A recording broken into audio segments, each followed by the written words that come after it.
Broom Service, Sea Witch Cozy Mysteries, Book 5, written by Morgana Best, narrated by Amy Soakes. Chapter 1. Detective Max Grayson fished his stepmother out of a jasmine bush. I enjoyed the view of Max's bottom in his very tight, very serious detective jeans, obviously not issued by the police force because they were criminal, but I enjoyed the view. My pet wombat and witch familiar Persnickle, the fuzzy little beast, the marsupial who would give the hounds of hell a run for their money in the naughty department, had charged at Max's stepmother the moment she stepped out of her Jaguar, knocking her out of her orthopedic shoes. It's not that Persnickle hated stepmothers, although he did love fairy tale films in which stepmothers got a bit of bad press. It's that he hated the colour orange. The origin of this dislike had thus far eluded the pet psychologist I had enlisted to help Persnickle process his hatred. Who hated the colour orange? Not many people, but then Persnickle wasn't a person. "Keep that beast away from me," Tabitha howled, as Max plucked a jasmine petal out of her bright orange hair. "He was just saying hello," I said desperately, as Persnickle started to nibble on the woman's ankle. "You didn't tell me you had red hair." Tabitha nudged Persnickle away with her foot and climbed onto the hood of her Jaguar. "I didn't know one needed to announce one's hair colour in order to gain entry into House Bloom," she shrieked. If she kept carrying on this way, she wouldn't need to worry about Persnickle attacking her. She would have ripped all her hair out. "Get that rodent away from me," she added in a booming howl. "He's just being friendly," Oleander protested. When Max had gently broken the news to me that his father, stepmother, and mother were coming to town, I had stress-purchased 5 pairs of Jimmy Choo's shoes, none of them orange, and a Chanel handbag.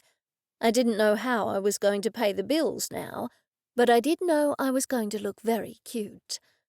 Oleander and Athanasius had taken pity on me when I turned up to their retirement home in a new pair of shoes for the 5th time in a week. "She's got another new pair of Jimmy Choos," Oleander had said to Athanasius after she had put in her dentures. Athanasius had replied because he hadn't put his dentures in yet. Oleander had turned to me and said, "Don't worry, dear, we'll do our best to help." And they had. That morning, Oleander and Athanasius broke out of the retirement home. Of course, they didn't need to break out. The retirement home wasn't a prison. But Oleander had told me she had been up to some mischief and needed some respite from it. She didn't name the type of mischief, but she had that mischievous part in common with Persnickle. At least she hadn't charged at Max's stepmother, sending her flying. When I got Persnickle under control, Tabitha leant down from the Jaguar, her face as orange as her hair. "You must be Goldie." Tabitha offered Oleander her hand. Max's ears turned pink. "No, Tabby, that's Oleander. She's a dear friend of Goldie's and mine. This is Goldie." He nodded to me. I was in the garden, gripping Persnickle's leash for dear life. Tabitha looked at me. "Surely this is the maid." No, it's nice to meet you," I lied, walking over to shake her hand. "Would you like to come inside?" "Not until that little beast is locked in a cage," I sighed.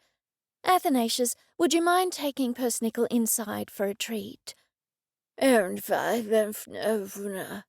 Athanasius replied, because he still hadn't put in his dentures yet.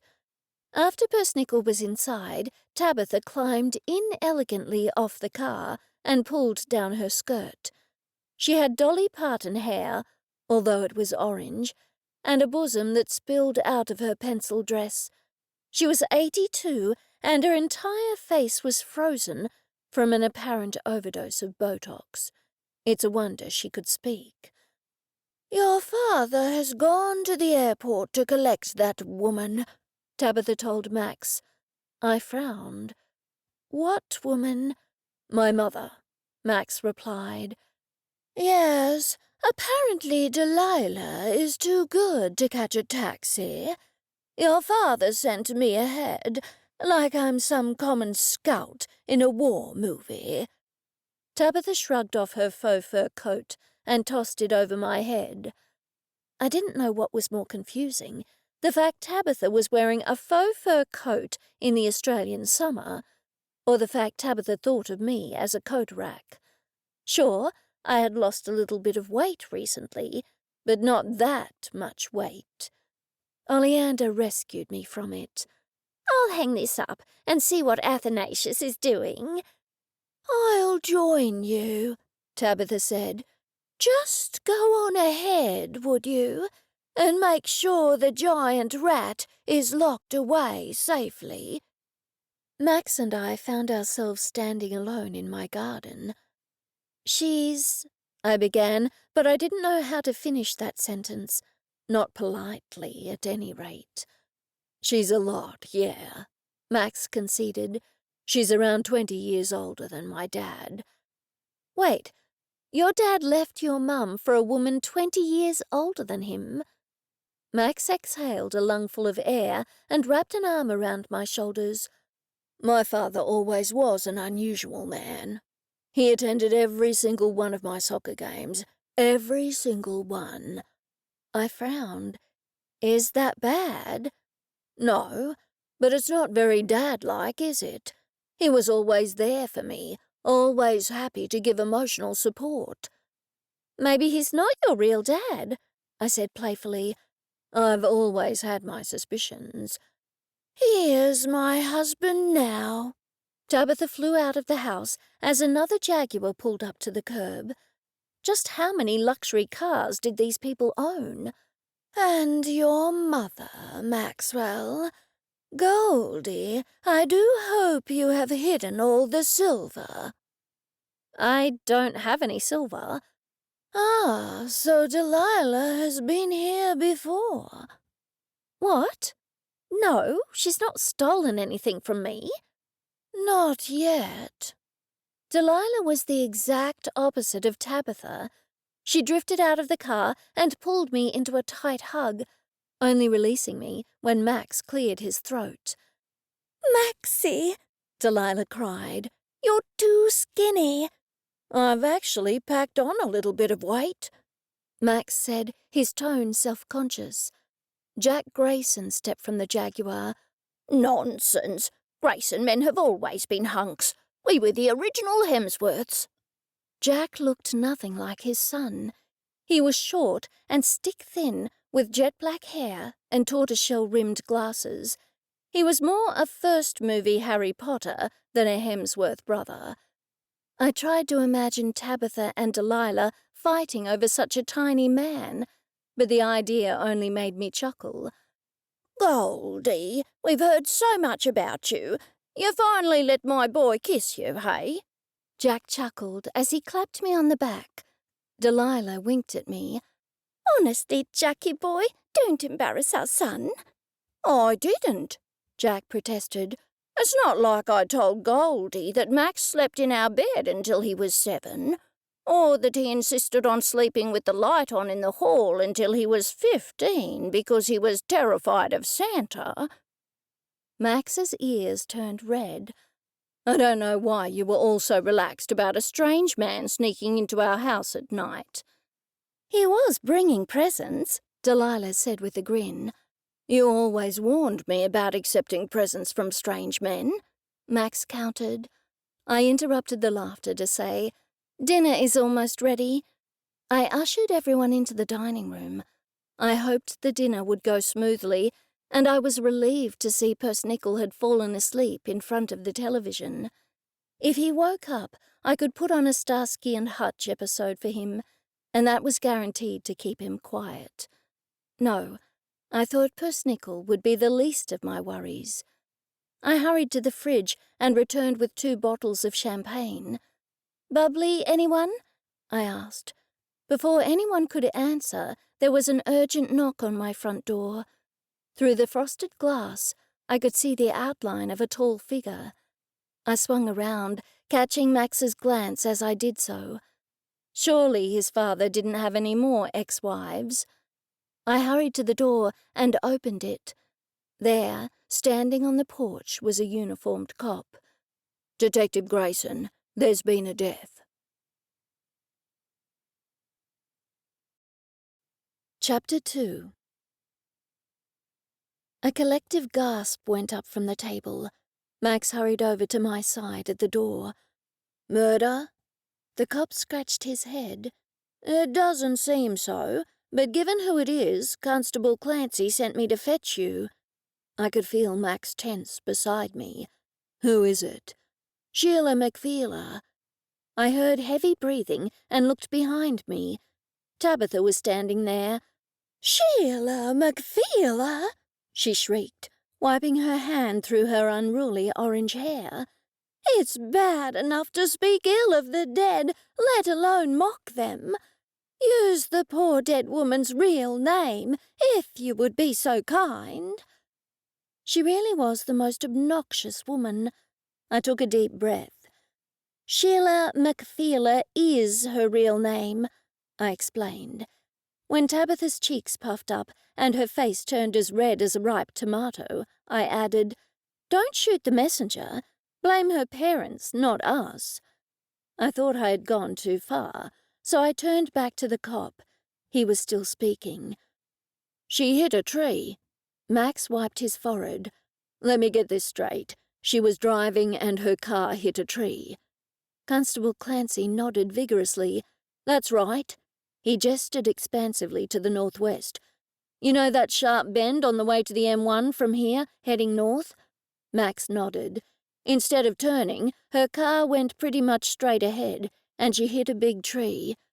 "We had better check whether she had been drinking," Max said. The cop nodded. "And maybe she had a heart attack and blacked out, losing control of the car and hitting the tree." Max tapped his chin. "It's strange that the car went straight ahead and didn't turn." "Then why are you investigating, Max?" Tabitha asked him. "It's obviously a heart attack. I've lost count of the number of people I've known who have had heart attacks in cars." "It's just that she was a very unpopular person in town, and she had a lot of enemies," I explained to Tabitha and the others, who were all now standing behind her. Delilah's jaw dropped open. "Why, what did she do? You know how there's the old bylaw in town that makes coffee illegal?" They all nodded. I pushed on. "The town council wanted to bring a motion to overthrow that policy." Jack interjected. "But I thought that was impossible, given the nature of the law." Max nodded slowly. "It would be extremely difficult, but Sheila McFeeler supported the bylaw strongly. She was one of the town councillors." "Why would anyone oppose drinking coffee?" Jack asked. He was clearly perplexed, and rightfully so. "Because she wanted a traditional town, and she thought coffee being illegal was a point of interest in attracting tourists." Jack held up both hands to the sky, palms upwards. "Max, what tourist doesn't drink coffee?" I agreed with him. "I know, it's crazy all right, but she argued violently against it." Jack patted his son on the shoulder. "All right, Max. You just have to find someone who really loves their coffee, and that will be your murderer." "But we don't know if she was murdered," Tabitha shrieked, clearly put out. "She probably simply had a heart attack, for goodness sake. You all have overactive imaginations." Jack ignored her and continued. "Is there a cafe owner? Maybe someone who has opened a new cafe?" "As a matter of fact, there is," I said. Max turned to me and waved one finger at me.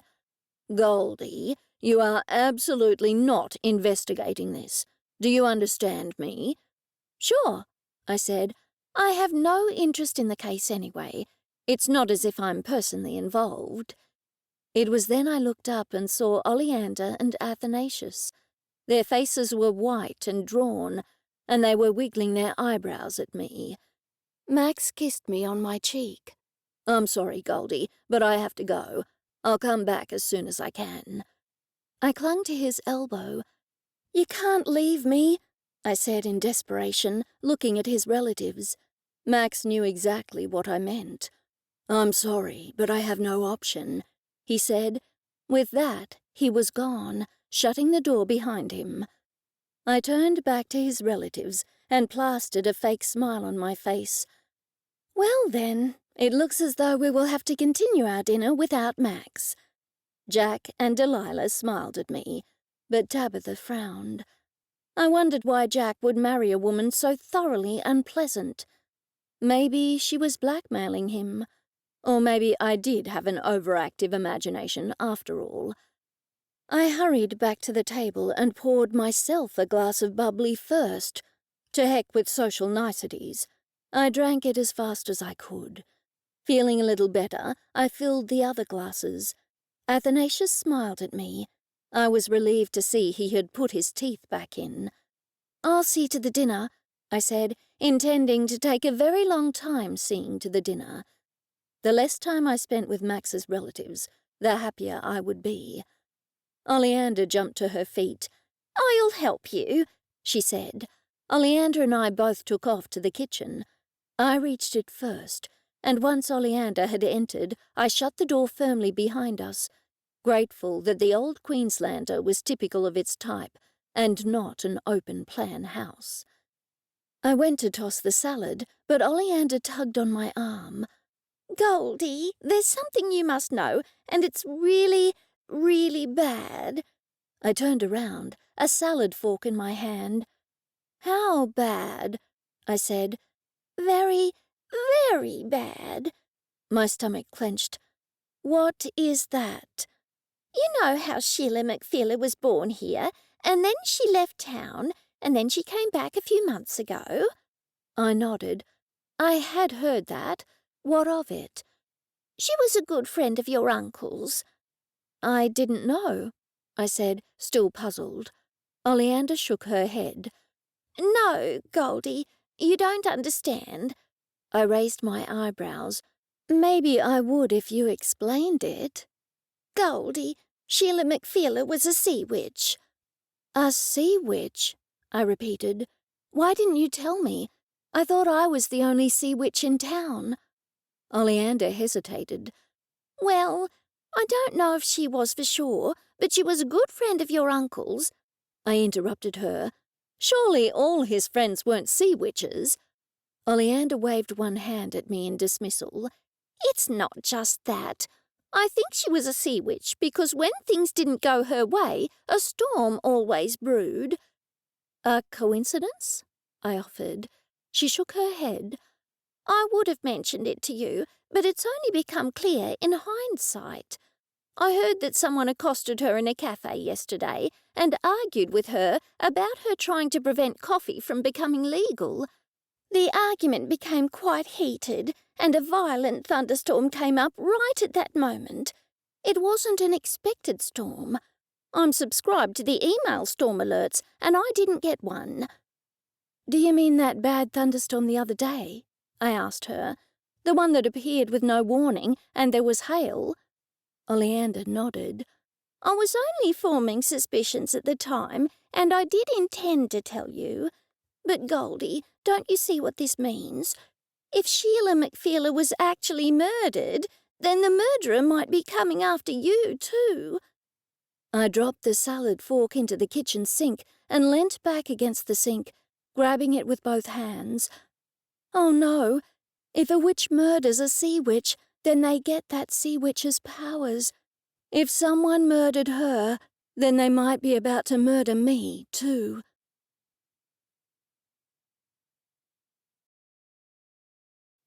Chapter 3. Oleander tapped her chin and looked at the ceiling for a few moments before answering. The police don't know if it's murder yet. We have to get to Sheila McFeeler's house and search it. I held up both hands. Search it? What on earth would we look for? Duh, witch stuff, of course, Oleander said. We have to know if she was a sea witch. Goldie, her death might have been an accident, but if she was, in fact, murdered, it might have been a mundane thing, somebody angry with her trying to uphold the anti-coffee law in town. Still, we can't take any chances. If Sheila was a sea witch, then we have to know for sure, because the murderer might come after you next. Something occurred to me. Even if she was a sea witch, it could be a coincidence that she was murdered. I mean, her sea witchness might have had nothing to do with her murder. It was possibly a mundane reason, and that means I'm safe. Without responding, Oleander pushed past me. She donned some oven mitts, reached into the oven, and with one fluid motion dumped the dinner into the kitchen sink. "What on earth are you doing?" I screeched. "Have you lost your mind?" Oleander did not respond, but looked under the kitchen cupboard. "Aha, you have some." She emerged with a bottle of kerosene, which she poured into the kitchen sink. She waved her hand at me. "Stand back!" She threw the kerosene over the dinner and flicked a match on top. The dinner went off with a boom. I grabbed the fire blanket, propped against my fridge, and threw it over the flames. Athanasius burst into the room. "What's going on in here?" he asked, his brow furrowed. "Oleander just set fire to the dinner."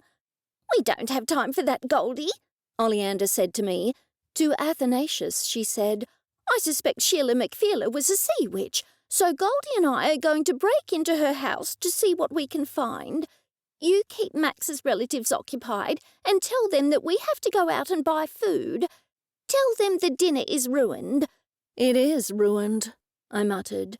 "Of course I will," Athanasius said calmly. I wondered why he took it all in his stride when I was in such a panic. I stood there, frozen to the spot, my mouth opening and shutting like a goldfish. Oleander grabbed my arm and pulled me into the dining room. "I'm afraid the dinner is burnt. Goldie and I are going out for takeaway," she announced. "I'll leave you in the capable hands of Athanasius. Athanasius, if Persnickle wakes up, put one of those episodes on for him." She gestured to a pile of Starsky and Hutch DVDs by the TV. "Certainly." Jack said something, but I didn't hear because I was already half out the door. Oleander must have grabbed my car keys on the way, because she pressed them into my hand. She didn't speak again until we were in the car. "Goldie, are you all right?"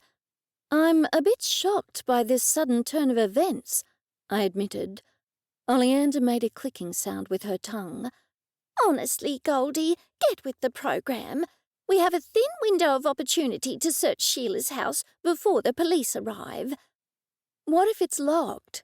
She looked over at me. "Can't you drive any faster? And why would her house be locked? Nobody locks houses in the country." "Just in case they do you know how to pick locks?" "Goldie, if you keep talking about the house being locked, you will manifest it," Oleander said in a lecturing tone. "Oh, turn left here and drive past her house to see if the police are there, and then keep going. We will have to park away from the house in case Max himself is on the scene. You don't want him to see your car outside the victim's house." "That's for sure," I said with feeling. Sheila McFeeler's house was on the edge of town. I was relieved to see there were no houses around, because people in small country towns know everybody else's business. I drove slowly past the house and then down the road. "Turn left," Oleander said. "What if I get bogged?" I asked her. "It's not a road, just some kind of weird old track through the mangrove swamp." "Just go in there, Goldie," Oleander said. "You're being quite difficult today." I rolled my eyes and drove into the bushes. I called the Indian restaurant and put in our order before jumping out of the car. Mosquitoes at once attacked me. I slapped them away. Oleander looked down and saw my shoes. "Oh, dear, you should have changed into some sensible shoes." "You're right," I said with dismay. "Anyway, it's too late now." We hunched over and scurried through the bushes, coming up behind her house. She had a lovely garden of tropical plants in what appeared to me to be a Bali-inspired design. "Thank goodness the police aren't here yet," Oleander said. "Let's try the back door."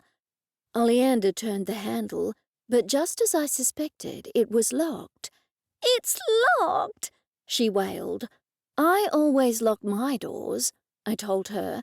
"But you're from the city, and Sheila isn't, or rather wasn't. Let's find an open window." We walked along the back porch, trying all the windows. They all appeared to be shut. Oleander reached the end window before I did. "This one isn't locked," she said. The two of us pushed and shoved, and could only get the window open a little. "Goldie, see if you can find something in the backyard that will give us leverage." I tiptoed into the backyard, dismayed that my heels were leaving big pointed holes in the grass, and grabbed a rake. I hurried back as fast as I could. The rake clearly met with Oleander's approval. She took it from me with a big smile and stuck it between the window and the windowsill before leveraging it up. Still, the window didn't open all the way. "Goldie, you're much skinnier than I am. You go through first." "What if there's a toilet on the other side?" I said. "It's not a bathroom," she countered. "Quick, we mightn't have much time. Once you're through, hurry and open the back door for me." I edged myself through the window bit by bit and landed with a thud on the floor. I picked myself up, dusted myself off, and hurried to the back door. It unlocked easily. I let Oleander in. Before she could say anything, I sat on a nearby chair and took off my heels, which I placed outside the back door. Now I would be able to move around more easily and stealthily. Oleander tapped me on the shoulder. "Be careful. If she was a sea witch, she would have protection set up around the house. We don't want to stumble into any curses or hexes."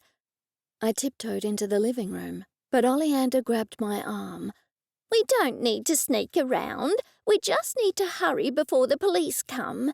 She lived alone, so no one is going to hear us." I felt foolish. Sure. I walked to the fridge and looked inside. There was nothing much of note, just a half-opened packet of mozzarella and a bottle of wine, and the freezer held several microwavable dinners. The air conditioner wasn't on, so I lingered in the fridge, letting the cool air wash over me, perhaps a little longer than I should have. I still wasn't used to the Queensland humidity. I heard a shriek and slammed the fridge door. "In here!" Oleander yelled. "Where are you?" I called back. "I told you, I'm in here!" she yelled again. Luckily, Oleander was in the first room I looked in. "It's an altar room," she said somewhat unnecessarily. Against the far window was a chest of drawers, on top of which was a black altar cloth with 3 embroidered pentacles placed at intervals across it. Various crystals and candles adorned the top of the altar. To the side was a glass-fronted cabinet. I crossed to look inside. I reached out to open the door, but Oleander slapped my hand away. "Best not to touch anything," she said, "and when we go home, we should take a cleansing bath with Epsom salts and salt. Maybe even a pinch of copper sulphate, but at the very least, take some rue from your garden and put in the bath. Don't use any soap and either submerge your head or pour water over your head 7 times. Air dry, don't towel dry. Take a cup of the bath water and after your bath, throw it to the east." "I know what a cleansing bath is, Oleander," I said wearily. "This means Sheila McFeeler was a sea witch, and so the murderer will come after me next." A cold chill ran up my spine. My stomach clenched, and a wave of nausea rolled over me. Oleander shrugged one shoulder. Not necessarily. It might be a coincidence, and her murder might not have been at the hands of a witch. After all, she had plenty of mundane enemies. Maybe one of those did away with her, and you're quite safe. Just as I allowed myself a small glimmer of hope, she added, But we can't take any chances. Somebody could try to murder you at any time. Thanks, I said dryly. We have to face facts, Goldie, she said briskly. Now, let's see if there are any name papers. How would that help us? I asked her. Besides, you said not to touch anything. I'm not a sea witch, so it's probably best if I'm the one to touch any stuff, Oleander said. I'm thinking that if Sheila had any enemies, she might have been doing spells against them, and maybe she wrote their names on name papers and set them under candles. That's a good idea, I said. Look, Oleander, she has another little table over there, and there's a candle on that. It's a black candle, so maybe she was doing a work against an enemy. Oleander hurried over to the table. I do believe you're right. That's probably a work against someone rather than a work for someone, considering it's not on her main altar. She reached out her hand. Look, there seems to be a lot of copper sulphate and black salt over it, as well as red chili pepper. Yes, this is definitely a work against someone. She pulled some tweezers out of her pocket and reached for the paper. Why are you carrying tweezers in your pocket? I asked her. She had no time to respond because we heard a squeal of tires outside. The cops! Oleander said in alarm.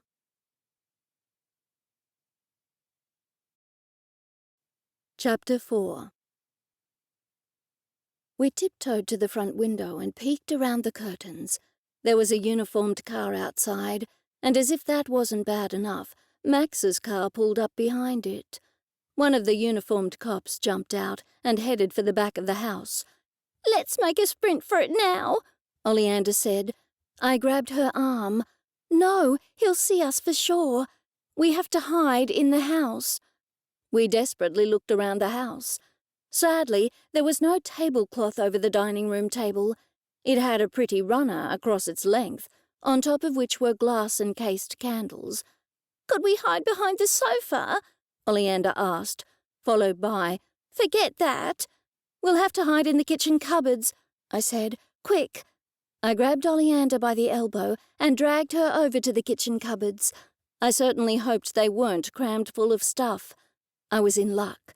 One of the cupboards had no shelves, no doubt to make room for the tall food processor against one wall. I'll fit in there, I said. What about me? Oleander squeaked. I opened the corner cupboard. Oh, thank goodness, there's nothing in there except recyclable plastic bags. Oleander bent down to look, and I pushed her inside. I'm stuck, she squeaked. Try harder, I said. I put my hands on her bottom and pushed for all I was worth. With a muffled groan, followed by several muffled, very rude words, Oleander's bottom disappeared from view, as did her legs. I had trouble shutting the door, but I finally managed. I returned to the cupboard I had selected and climbed inside before pulling the door shut behind me. I fought back the panic. I didn't like being in enclosed spaces, but realized it was a choice between two evils. What would I rather do, hide in an enclosed space, or have Max find me? I decided on the former. There really was no choice. I certainly hoped the cops wouldn't look in the kitchen cupboards, but since I figured they didn't know yet if Sheila McFeeler was murdered, I supposed they were having a cursory look. Still, they seemed to be taking forever. I hugged my knees and tried to breathe slowly. I breathed in for 3, held my breath for 4, and let my breath out for 5. That only served to make me feel as though I couldn't get enough air. It was hot in the cupboard. I could hear their voices, but I couldn't make out what they were saying. Mercifully, after what seemed like an age, I heard them making their way towards the front door. I decided to count to 200 and then climb out stealthily. I had watched too many horror movies where people left their hiding places too soon. I lost interest after counting to 50 and opened the cupboard door. No one was in sight. I took a deep breath of fresh air, wiped the sweat from my forehead, and hurried over to the window to peek out. Sure enough, Max and 2 uniformed officers were talking on the front porch. I ran back on my bare feet to the kitchen cupboard and opened it. I pulled on Oleander's legs until she emerged from the cupboard. "Oleander, are you all right? Your face is bright red." "I was on my head the whole time," she said in a small voice. "I was stuck." "Well, there's no time for complaining now," I whispered. "They're on the porch. Now is the time to run. Or maybe they're going to come back inside. Perhaps we should hide in the cupboards again for a while longer." "No, I'm not hiding in that cupboard again," Oleander hissed.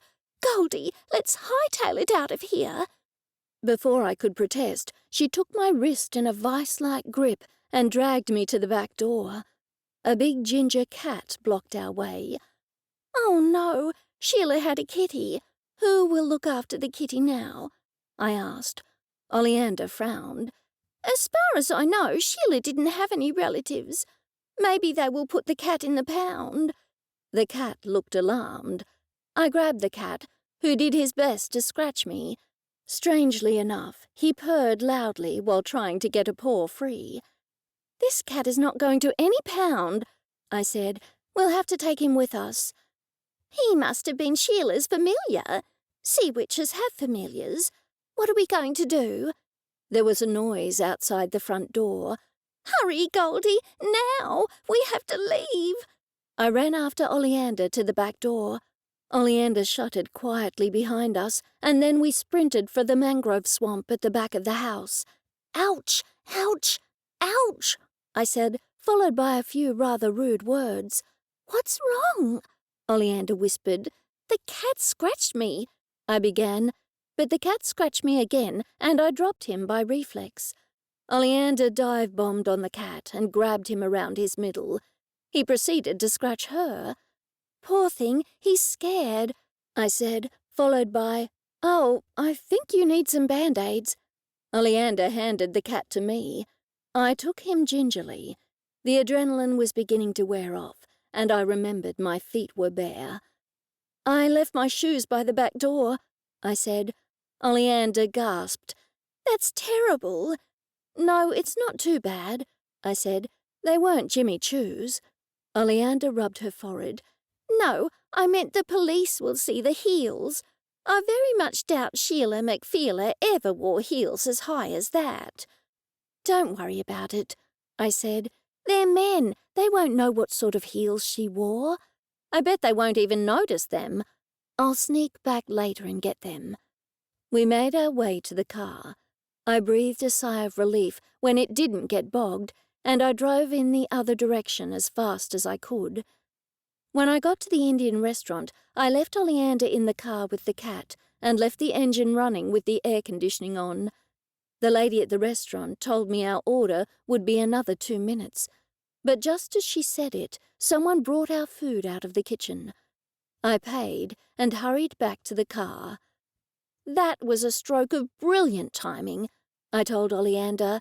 "Our order came out of the kitchen just as I got there. I told them we've been sitting outside in the car this whole time. That way, if the police happen to ask her, she'll tell them we waited in the car.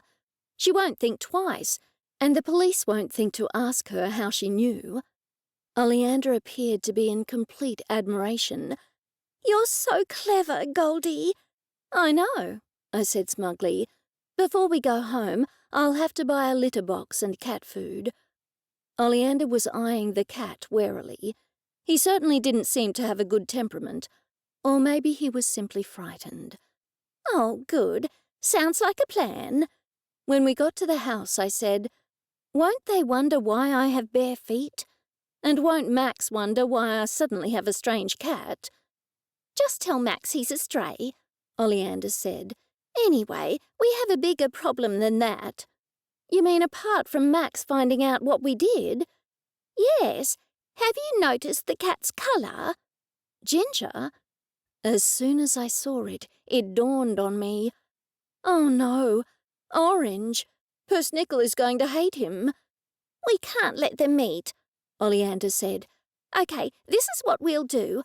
I'll go inside and go into your bedroom, and I'll pass shoes out the window to you. You hand me the cat food, and the litter box. Actually, you might need to make 2 trips. Hand me the cat first, and hurry before Max gets back here. I thought the plan wouldn't work, but to my surprise, it all went smoothly. When the cat was safely inside, I walked into the house. Sorry about burning the dinner, I said. Tabitha glared at me, but Jack and Delilah smiled widely. Think nothing of it, Jack said. It was very kind of you to go and buy some. May I make a contribution? Thanks for your kind offer, but I absolutely insist, I said. It was entirely my fault. Actually, it was my fault, Oleander interjected. I was the one who burnt the dinner. You were a long time, Tabitha snapped. Yes, I thought there was something wrong with the air conditioning in the car, so I was checking it out before I came in. I lied. I didn't know you knew about the mechanics of cars, Jack said. I frowned. I don't. That's why I took so long. Jack looked confused but didn't respond. Oleander beckoned to Athanasius. Athanasius, I need your help in the kitchen. I wonder if Max will be back at any minute, Delilah said to nobody in particular. No, he'll be a while, I began, but then caught myself. These police matters usually take a long time, but I've saved some food for him. We ate our Indian food in peace, which was short-lived, as I soon heard a cat meow. What's that noise? Tabitha asked. I clutched my stomach and swallowed my mouthful of wine the wrong way. What noise? I asked when I recovered. Maybe you heard a bunyip, Athanasius said. I didn't hear anything. They say if you hear a bunyip that you're going to die that very night. What nonsense! Tabitha's cheeks swelled up. I don't believe in those mythical creatures. The cat meowed again. Persnickle jumped to his feet and ran around the room in circles. It's those stray cats again, I said. Some of them have been hanging around outside. I hurried to the TV and put on another episode of Starsky and Hutch. Persnickle snuggled into his wombat bed, but kept looking around the room. I certainly hoped he wasn't going to give the game away. Athanasius obviously thought so too, because he said, Let's put on some music. There's nothing like music with a dinner party, is there? He pulled out his phone and flipped through it. The sounds of heavy metal music ripped through the air. Tabitha opened her mouth to protest, but Oleander leant over to her. Don't complain, whatever you do. He's very attached to his music, and he gets upset when people complain about it. The doctor says it's bad for his heart. To my surprise, Tabitha shut her mouth. The rest of the main meal passed without incident. I hadn't heard the cat meow again, possibly because of Athanasius's music, but I hoped he had settled down. I went into the kitchen to fetch dessert, which, thankfully, Oleander hadn't burnt. Oleander soon burst through the kitchen door. I've just been into your bedroom, and the cat is fast asleep on your pillow, she said. I'll take him back to the retirement home with me. Are you allowed to have pets? I asked her. She looked offended. Goldie, it's a retirement home, not a prison. But they don't allow pets in some apartments at the Gold Coast, I said. And if you're allowed to have pets, why haven't you had one before now? Athanasius isn't allowed to have a pet because he's in the main complex. I'm allowed to have a pet. It's just that I haven't until now because I used to do a lot of travelling. I'll keep him until we find a good home for him. What if Max finds out Sheila McFeeler had a cat? I asked her. Even if he does, it won't matter. One ginger cat looks pretty much the same as another to most people," Oleander pointed out. I waved my finger at her. "You're forgetting. Cats in this country have to be microchipped by law. If Max takes the cat to the vet and the vet runs a microchip scanner over him, he'll know that Sheila McFeeler is the owner." Oleander smiled widely. "Why would Max take somebody else's cat to the vet to have him scanned? No, I think everything will be fine. Leave it to me. You'll see." I sure didn't share her confidence. Max returned seconds after I walked back into the dining room. He walked through the door, waving a pair of heels. "Do these look familiar, Goldie?" he said by way of greeting. I hoped a guilty look had not flashed across my face. "Whose are those?" I asked with forced nonchalance. "They're not Jimmy Choo's." "We found them at Sheila McFeeler's house." Athanasius spoke up. "Why did you remove Sheila's shoes from her house? Will they be used in evidence?" "How would they possibly be used in evidence?" Oleander asked him. To Max, she said, "Was Sheila murdered with a stiletto?" Max frowned deeply. I suspected he knew I had been at the house. "So were you here all night, all evening, Goldie? You didn't leave the house?" I looked at Oleander. "Actually, I burnt the dinner, so we had to go to the Indian restaurant to get takeaway," she said. "We waited at the restaurant the whole time. Why do you ask?" Max narrowed his eyes and looked directly at me. "No reason," he said. I decided to change the subject. "So what happened to Sheila McFeeler? Do you think it was a heart attack?"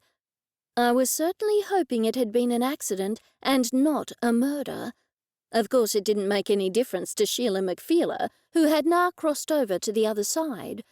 But it would certainly make a difference to me if somebody tried to come and murder me. I held my breath, waiting for Max's answer. "It was definitely murder," he said. "But can you be sure?" Athanasius asked him. "Surely there hasn't been time for a post-mortem?" Max shook his head. "There's no need for a post-mortem. Her brake lines were cut." And just when I thought things couldn't get any worse, the ginger cat strolled into the room.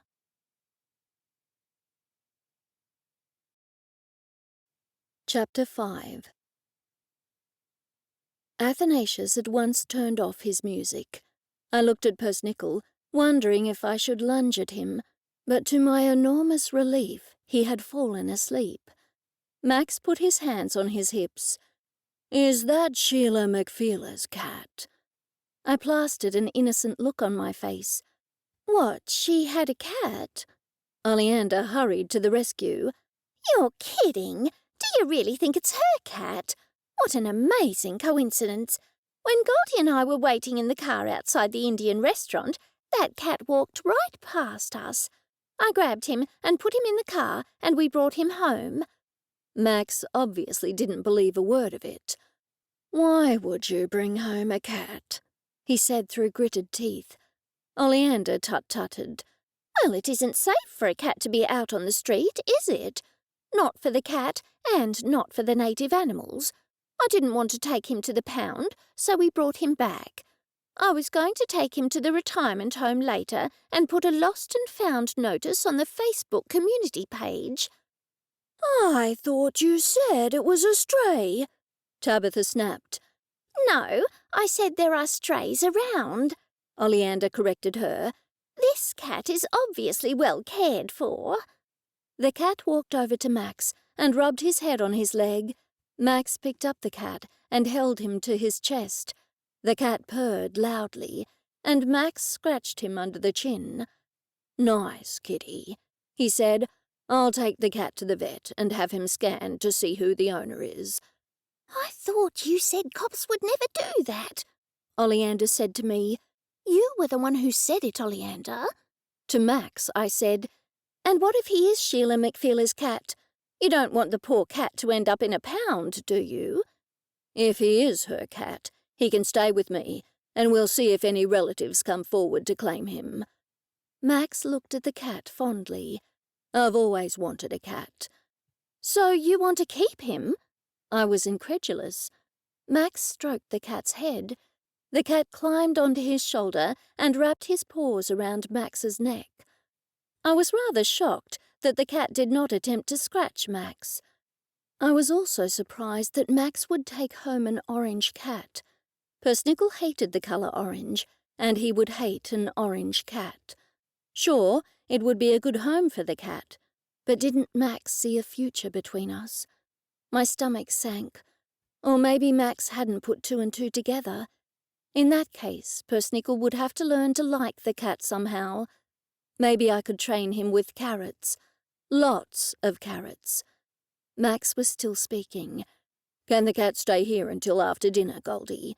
I was relieved. Sure. So you're not rushing off now? Max shook his head. I'm starving, and it's been a long day. Oleander held out her hands. I'll put the cat back in the room in case Persnickle sees him, and then you can take him after dinner. Persnickle doesn't like cats, Max asked in surprise. He was fine with the paddymelon. The paddymelon wasn't orange. Max looked surprised, and then his mouth formed a perfect O. I hadn't thought of that. He continued to frown until Oleander took the cat into my room. When she returned, she said, Max, you sit down and I'll fetch your dinner. We saved some for you. When she returned, she put the plate under Max's nose. He looked at it before asking, I didn't know we were having curry for dinner. Oleander burnt the dinner, which is why we had to go to the Indian restaurant. We just explained that. Max rubbed his forehead. Okay, don't tell me any more. It's all too much for me. I poured him a glass of champagne. This will make everything seem better. We all sat around the table and chatted while Max ate his dinner. So, you said somebody cut her brake lines? Tabitha asked. Do they really do that? I thought it was only in movies. They obviously do it, because they did it, Max said. I could tell he was still a little tense. But there are no cliffs around here, I continued. On TV, people always cut brake lines on cars of people who are about to drive down a mountain or something like that. Sheila McFeeler went to Brisbane frequently, and that's a fast road. When she went to slow down, she wouldn't have been able to brake at that sharp bend, and that's precisely how she was killed. Oh, I see. I thought some more and then said, I wonder who would want her dead. Plenty of people, obviously, Athanasius said, what with her supporting the anti-coffee law. And she was about to open that new tea room. Max set down his fork with a thud and looked up. She was? What cafe? Athanasius pushed on. It wasn't a cafe as such. It was a tea room. You know, like an English tea room. It would only serve tea and not coffee. But English tea rooms serve coffee too, I said to Athanasius. He shrugged. That's why I thought her whole support for the anti-coffee law was totally self-interest. This is becoming more and more a tourist area, and I'm sure tourists would prefer to go to a specialist tea room that serves all sorts of different teas, rather than go to a coffee shop that doesn't serve coffee. Max stroked his chin. He had a 5 o'clock shadow, and his eyes looked tired. My heart went out to him. Tell me all you know, Athanasius. I don't know much more than that, Athanasius said. It's just that word on the street was that Sheila had already taken out the lease of the building. Why didn't you tell me? Oleander asked him. I only found out this morning, Athanasius said. I was walking through town and saw someone removing the for lease sign on the building. I asked the man who was doing it, and he told me Sheila McFeeler was setting up an English tea room with all different varieties of tea, as well as specialty cakes. Thanks, Athanasius. You've been very helpful. Max ate the rest of his dinner, and silence fell over the room. I allowed myself a small measure of relief. Perhaps the murderer was one of the people who owned one of the cafes in town. Maybe there was another reason for disposing of Sheila. I tried to think of motives for murder and came up with love, money, wrong place, wrong time, and revenge. I had even seen a movie where somebody was murdered because the captions had been mixed up on a photo in the local paper, and it was a case of mistaken identity. I supposed there were other motives of murder, but I couldn't think of any right now. Did Sheila McFeeler have a boyfriend? I had no idea, but I was certainly going to look into it. Maybe she was having an affair, and her lover's jealous wife had murdered her. Maybe it was someone who had a commercial interest in coffee. Athanasius was right. East Bucklebury had always been a tourist attraction, and more tourists were attracted to the area all the time. The town council was keen on promoting it as a tourist area, and Sheila McFeeler's support of the anti-coffee law would certainly work against tourism in the area. Perhaps the murderer was somebody who had a vested interest in local tourism. I rubbed my forehead. My head was beginning to spin. One thing was clear. Sheila had been a sea witch, and she could well have been murdered for that reason. In previous murders, I had taken Persnickle to question the victims, but Sheila could not have possibly witnessed her own murder because she wasn't there when the murderer had cut her brake lines. I looked up and saw Max staring at me. "Oh, would you like dessert?" "That would be lovely, thanks." I took his empty curry plate to the kitchen, stuck it in the dishwasher, and piled some cheesecake and ice cream into a bowl. When I walked back into the dining room, I saw Jack, Delilah, and Tabitha all standing by the door. "We have to be on our way," Jack said. "Thank you for dinner, Goldie. It was lovely." "The curry, at least, was edible," Tabitha said through narrowed eyes. "Do you have to leave too, Delilah?" I asked her. She nodded. "Yes, because Jack is taking me back to my hotel room." "We are both going to take you back to your hotel room?" Tabitha snapped. Delilah looked quite put out. "Yes, I meant that I don't have a car, so somebody will have to take me, and you and Jack have a car each." "Why did you bring 2 cars instead of 1? I asked Jack. It hadn't occurred to me before, but it did seem awfully strange that a couple would arrive in 2 separate cars. As soon as I asked, I regretted the question, because Tabitha looked daggers at me. Jack laughed. "It is strange, I know, but Tabitha doesn't like my driving. She always insists on taking her own car everywhere." With a nod, Tabitha disappeared through the door, followed by Jack and Delilah. I looked out the door and waved. When they had driven away, I returned to the table and sat with the others. "Max, why aren't they staying with you?" I asked him. Max laughed for the first time that night. "You've met them, haven't you? I mean, I get along with my father and my mother, but not with Tabitha." "Why didn't you just have Delilah stay with you then?" "Because Tabitha would have objected," Max said. "I really don't know what my father sees in that woman. She's entirely obnoxious." He rubbed his eyes. "Goldie, if you don't mind, I'll go home now. This is going to be a murder investigation, so I've got a lot of paperwork to do." "Sure," I said. Max stood up and pulled me into a long kiss. When he released me, Oleander and Athanasius were both chuckling like teenagers. I shot them a dirty look. "No investigating, you 3, Max said sternly before he disappeared through my front door. "Of course not," I called after him. "We wouldn't dream of it," said Oleander. "Too right," Athanasius agreed. I shut the front door and locked it, and then looked through the window to make sure Max wasn't eavesdropping. "He forgot the cat," I said, "and, thankfully, my shoes." "Which means he'll be back for the cat," Oleander said, "so let's keep our voices down. Now, how do we begin this investigation?" Oleander told me Sheila McFeeler was indeed a sea witch, Athanasius said, his expression grim. Goldie, that means the murderer will come after you next. You'll have to lock all your doors and windows. Is it even safe for you to stay here? Oleander tapped him on the shoulder. Goldie's gone quite white. You're scaring her. Better scared and alive than not scared and dead, Athanasius said primly.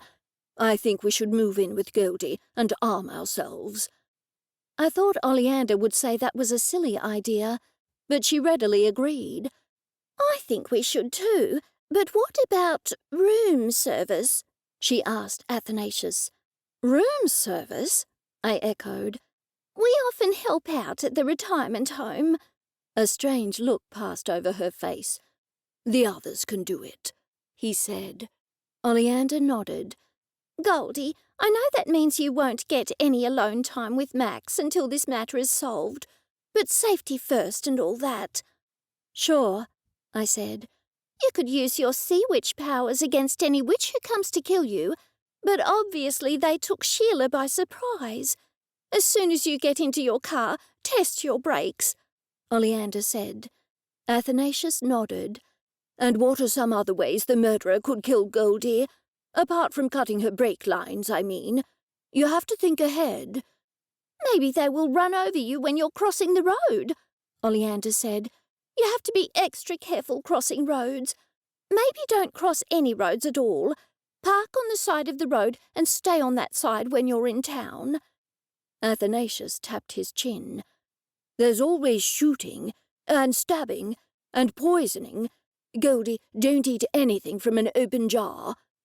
I clutched my head as the two of them thought of all the ways somebody could murder me. Finally, I held up one hand, palm outwards. Could you guys stop? I'm really scared now. Besides, we have to consider the possibility that a witch didn't murder her. Athanasius looked quite put out. Whatever do you mean, Goldie? I mean, sure, she was a sea witch, and so any evil witch would want to murder her to get her powers. But she also supported the old anti-coffee bylaw, and that made her plenty of enemies. On the other hand, maybe it was a mundane murder, and I'm completely safe. You're right, Oleander said. But it's like Athanasius said, we can't take any chances. The first thing to do is to take Persnickle to the scene of her death so you can question her ghost. Wouldn't the ghost go back to her own house? I asked. Oleander held out her glass for more bubbly. I filled it. She sipped some and then said, Yes, but the police could be at her house. At least the place she died was a public place, and the police shouldn't still be there. Sheila wouldn't know who killed her. She obviously wasn't there when her brake lines were cut, so that's not much help, I said. Athanasius disagreed. She will know who her enemies were. You could also ask her if she knew she was in any danger from another witch in town. Something occurred to me. I waved my finger at them both. You know, you're right.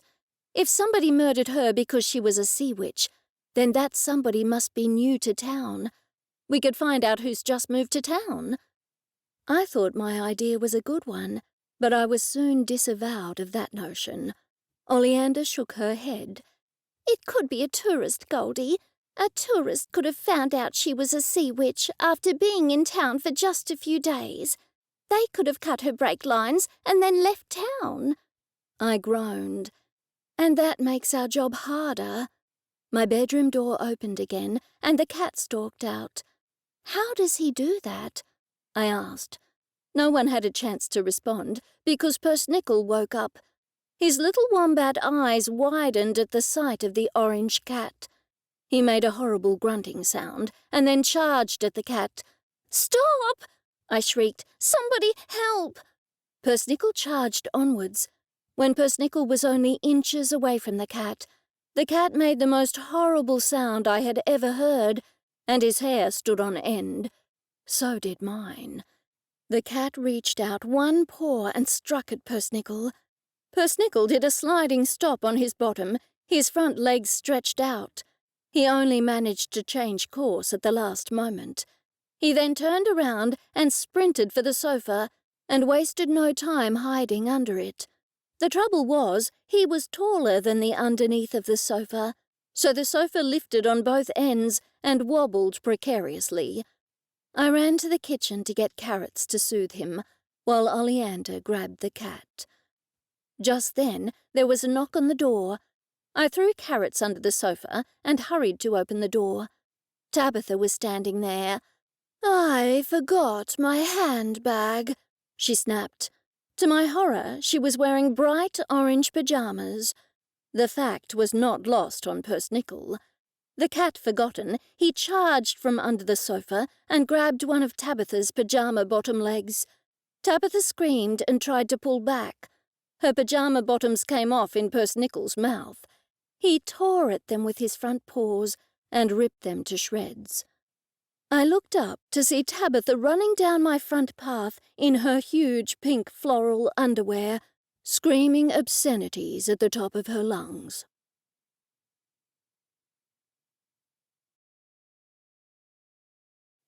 Chapter 6.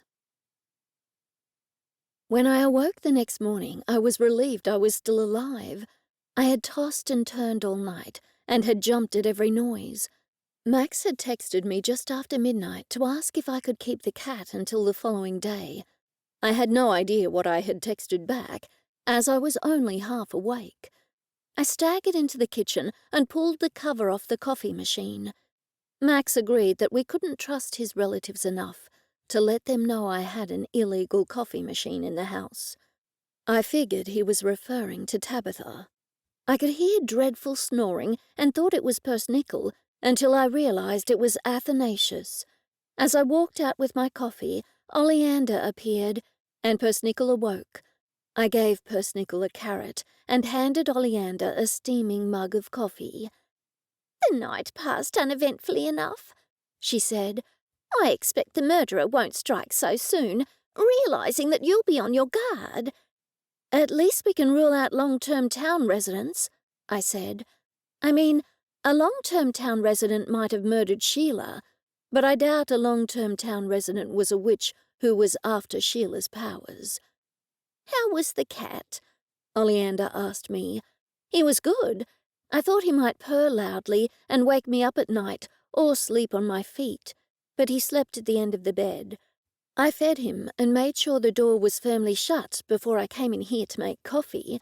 I've hardly had a wink of sleep, and I feel dreadful." I drained my coffee and at once made another cup.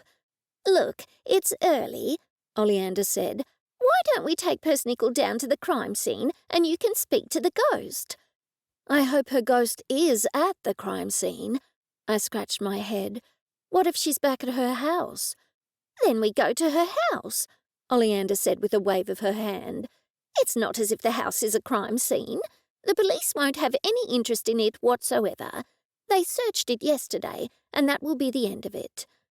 I drew one hand over my forehead. "I do hope you're right. I really don't want Max to catch me." "Max to catch you doing what?" said the man in question as he walked through the kitchen door. I gasped and thought quickly. "I meant your relatives catch me with a coffee machine." I lied, considering it wasn't good to lie to the man I loved. But then again, I'm sure he didn't think witches existed. Max would be in for an awful shock if he ever found out I was a witch. I sighed long and hard. Of course, I would have to tell him at some point. Not just yet. Max turned his attention to Oleander. "You're here early, and why is Athanasius asleep on the sofa?" "They stayed here all night," I said. "They wanted to protect me." Max seemed confused. "Protect you from what?" "Well, there was a murder, wasn't there?" Oleander said. "Goldie is a woman living on her own, and we were worried about leaving her here. After all, you don't know who the murderer is, and he or she could be a serial killer." A wearied look crossed Max's face. "Serial killers murder more than one person." Oleander shrugged. "They have to start somewhere, and if he murders Goldie, then he is well on his way to being a serial killer." I ignored her and simply asked, "Coffee?" "Yes, please," Max said with feeling. "Make it a double shot. How is my new cat?" Before I could respond, he added, "I'm going to take him to the vet to have his microchip scanned this morning." "If he was Sheila McFeeler's cat, are you going to keep him?" Oleander asked him. "I'd like to." Max shot me a look. "Only I'm concerned about Persnickle. What if Persnickle attacks him?" Oleander and I laughed, much to Max's confusion. "Persnickle already tried to attack him last night," I told him. "It was the cat who attacked Persnickle. He's afraid of the cat now." My mirth was short-lived when I remembered the incident with Tabitha. "Oh, Max, your stepmother forgot her handbag. Could you take it back to her? She turned up here in her bright orange pajamas looking for it." Max gasped. I pushed on. "And Persnickle ripped them off her." I thought Max would be angry, but he chuckled. "That must have been a sight." "One that will haunt me to my dying days," Oleander said with a grimace. I was concerned. "Max, you don't think she will complain to the police that I have a dangerous animal, do you?" Max laughed. "I am the police. Don't worry, my father can handle her." "Max, if you don't mind me asking, why did your father marry Tabitha? They seem, quite different." Max chuckled again. "Tabitha isn't a nice person. You don't need to tiptoe around that with me. I have no idea why my father married her either. He and my mother are still good friends, and I was always hoping they would get back together. But he married Tabitha, and that put paid to that idea." I shrugged. "Oh, well, opposites attract, I'm sure. There's a cat carry basket in my bedroom. We went to the pet shop and bought one when the cat turned up yesterday," I told Max. I didn't want to meet his eyes, so I busied myself making another coffee. Luckily, Athanasius walked in and gave Max a blow-by-blow description of Persnickle ripping the pajama bottoms off Tabitha. Soon we were all laughing, although I was still a little worried. If a witch had murdered Sheila McFeeler, then I was next on the list. As far as I knew, I was the only other sea witch left in town. But then again, I really wouldn't know. I had not known Sheila was one. There could be more, for all I knew. Max set down his coffee cup. "I'll take the cat to the vet for microchip scanning, and if he was Sheila's cat, then I'll take him to my house. I'll try to work from home today, and I'll have my parents and Tabitha over to my house. I can spend time with the cat." "If he was Sheila's cat, then at least the vet will have his name on record," Oleander said. "That's a good idea. I hadn't thought of that," Max said over his shoulder as he went to fetch the cat. We all smiled and waved until Max was out of sight, before hurrying back inside. This time I made sure I put on my sensible shoes. I fetched Persnickle's leash, and we all piled into my car. I drove out towards the scene of Sheila McFeeler's accident, making sure I tested my brakes several times. "Have you tested your brakes yet, Goldie?" Athanasius asked me. "She's been testing them all the time, and that's why the car has been jerking," Oleander told him. "I just thought Goldie's driving was getting worse," Athanasius said. "Would you like me to drive, Goldie?" I gasped. "No way in. No thanks." I changed the subject. "Wow, you can get up some speed on this road, that's for sure." As we approached the sharp turn, I said, "Poor Sheila didn't have a hope. You need to slow down a long way before this bend, or you'll never make it." Oleander agreed. "It's been the scene of quite a few accidents. With her brakes cut, she didn't have much of a hope for sure." I pulled off the road. Luckily, the tow truck had squashed the vegetation, so I was able to get well off the road, which was just as well, as cars kept speeding past me. I got Persnickle out of the car and took him over to a large white gum tree, which had marks on it, and was surrounded by yellow and black police tape. "This is obviously where the poor woman's car landed," Oleander said. "They didn't waste any time towing her car away." No doubt they had to take it to the police lab, I said. Sheila McFeeler, are you here? I expected it would take a long time for her to materialise, so I was shocked when the ghost materialised at once. You're a sea witch, she said by way of greeting. Yes, I'm Goldie Bloom, I said. This is my familiar Persnickle, and these are my good friends, Oleander and Athanasius. They can't see you or hear you. They're not sea witches.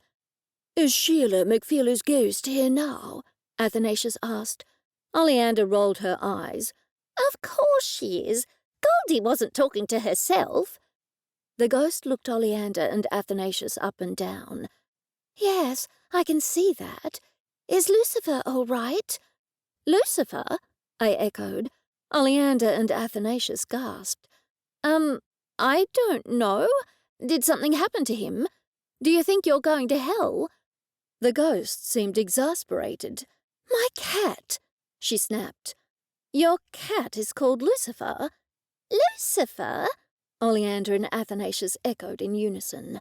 I nodded. Yes, your cat, Lucifer, stayed at my house last night, and my friend Max has taken him to the vet to be scanned. You see, Max doesn't know I'm a sea witch, and so we couldn't tell him that the cat was yours. He won't take him to the pound, will he? The ghost asked in alarm. I shook my head. No way. Max wants to keep him. That is, unless you had someone else in mind. Oh, you mean Detective Max Grayson? I nodded. The ghost looked pleased. I'd love it if he would keep him. And now to the matter of your murder, I said. Max said your brake lines were cut. Yes, I figured that out for myself, the ghost said, somewhat snarkily. Do you have any idea who could have done it? You're worried it was a witch, aren't you? She said it as a statement, not a question. I had to admit that I was. And if it was a witch, then I'm next in line, I told her. Did you know I was a sea witch before you saw me here just then? She shook her head. And before you ask, no, I don't know any other sea witches in town. We're not common, you know. Then, if it wasn't a witch murdering you to get your powers, you must have been murdered for a mundane reason, I said, like for your support of the anti-coffee law in town. Athanasius stepped forward and addressed the general area in front of me. Do you have any suspects? The ghost shook her head. No, I can't really think of any. I'm still trying to get over the shock of being dead. Walsh has just bought that large cafe in town and had it renovated. My tea room was going to be in direct opposition to him, and he was the town councillor who was the most vocal about the anti-coffee bylaw being overturned. He's the one who springs to mind. I turned around and repeated what she said to Oleander and Athanasius before turning back to the ghost. And do you have any other clues? I asked her. I mean, were you wealthy? Who stands to inherit? The ghost chuckled. I don't think I have enough money for anyone to kill me over. I don't have any living relatives apart from my son, and I left everything to him. He's currently in Dubai. He's quite a wealthy businessman, so he wouldn't have sent someone to kill me to get my money. I scratched my head. Could you give us his name, and we'll check into it just to be on the safe side? She shrugged. You're definitely on the wrong track with him, but his name is Tristan Smith. I looked over my shoulder at Oleander. Can you write down Tristan Smith, the heir? Sheila says he's wealthy and in Dubai at the moment, but we should check him out simply to exclude him. Oleander tapped away in her phone notes and nodded slowly. So the only main suspect is Walsh? Sheila nodded. I can't think of any motives, but the only thing I can think of would be my support of the anti-coffee law. It would have to be someone who thought coffee would help tourism in this town. Why don't you look into whoever stands to make a lot of money out of tourism? That's a good idea, I said. You've been very helpful. I turned back to her to say something else, but she had vanished. Just then a car pulled up behind mine. To my dismay, it was Max's. He marched over to me and put his hands on his hips. "What are you doing here, Goldie?" he demanded in a steely tone.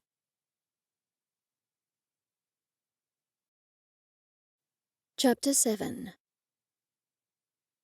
"I asked Goldie to drive me to Brisbane," Athanasius said. "I wanted to borrow her car, but she refused and said she would drive me." "It's no wonder the way you drive," Oleander said. Max was having none of it. He continued to stare at me. "So, you're snooping already, Goldie." "What do you mean?" I said, hoping my acting skills had improved since the last murder. "I was driving Athanasius to Brisbane, and Persnickle needed a bathroom break." Right on cue, Persnickle grunted. "So Persnickle just happened to need a bathroom break right at the scene of the accident?" "Oh, is this where it happened?" Oleander asked. Max gestured to the police tape. "Obviously." "I had no idea."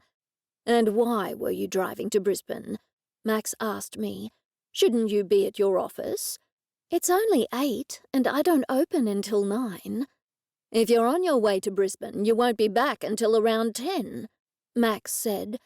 I did my best to giggle and look vacant. You know me, I'm always so mathematically challenged. "Why were you going to Brisbane?" Max asked again. "I asked Goldie to drive me there."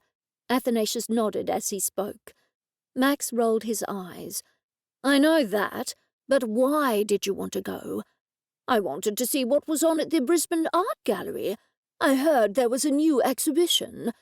"And what exhibition was that?"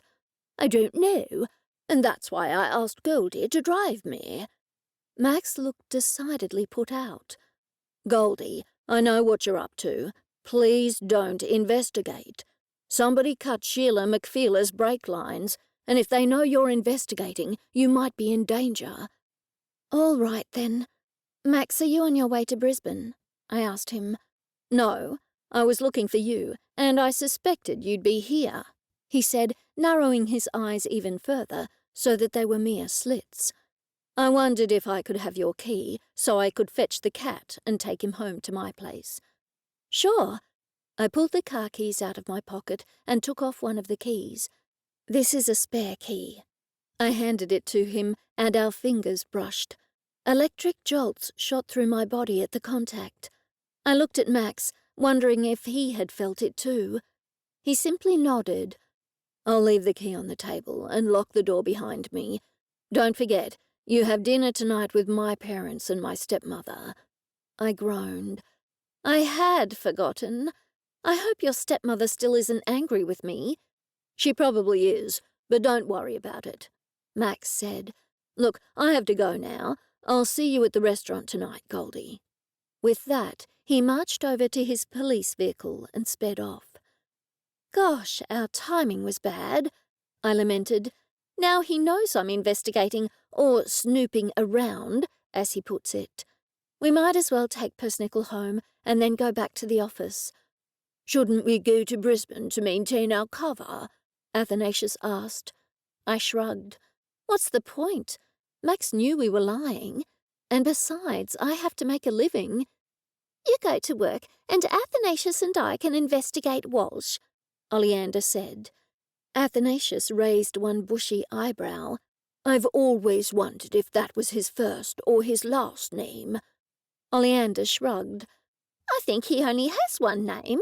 You know, like Adele, Madonna, or Oprah." "I see," Athanasius said, although it was clear that he didn't. "Come on, let's get into the car," I said. As we were driving away, I added, "Is Walsh new in town?" "No, he's been around for years," Oleander told me, "but he's only just recently opened a cafe." "It seems rather a silly thing to do, to open a cafe in a town that doesn't sell coffee," I pointed out. Oleander disagreed. "It would seem so on the surface, but he bought the cafe for a song for that very reason, and then thought he could get the old anti-coffee bylaw overturned. Sheila McFeeler was the only one standing in the way of him making money. I thought it over for a moment before speaking. I don't know. Even if it was very successful, it is East Bucklebury. After all, he's not going to make millions. Is it worth murdering somebody over? I'm sure people have been murdered over less. You could be right, Oleander, I said. I need more coffee after running into Max. When I take Persnickle home, let's all have some coffee before we go to my office. Everybody agreed it was a good idea. When we got home, I saw the cat had indeed gone. Persnickle will be happy that Lucifer isn't in the house anymore, I said. He sure was scared of that cat. Weren't we all? Oleander said. He seems to have taken a strange liking to Max, though. I was only half listening because I was busying myself making the coffee. I'm dreading having dinner with Max's relatives again tonight, I admitted. I'd be nervous enough just with his parents, but that Tabitha, she's something else. She might harbour resentment that Persnickle disrobed her and ate her clothes, Athanasius said. Undoubtedly. I handed him a cup of coffee. I've been thinking about Walsh. If he's been in town for ages, he can't be a candidate to be a witch. We'll have to figure out how we can question him. Oleander nodded. I was thinking about that too. Goldie, you can go and visit him and say now that Sheila McFeeler has gone, you feel the anti-coffee law could be opposed successfully, and chat to him on that basis. He might open up to you. But even if he does, he's not going to confess to her murder. What can I possibly find out from him? I handed Oleander her cup of coffee. Thanks, she said. Look, Goldie, I have no idea what Walsh might tell you, but I'm sure he'll tell you something, and you won't know what he's going to tell you until you try. He won't think you suspect him. What's more, it's highly doubtful that he's a witch, so you won't be in danger from him at all, especially when he thinks you're on his side over the coffee law. What if Max catches me talking to him? I said. You do have a legitimate reason this time, Athanasius pointed out. Max knows how much you like your coffee. That's true. I haven't been to Walsh's cafe yet, since it doesn't serve coffee. What's the point? I don't go to any East Bucklebury cafes, not unless I have to meet somebody. I did notice that it opened last week. Yes. Well, when we get to the office, we'll mind it, and you can pop over and speak to him. At least Max will be busy with his relatives. There is that, I said. Persnickle was already asleep in his wombat bed, so 3 of us let ourselves out. When I got to the office, I found a lot of junk mail strewn over my welcome mat. I picked one up and said a few rude words. What is it? Oleander asked me. It's from a real estate agent from the Gold Coast. Imagine leaving sales material on another agent's doorstep.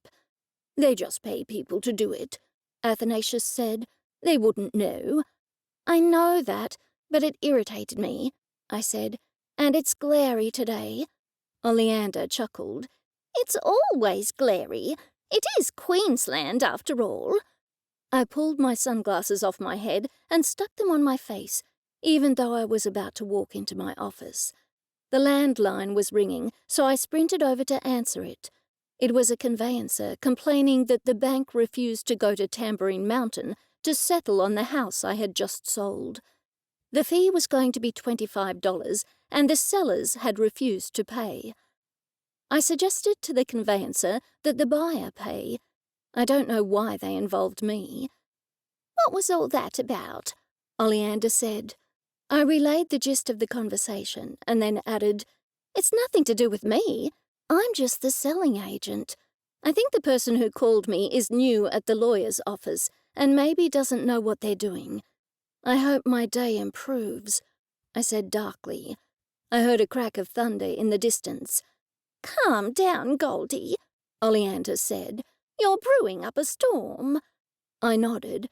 Maybe I should try to relax and watch a guided meditation on YouTube, I said. I pulled out my flask of coffee. Maybe I should sip coffee and do a guided meditation, That sounds relaxing." Oleander and Athanasius exchanged glances.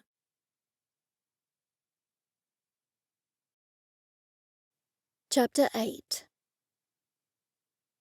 I had never been inside Walsh's cafe before. I had been inside the old one, which had been dark, but at least had a pleasant atmosphere. Even from the outside, I could see Walsh had overturned the tranquil vibe. The front wall was painted orange, and a sign in garish fluorescent lime green announced the new name of the cafe, East Bucklebury Cafe. I considered it was a most unimaginative name. Still, it was on the main road through East Bucklebury, so would get a lot of passing tourist traffic. Sheila McFeeler's tea room, as far as I could tell from looking through the windows, was indeed cosy and pretty with vintage decor, and vintage teapots and cups were dotted everywhere around. I walked into the cafe and was dismayed to see that the interior was as unattractive as the exterior. Bright orange and metal seats surrounded the wooden tables I had remembered from the older cafe. I wondered if Walsh was colourblind, or whether he had just wanted to skimp on costs. A smiling waitress looked up at me from behind the counter. "What can I get for you?" "I'd like to speak to Walsh if he's free." "I'll just check." She disappeared from sight. I walked further into the cafe, noticing that the view here was indeed good, the sparkling sea through walls of glass. It was certainly a good position. "Hello," a deep voice said from behind me. I spun around. Walsh looked like a semi-attractive Hollywood actor. He was tall, dark, and slim, with a dishevelled look that seemed deliberate. Musk, sandalwood, and vetiver notes of expensive men's cologne emanated from him in waves. "Walsh, I've seen you around town. I'm Goldie Bloom." I would have said more, but he interrupted me. "Yes, the real estate agent. You opened your office not far from here." He reached out his hand, and I shook it. His grip was firm, but not crushing. He quirked one eyebrow. "What can I do for you?" "I'm opposed to the anti-coffee law in town," I told him. "I'm sure it's affecting the price of houses in this town." His face lit up. "Good. Come over here." He beckoned me to the back of the room and indicated I should sit at a small table right by the windows that afforded a wonderful view of the coastline. "Can I get you a cup of tea?" "Ugh," I said. "Thanks, but no thanks." He gave me a big wink. "How would you like your tea?" I took his meaning at once. "Strong and black, please." He disappeared and returned with a teacup in which was a deep black liquid. I could smell the delightful aroma of caffeine from across the room. "Thank you," I said, and immediately sipped it. "That's good, tea." He laughed. "I mean, what a ridiculous bylaw. Nobody in their right mind would want those laws upheld." "Except someone who was about to open a tea room to trade off the law," I said. He nodded grimly. "Sheila McFeeler. Of course, she was going to oppose us trying to overturn the law, because she was going to make a lot of money out of it." "You mean by focusing her attention on selling tea rather than coffee?" He nodded. "Yes. If coffee continued to be illegal in town, then she could market her tea room as a successful alternative. East Bucklebury is somewhat of a quirky place, and people would no doubt flock to her tea room. At least, that's what she thought. So she had a great deal of self-interest involved in supporting the old bylaw." "Just how difficult do you think it will be to get that bylaw overturned?" I asked him. "I asked my lawyer, and he said he thought it wouldn't be able to be done. He thought it would require an Act of Parliament, and we would have to lobby the federal government. Still, he admitted it was out of his depth. The town council didn't want to get legally involved, so a few of us are going to lobby as citizens. We're having a meeting of business people to form an action committee and to finalise the protest rally. Would you like to attend our meeting?" "I'd love to," I said with enthusiasm. Walsh looked pleased. However, my enthusiasm was at the thought of a whole lot of suspects being gathered into the one place. I wouldn't have to go looking for them. "So, have you actually formed a committee yet?" I asked him, confident he would think my interest was purely in overturning the antiquated anti-coffee bylaw. "We're working towards that at the moment," he said. "Of course, it's going to be harder with the police sniffing around." I feigned surprise. "The police?" "Haven't you heard?" he said. "The police said Sheila McPheeler was murdered." He shot me a long, hard look. "Aren't you friends with that detective?" "I am," I admitted, "but he doesn't tell me anything police-related. He has a thing about it." I rolled my eyes. "Are you sure she was murdered? I thought her car hit a tree." He looked around the room and spoke in a conspiratorial tone. "It's all over town. Her brake lines were cut." I gasped and did my best to look surprised. "You're kidding! Who do you think did it?" He leant across the table. "No idea, but the police think it was one of us."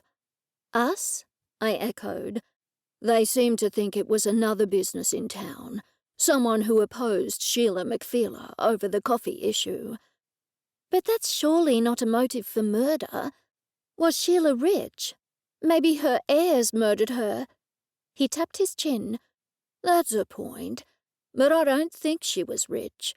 Anyway, she was a very annoying woman, so she probably had made at least one bad enemy somewhere down the line." "Hasn't she been in town for years?" I asked him. He nodded. "Yes, although she left for a time before coming back. She sure annoyed a lot of people." "And was she always in support of the anti-coffee law?" He shook his head. "Well, if she was, she never said so before. Not until recently when she was going to open her tea room. The nerve of that woman." He banged his fist on the table, startling me. Just then, his phone rang. He looked at me. "Sorry, I have to get this." He looked out the window and spoke into the phone. "Hi, I'm just in a meeting right now. I'll call you later. Did you get home okay? How was the traffic on the M1? He nodded and then hung up. "That was my girlfriend," he told me. "She lives in Brisbane. She was staying with me for a few days and went back this morning." "That's nice," I said absently. "When is this meeting?" "Tomorrow night at 6, and it's in here," he said. "So you can come for sure?" I nodded. "Yes, I'm very keen to meet everyone." That, at least, was the truth. I took another gulp of coffee. "This is really good. Are you going to be able to make a living if the law isn't overturned?" His face turned an ugly shade of red. "I don't see how. The lack of coffee in this town isn't a well-known fact. People come here and ask for coffee, and then when we explain about the law, most of them get angry and they storm out. Or they ask where the nearest town with coffee is. People take their coffee seriously, you understand." "Believe me, I do understand." "And as much as I disliked the woman, I have to admit that her idea of a tea room was a clever idea, positioning her brand around the lack of coffee." "Is anybody going to take over her business now she's gone?" He looked surprised. "You know, I haven't thought of that." "If you don't mind me asking, why did you buy this cafe if you knew you wouldn't be able to sell coffee?" He leant across the table. "Because I thought the bylaw might possibly be overturned." I raised my eyebrows. "Wasn't that a huge gamble? Especially after your lawyer told you it might require an Act of Parliament?" "Nobody makes serious money without taking risks," he said smugly. "I got this cafe for a song. At the very least, it will pay its way, so I won't be going backwards with the finances, and I could make a lot of money. It's a good position here." He gestured expansively, and we would serve good coffee. I thought it was a sensible business decision, certainly worth the risk." "That's very clever of you," I said, thinking it wasn't clever at all. I'm sure if the anti-coffee bylaw could possibly be overturned, it would have been overturned by now, but I kept my opinions to myself. Well, I certainly hope I'm not interviewed by the police over Sheila McFeeler's death, I added in an attempt to bring the subject back to the murder victim. He looked surprised. Why would they question you? Because I did tell her I didn't approve of her actions, I lied. I mean, what is a town without coffee? I find the whole thing preposterous. He simply smiled and nodded. I pushed on. I hope they catch the murderer soon, so they won't bother us. Still, the publicity will be good, Walsh said. I raised one eyebrow. How do you figure that? Well, it was something my girlfriend said, he told me. She works in business branding and marketing. She said that Sheila's death would attract a lot of publicity about the town and bring a lot of attention to the anti-coffee bylaw. She said it would rally public opinion against it, and it would also bring attention to the current cafes in town. I've already had a call from a Sydney paper wanting to interview me. That's fantastic, I said. Do you think the publicity will continue after they catch the murderer? Once more Walsh's face turned deep red. I don't know, he sputtered.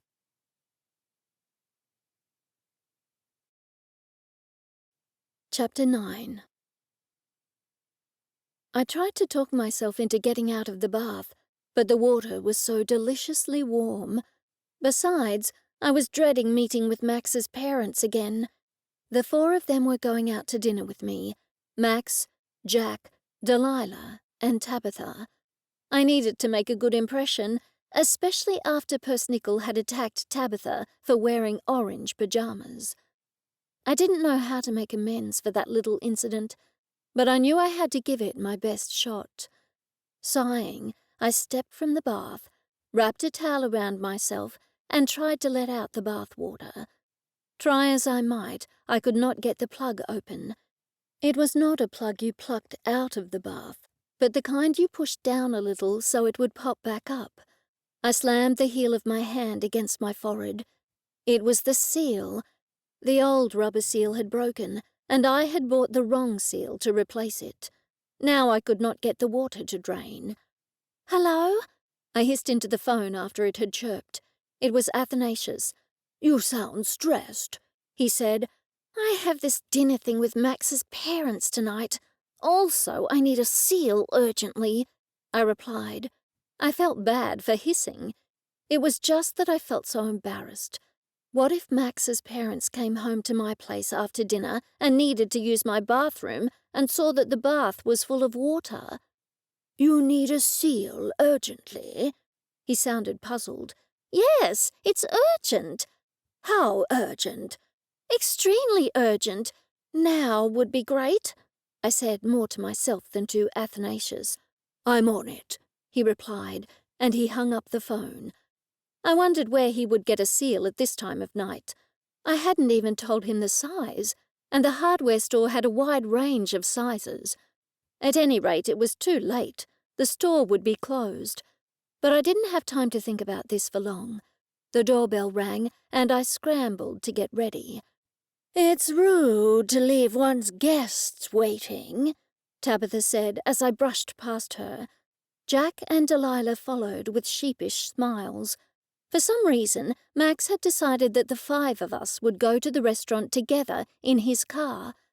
I found myself wedged between Tabitha and Delilah in the back seat, praying I wouldn't get motion sickness and throw up on Tabitha's orange boots. "Okay, folks," Max said as he pulled into the restaurant. I found myself gasping for breath as I crawled out of the car. Tabitha had doused herself in lavender perfume, and I suspected I was reacting to the chemicals. "Wow, Goldie," Max grabbed my shoulders. "Maybe you went a little overboard with the blush." "I'm not wearing blush." It was true. I didn't have time to wear blush. I was too stressed about dinner and the seal. "Maybe we should go to the hospital," Max said gently. He pointed to the car window, and I looked at myself in the mirror.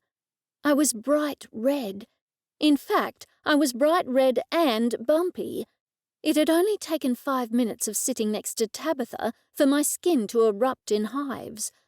I went to scratch my face, but Max pinned my hands to my sides. "No," he said, "you'll make things worse." "I can't be seen looking like this," I cried softly. "I see no difference in your appearance," Tabitha said, "and I'll not miss out on my dinner just because you are throwing another one of your tantrums." I raised my eyebrows. "Another one of my—" "That's enough, Tabitha," Max said. Tabitha's mouth formed a perfect O. "How dare you?" she sneered. "How dare—" "Let's just get some dinner, shall we?" I said hurriedly. I yanked Max away from his wicked stepmother and dragged him into the restaurant. Soon the 5 of us were sitting at a table in the centre of the room as I tried to ignore the stares. It was probably the stress. The stress and the perfume. That's why I had broken out in hives. Now if I could just get through tonight's dinner, then I would be okay. That's all I needed to do. Get through tonight's dinner without another hiccup. I looked up to see Oleander and Athanasius pressing their faces against the window. They looked like children being very naughty. My eyebrows weren't so high they nearly touched my hairline, which would perhaps soon be receding from stress. What on earth were they doing? At least Max, Jack, Tabitha, and Delilah all had their backs to the window and could not see them. "I'll just be a moment," I said, and I placed my napkin on the table. Max looked concerned. "Are you all right?" "Would you order for me?" "Sure." I thanked him. I pretended I was heading for the bathroom, but at the last moment I turned right and ran outside. "What on earth are you both doing?" I asked them. "We got you a seal," Athanasius said proudly. He was positively beaming. "Thank you," I said, "but couldn't this wait?" "You said you needed a seal urgently." "Not this urgently. When did you even get a seal at this time? All the stores are closed." "From the local seal rescue," Oleander said, like this was obvious. "What? The local seal rescue?" I repeated. "What? No, I need a seal for the bath." "Most people just get rubber ducks," Oleander said. I frowned.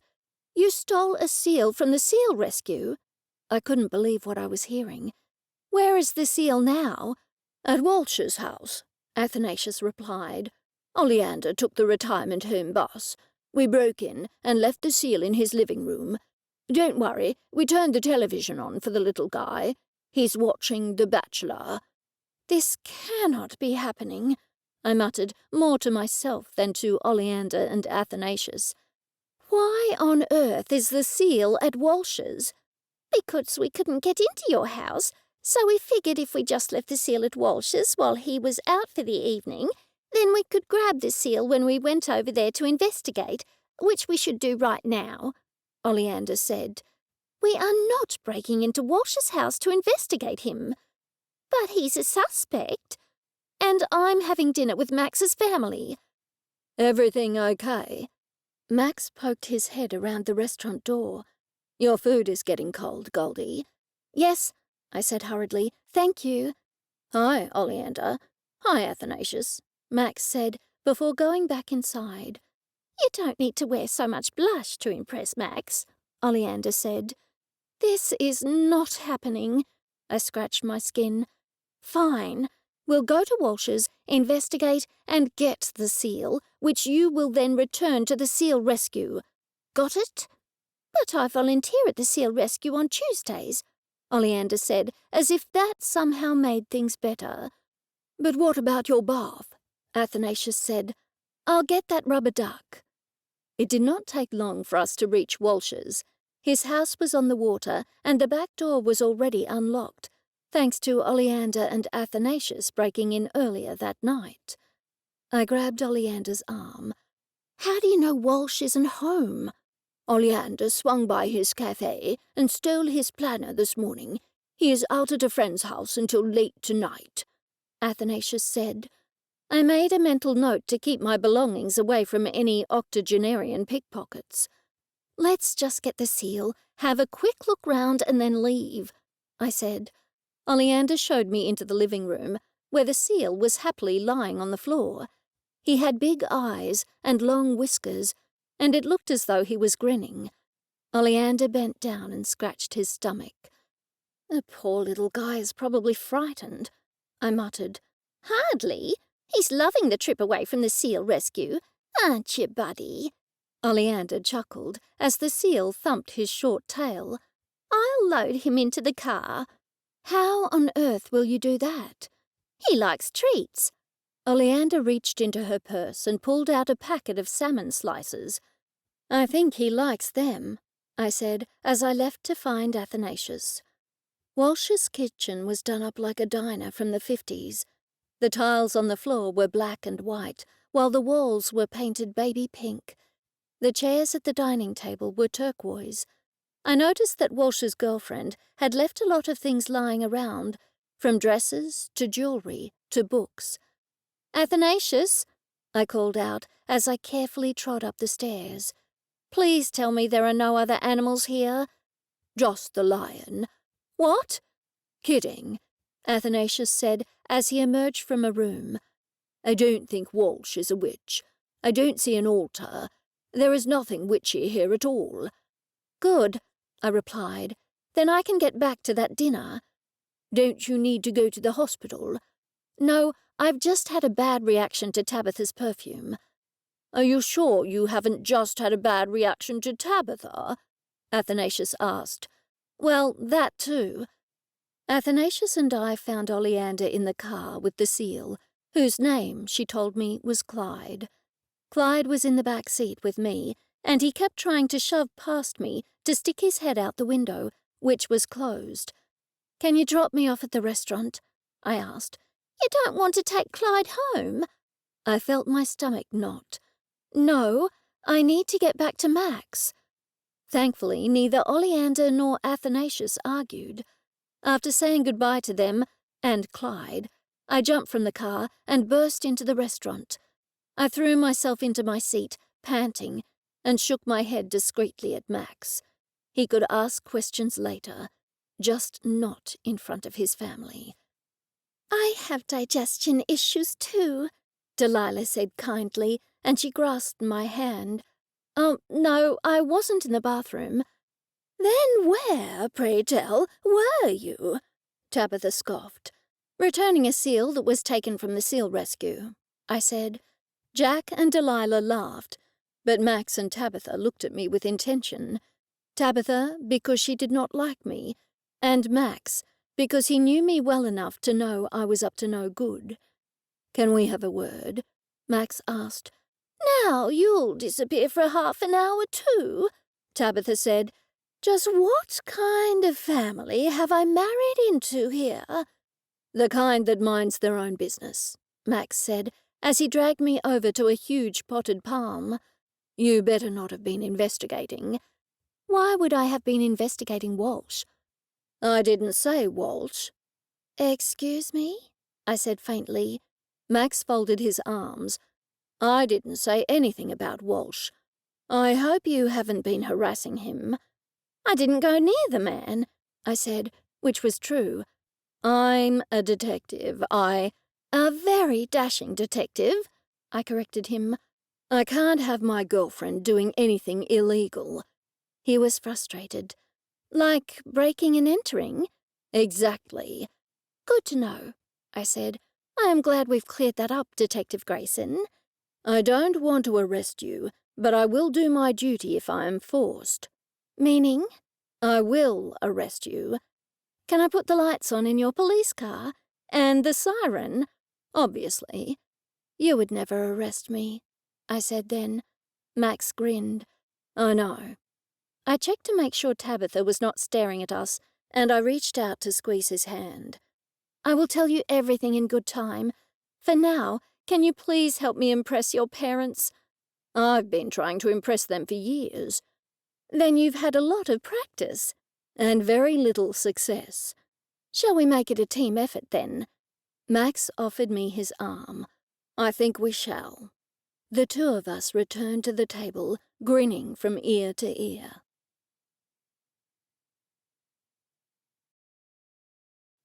Chapter 10. Oleander knocked on my door. "Max is here." I was getting ready to go to the meeting at Walsh's cafe. I hurried into the living room, tying my bathrobe tightly around me. Thank goodness the bath now had a seal, a rubber one at that. "Are you going out?" Max asked me. "Yes, to the meeting in Walsh's cafe," I said.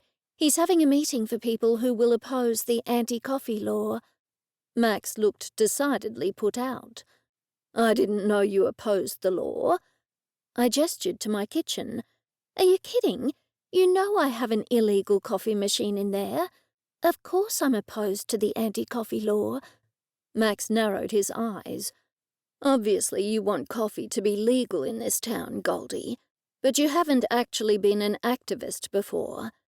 "Yes, but thinking what happened to Sheila McFeeler made me consider the matter," I said. "Maybe real estate prices in this town will go up if coffee is legal. And besides, Walsh invited me to the meeting." Max put his hands on his hips. "Did he now?" "How are things with your parents and your stepmother going, Max?" Oleander asked him. I shot her a grateful look for changing the subject. "As well as can be expected," Max said. He sounded wary. "Is Tabitha giving you a hard time?" I asked him. "Tabitha gives everyone a hard time, even my father," Max said. "I really don't know what he sees in that woman. I have no idea how she got him under her spell." "It wasn't her personality," Athanasius muttered, followed by, "Sorry." "Have you made any headway into the murder investigation yet?" I asked him. Max sighed. "No, and if I did, I wouldn't tell you." I pouted. "Now, Goldie, don't look at me like that. Put the murder out of your mind." "But how can she?" Oleander said. "Athanasius and I are staying here until the murderer is found. Safety in numbers and all that." "But surely you're safe at the retirement home," Max said, "unless you're afraid a senior citizen is the murderer." Oleander frowned. "Now there's no need to be ageist, Max. What if the murderer strikes again? We are staying here to keep Goldie safe. If you catch the murderer, please let us know, and then we can go back to the retirement home." "I certainly will tell you when we catch the murderer," Max said. "Sheila said her son inherits everything," I told him. Max looked shocked, and I realized my mistake. "I thought you didn't know her." "I didn't know her, but I have spoken to her," I said. Max shot me a suspicious look. "Are you having dinner with your parents again tonight?" Oleander asked Max. "Yes." "Well, I had better leave. They're coming over to my house tonight, and I'm making dinner for them. Are you sure you can't come, Goldie? Oh, and Oleander and Athanasius, you're most welcome too." "I do have to go to the meeting," I said. I looked at Oleander. "Athanasius and I need to mind Persnickle. How is Lucifer doing?" Max ran a hand over his forehead. "How did you know the cat's name?" Oleander smiled. "I remembered I'd heard Sheila mention it once." Max seemed to swallow her story. "I think he dislikes Tabitha as much as Persnickle does. That sure is one feisty cat." "He seems to like you," I pointed out. Max nodded. "That's the main thing. He did take an instant liking to me. Maybe he'll grow to like others in time." Oleander and I exchanged glances. "Well, sorry to rush off, but I'll be late for the meeting if I don't throw on some clothes," I said. "Don't throw on any clothes on my account," Max said with a big wink. "You're forgetting you have an audience in the room," Oleander said in a lecturing tone. I reached up and gave Max a light kiss before running back into my room. I finished applying my makeup and then put on my clothes. I was fairly certain the murderer would be at the meeting tonight. That was, of course, unless the murderer was a witch. When I came out, Oleander caught my arm. "Before you rush off, Goldie, there's something I've been meaning to ask you, and it can't wait." "You can eat all the rumballs in the fridge," I said. She shook her head. "Too late. Athanasius already ate them. No, it's not that. If there was another witch around, would you feel it?" I was puzzled, and I said so. "What do you mean?" "Would you sense it on some type of psychic or intuitive level? If a witch was in town to murder you, would you feel something was amiss?" I thought about it. I have felt uneasy for the last few days, but I thought it was simply because I was nervous about meeting Max's family. "Then think about it now," Athanasius said. "Do you think it could be something else?" I shut my eyes and considered the matter. After a few moments, I opened them. "Yes, you could be right. I do feel under some kind of threat. It's hard to explain, but I kind of feel like I'm holding myself tightly. I can't explain it, because it's a spiritual feeling." Oleander tut-tutted. "So you do think there could be a witch in town who means you harm?" I nodded slowly. "Quite possibly. But on the other hand, it could just be that I'm nervous about Max's parents, and it hasn't gone well right from the time I met them. It's that dreadful woman with her orange hair." "Tomorrow, why don't we take Persnickle and you can speak with Sheila's ghost again?" Oleander said. "Ask her if she had the feeling too." I grabbed my car keys. "But wouldn't she have told us if she did?" Oleander shook her head. "No, because you weren't aware of it until we asked you. Maybe it just hadn't occurred to her and she needs to think about it first." "That's true. Well, I had better get to the meeting, because if it was a mundane reason for murder, then people there would have had a motive." I hurried out the door with a wave over my shoulder. "Test your brakes as soon as you leave," Athanasius called after me. I drove down the road a short way and tested my brakes. They worked fine. I drove a little further and tested them again. So far, so good. Since Sheila McFeeler's death, I had been keeping my car in my lock-up garage instead of in the carport outside it, but I was certain that a determined murderer could find their way into the garage. I had no idea what I was looking for at the meeting tonight. I tested my brakes again and thought about it some more. Motives. Yes, that's what I was looking for. Motives. I still hadn't had a chance to check to see whether Sheila's son was, in fact, a rich businessman living in Dubai. He stood to inherit everything. I thought about her house. It wasn't on the water, and without any research, I guessed that would be worth around $600,000. I had no idea how much money she had in the bank, and I had no idea how big her mortgage was, or even whether she had one. She had lived in East Bucklebury for some time, so maybe if she did have a mortgage, it was a tiny one. 20 years ago, East Bucklebury didn't even have sewerage, and the houses were very cheap indeed. It was a backwater and not a tourist destination until a big company had come to town and turned the swampland on the ocean to luxury homes, charging well over $1 million per home. They had seen to it that sewerage was introduced to town, but all the residents were still dependent on tank water. When I got to Walsh's Cafe, I had to park up the road because plenty of cars were parked outside already. It certainly looked as though the meeting was going to be a popular one. My stomach clenched as I thought that I would possibly meet the murderer tonight. I also told myself to keep my psychic feelers on full alert for any witchy vibes. When I walked into the cafe, Walsh met me at the door. He handed me a brochure. "Good to see you, Goldie. I'm glad you could come," he said. "We're going to have a meeting, and then we'll have a cup of tea afterwards." When he said the word tea, he winked at me. I sat at the back of the room and took out a pen and notepad, ostensibly to take notes about the meeting, but in fact to take notes about the people present. I recognized the marina owners and several other storekeepers. Soon Walsh took the floor. He explained at length, repeating his lawyer's words about possibly needing an Act of Parliament to overturn the anti-coffee bylaw. He suggested he should take up a collection to pay for the services of a good Brisbane lawyer. Judging by the murmurs of agreement, it didn't seem as though his plan would attract any objections. Walsh also suggested forming a committee and action group. Everyone put up their hands, while I looked down at my notepad and studiously avoided eye contact. Despite the meeting being about coffee, one of my favourite subjects, it soon got boring. At first, Walsh mentioned some other interesting antiqued bylaws.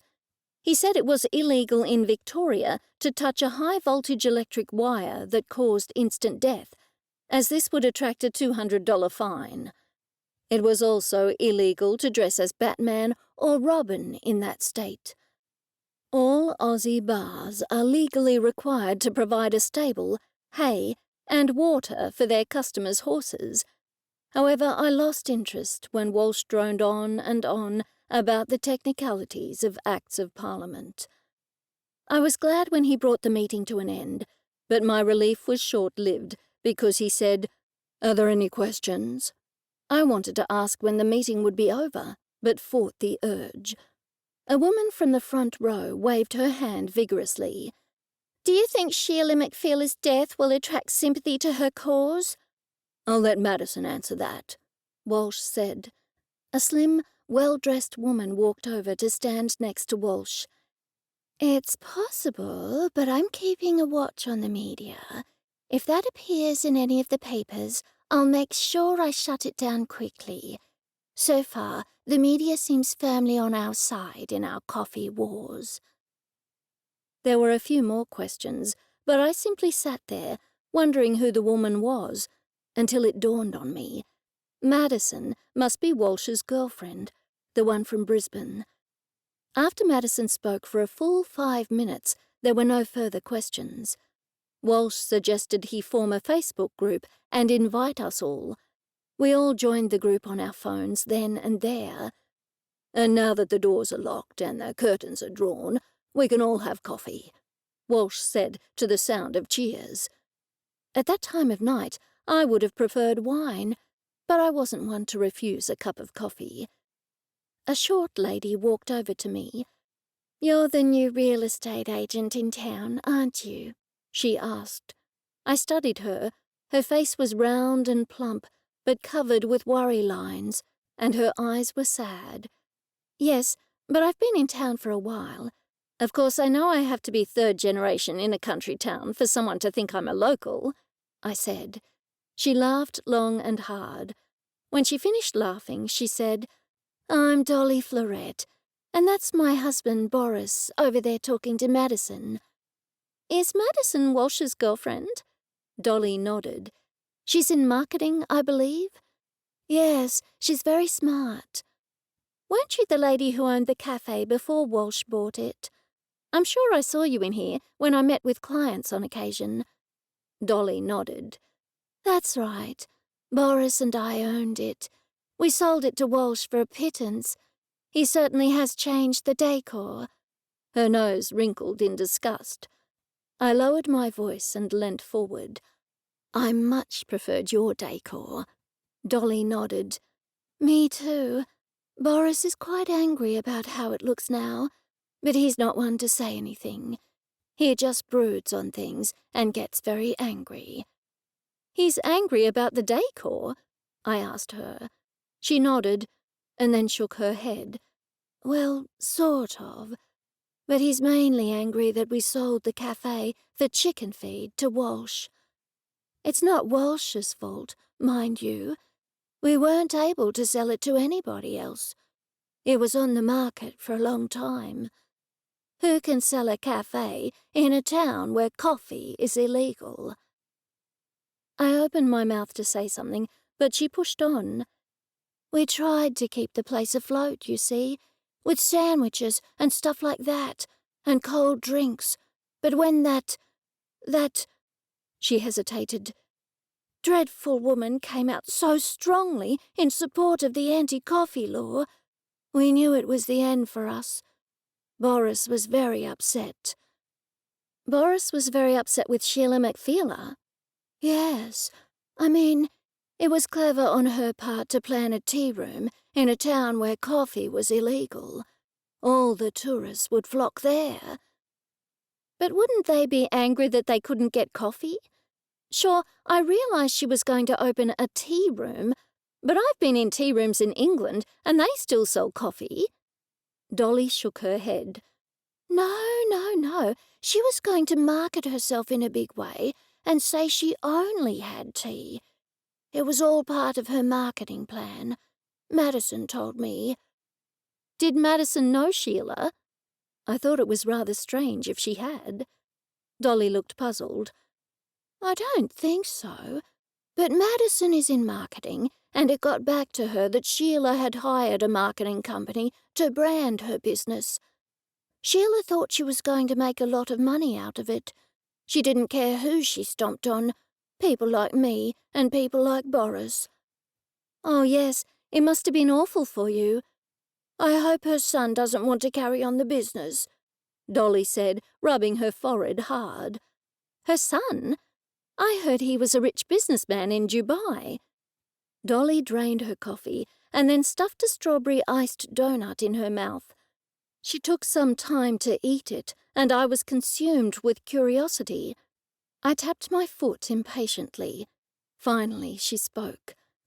No. He was a rich businessman, but he has a gambling problem. He went broke.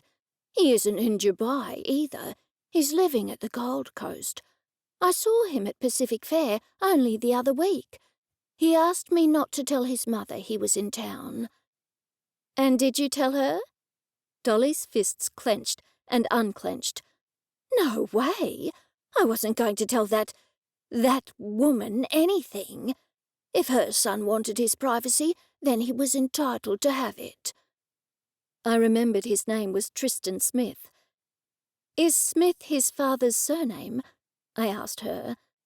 Dorothy's features relaxed, and she gave a little chuckle. Sheila's family was obviously bad with names. I mean, Sheila McFeeler. Wouldn't you change your name if your name was Sheila McFeeler? Before I could respond, she continued.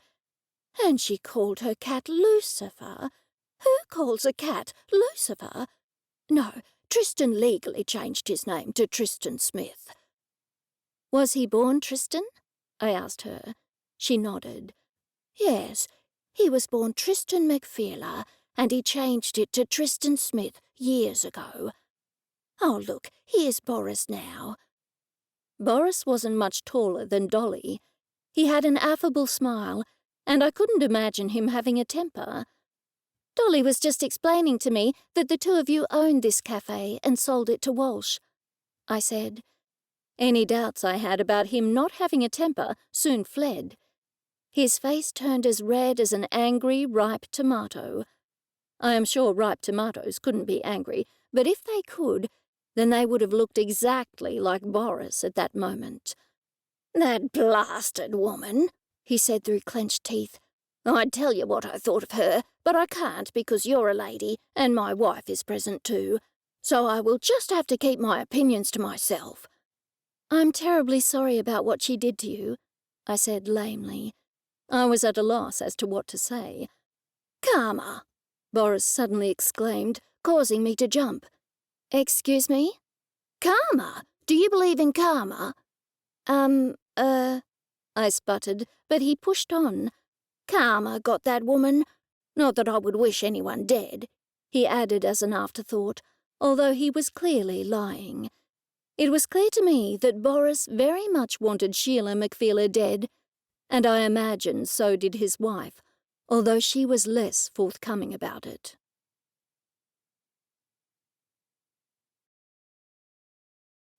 Chapter 11. The following morning, I got up early and staggered into the kitchen like a zombie, my hands extended in front of me, searching for the coffee pot. I got the coffee ready and then heard a grunt behind me. I swung around to see Oleander.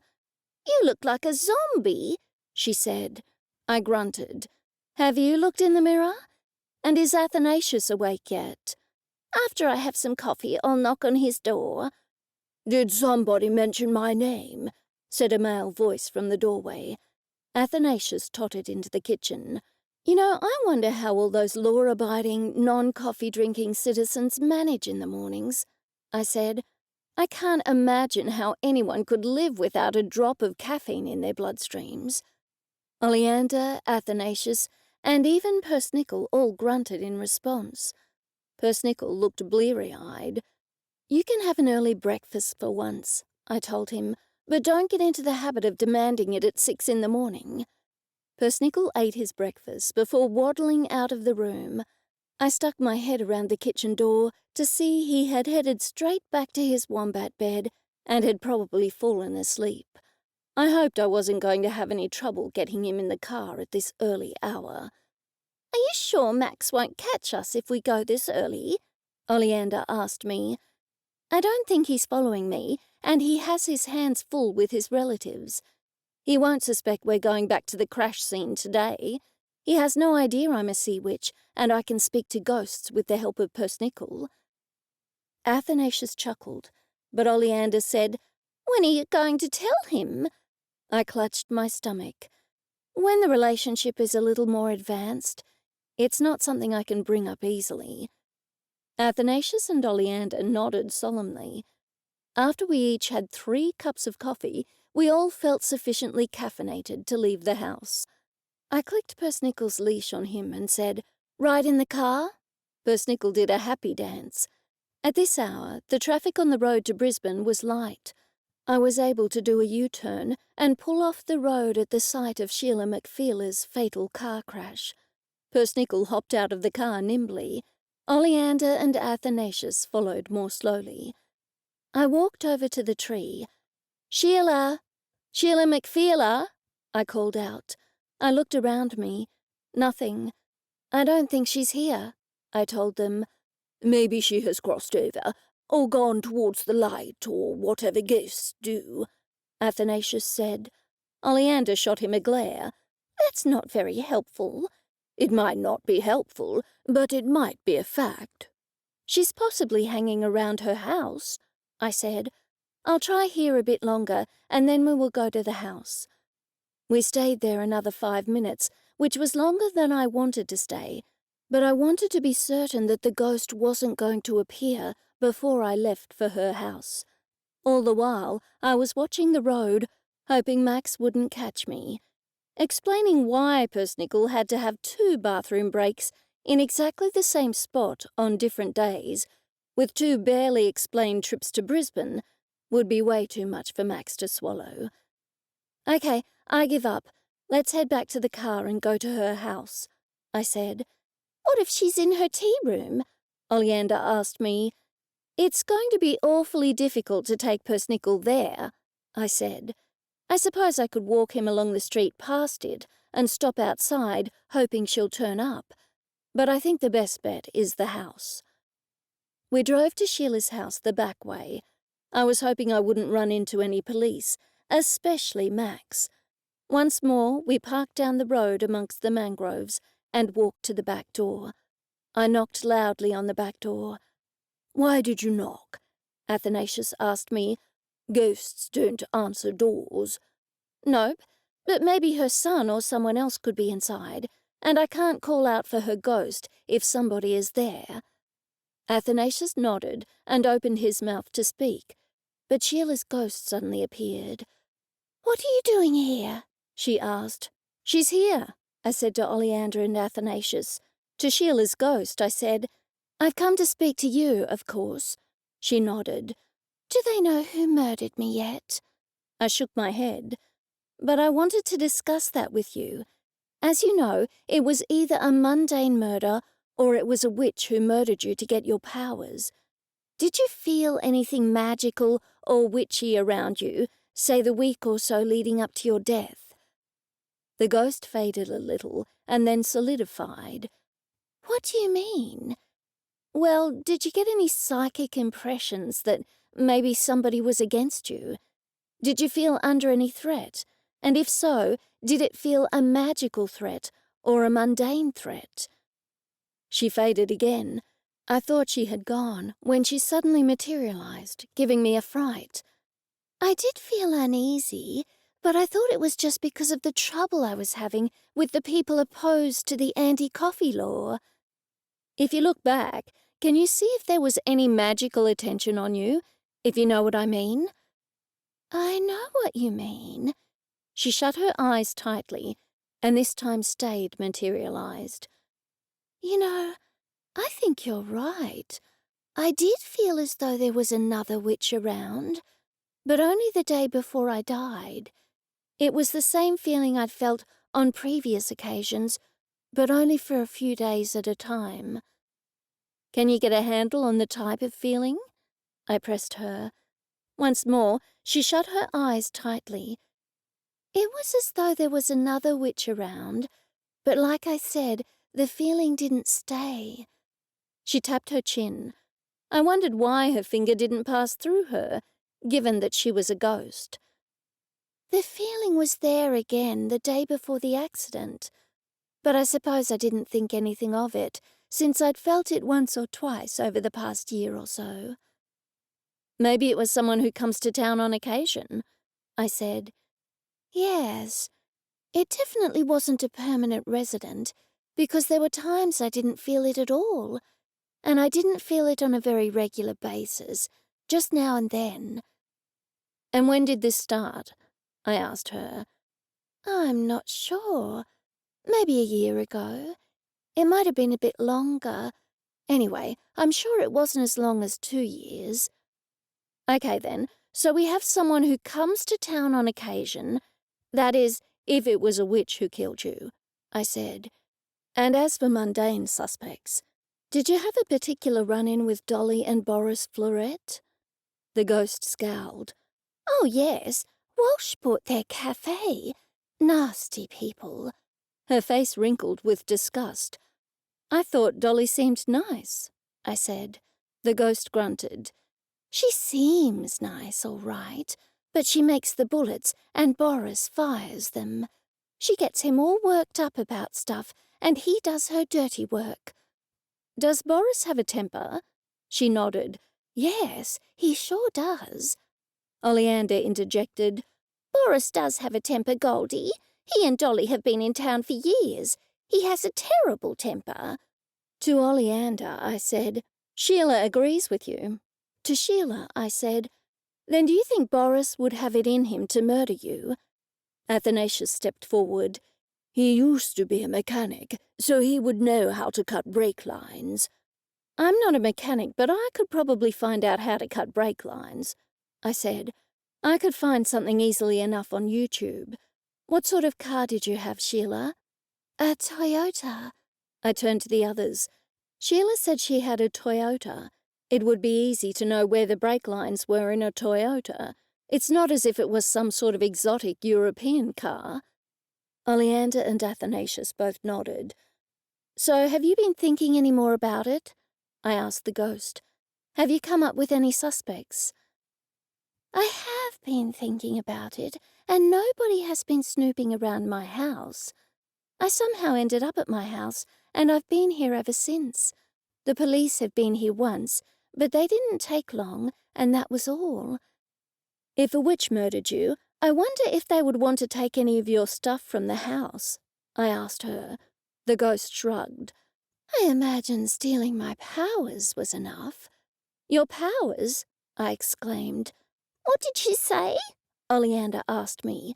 I shook my head. It's not what she said. Something just occurred to me. If a witch has taken Sheila's powers, we should keep our eye out for storms and such like. If something upsets a sea witch, then there will be a sudden thunderstorm or a hailstorm or something like that. But if the murderer thought there was another sea witch in town, they would be very careful to control their emotions, because they wouldn't want to give themselves away, Oleander pointed out. This is all making my head spin, I said. It's too early in the morning to think. My son, the ghost exclaimed. What's he doing here? With that, she vanished. I turned around and saw a man walking around the corner towards us. He looked pleasant enough. He was about my height, with sandy hair, and his complexion was pale. Judging by the scent of sandalwood, musk, and vetiver, he was wearing the same cologne as Walsh. "Hello," he said. "What are you doing here?" "Who are you?" Athanasius countered. "I'm Tristan Smith." He strode over to us. "Sheila's son," I said. He nodded. "I was a friend of your mother's," I said. "I'm Goldie Bloom, the local real estate agent, and these are my assistants, Oleander and Athanasius. We were coming to leave a note here. The local detective, Max Grayson, has your mother's cat at his place. We came to leave a note in case whoever came to look after your mother's property was worried about the cat." Tristan looked puzzled. "The cat?" "Yes, Lucifer. You knew your mother had a cat?" "Lucifer?" he spat. "What a ridiculous name for a cat. The whole family had ridiculous names." "Then you don't want to keep the cat?" "Of course not." "The detective will be pleased to hear that. He's grown quite accustomed to that cat." Tristan quirked an eyebrow. "The cat hasn't scratched him." "No, but he attacked everybody else," Oleander said, pointing to the Band-Aid that was still plastered across her forehead. "Well, I'd ask you inside, but I just want to get my mother's property wrapped up and sold," he said. That was obviously a dismissal. "Max will be happy about the cat. Goodbye," I said. The three of us were at the side of the building when he called after me. "Wait, did you say you're a real estate agent?" I stopped and turned around. "Yes." "Can you put your number in my phone?" He handed me his phone, and I tapped my number into his contacts. "I'm looking to get this house sold as soon as I can. I have to find out about probate and everything else." "Are you the sole executor?" He nodded. "You might not need probate. Unless you need probate for some other reason, then you won't need it for the house. Not in Queensland at any rate. You just have to get a Section 5A form and file it with the registry office in Brisbane, and then you will become a representative of your mother's estate. Once that happens, it's just the same as selling any house." His face lit up. "So I don't need to wait months for probate?" I shook my head. "No, not at all.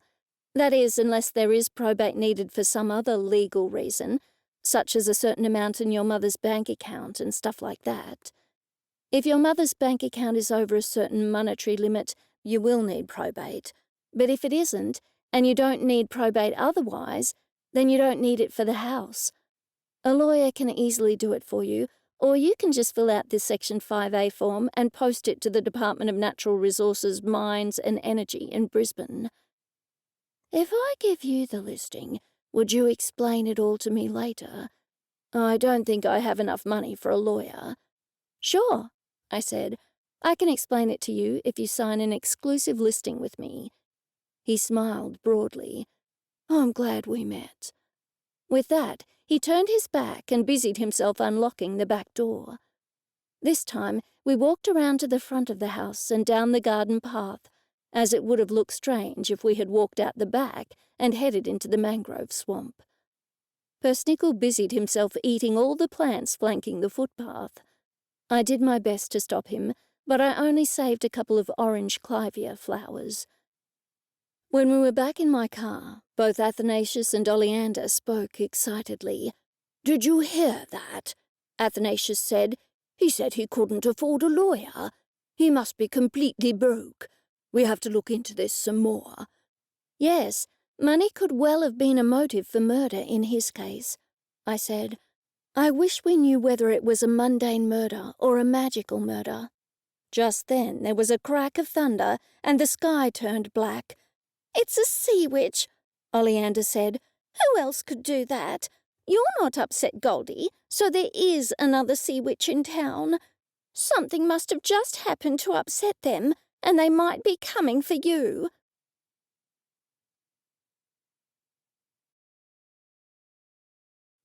Chapter 12. Persnickle and I were inside Oleander's apartment at the East Bucklebury retirement home. Actually, I was inside the apartment, while Persnickle was in the courtyard at the back, eating weeds and probably anything else he could get his teeth on. Oleander was certain that some of the residents would be able to provide more information on the suspects.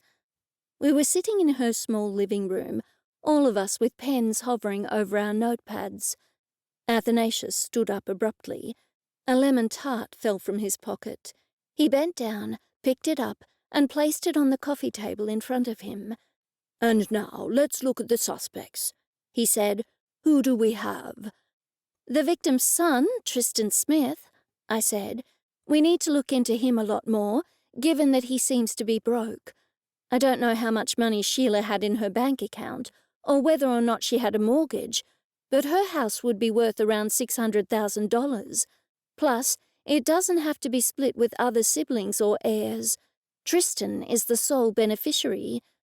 I stopped talking and wrote Tristan's name on my notepad. "And there's Walsh, of course," Oleander said. "He bought that place for a song from Dolly and Boris Floret."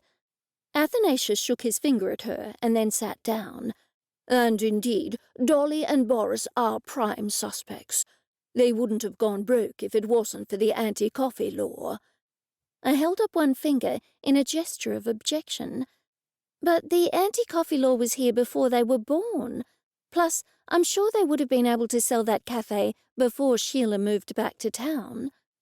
Oleander agreed with Athanasius. "Nevertheless, they are strong suspects. Who else do we have?" "Madison, Walsh's girlfriend," I said. Athanasius looked surprised. "Why her? Doesn't she live in Brisbane?" I nodded. "I have her as a suspect for 2 reasons. Firstly, because she is Walsh's girlfriend, so any motives of his could also be hers, and also because she is possibly a witch. Remember that Sheila's ghost told me she felt a witchy presence on occasion in town, but she said it wasn't here all the time. That means the witch isn't a local." "We didn't actually hear her, but you relayed what she said," Athanasius said. Oleander rolled her eyes. "That's what Goldie meant." Athanasius pouted. "Then why didn't she say so?" I ignored him and asked, "Do we have any other suspects?" They looked blank, so I added, "Let's write unknown witch and add that to the suspects. I mean, if it was a witch who murdered Sheila, then we don't know the identity of that witch." Oleander nodded slowly. "That's a good idea." "And another idea occurred to me in the night," Athanasius said. "Whoever cut Sheila McFeely's brake lines must have known she was specifically driving to Brisbane on that road." I didn't catch his meaning at first. "Why do you say that?"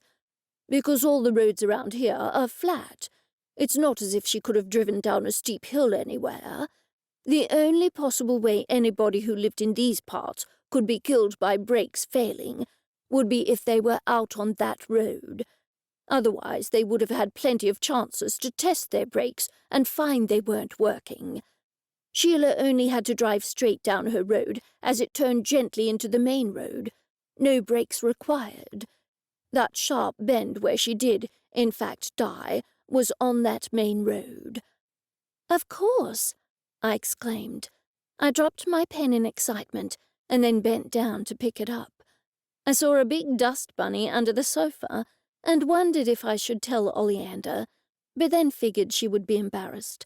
I mean, who doesn't have dust bunnies under their sofas? I straightened up and said, "That's right, that must narrow it down. It was somebody who knew she was driving to Brisbane that day. As you said, Athanasius, cutting brake lines wouldn't have been fatal for anyone just driving around town because everything here is so flat and the speed limit is so low." It was Oleander's turn to stand up. "Then who knew she was driving to Brisbane that day? And why was she driving to Brisbane?" She looked at me, and I shrugged. "No idea," said Athanasius, "but that's something we need to find out." "She might have been going to see a lawyer." I ran my hand over my forehead. "Well, there's no point indulging in idle speculation. We'll ask around. And there's something else that occurred to me.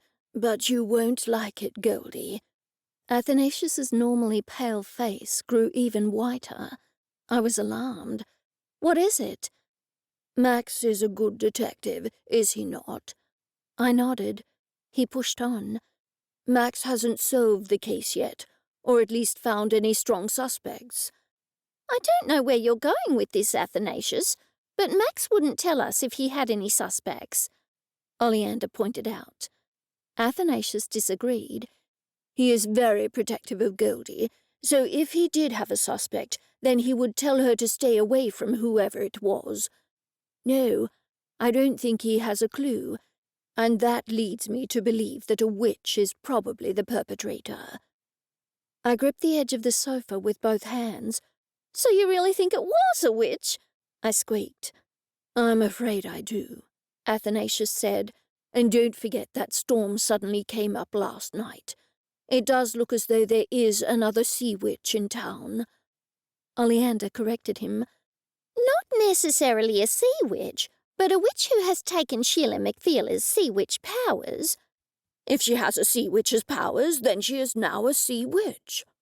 I thought they might get into an argument about what a sea witch specifically was or wasn't, so I hastened to add, well then, if it is a witch, we know it isn't Walsh, and it can't be Dolly or Boris either, because they've been here for a long time too. Madison lives in Brisbane, and Tristan Smith hasn't been living in East Bucklebury either. Both of them do come to town on occasion. So we have 3 witch suspects, Oleander said. Tristan Smith, Madison, and unknown witch.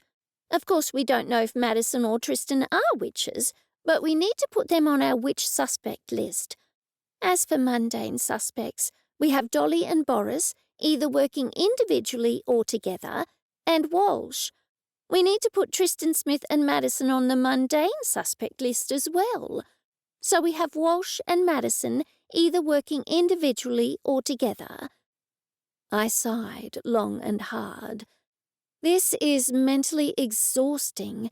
We have too many suspects, and we haven't made any headway at all into the investigation. Like you said, Athanasius, the fact that Max apparently hasn't either makes me think a witch is involved. I'm going to have to increase magical protection around my house.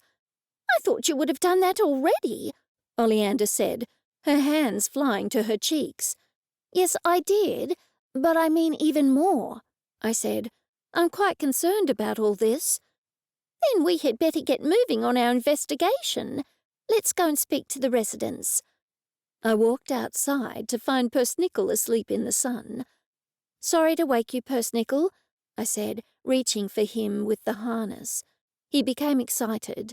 We're going to see the residents, I told him, hoping he wasn't disappointed to not go for a ride in a car quite yet. I put on his therapy wombat blanket. Persnickle did a little wombat dance, as he knew that meant Athanasius would give him a lemon tart. In fact, Athanasius paused halfway from Oleander's apartment to the main complex of the retirement home to do just that. Persnickle gobbled it up as we walked along. We caught sight of some of the residents sitting under brightly coloured umbrellas in the courtyard, in which were beautiful tropical plants, gorgeous red and green cordylines, non-invasive bamboos, and brightly coloured begonias. I sat down next to a large red and green Neoregelia bromeliad plant and inhaled the heady scent of the jasmine bushes nearby. As soon as I looked up, I was dismayed to see Harriet Hemsworth. Worse still, she made a beeline for me, and she was clutching her dreadful book. Harriet placed the heavy book on the table in front of us. It landed with a thud. I have some wonderful photos of new diseased skin and ailments to show you, she said in a high-pitched voice. I have a wonderful photo of a very diseased, dissected spleen. I clutched my stomach and fought the wave of nausea that flooded over me. Maybe later, I said. I'm feeling a little sick in my stomach. That, at least, was the truth. Oh, then these photos will cheer you up, she said brightly. Oleander came to my rescue. She leant across the table and said in a conspiratorial tone, We are secretly investigating the murder of Sheila McFeeler." Harriet looked even more pleased. "That's wonderful," she exclaimed. "How can I help? Who do you suspect?" "Can you think of anyone who would have wanted to kill her?" Oleander countered. Harriet looked around the table. "Well, Boris Florette hated her, and he used to be a mechanic. He could have easily cut her brake lines.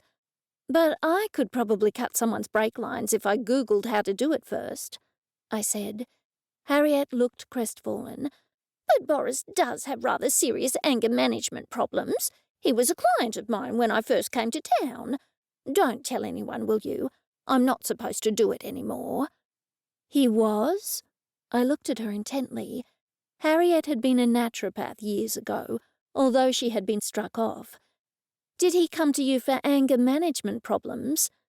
Harriet bit her lip and frowned hard. She didn't speak for a few moments. Finally she said, "Yes, he was a client of mine, but it would be breaching client confidence to tell you why I was treating him.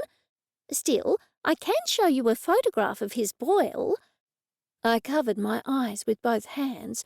"Please don't," I said weakly. There was silence, so I opened my eyes. It was most unfortunate that I did so, because I looked straight at a photo of a dreadful boil. In fact, I even couldn't begin to describe what I saw. I shut my eyes tightly. "I can't look at that. I'm not feeling well," I said truthfully. "Oleander, tell me when she puts it away." "I'm not looking either," she said. "Athanasius?" I said hopefully. "It's safe to look now," he said after an interval. I carefully opened one eye and then the other one, and to my relief the book was indeed shut. Harriet looked quite put out. "Why aren't you all excited to see my wonderful pictures?" she demanded. "They're very medically interesting and in colour. All the residents love seeing them. Why, I showed Enid Butler some of the new photos this morning, just before she fainted."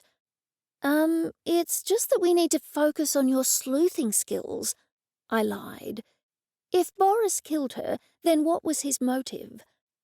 Harriet leant across the table once more. "Dolly and Boris were going to sell their cafe last year."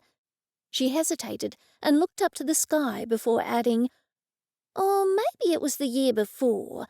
Time flies, you know. I haven't been in town that long myself. Anyway, they were going to sell it to someone from the South Gold Coast for a good sum.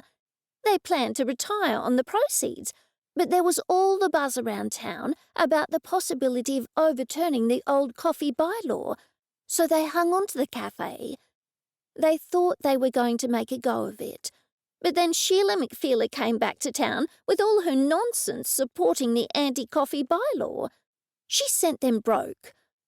I interrupted her.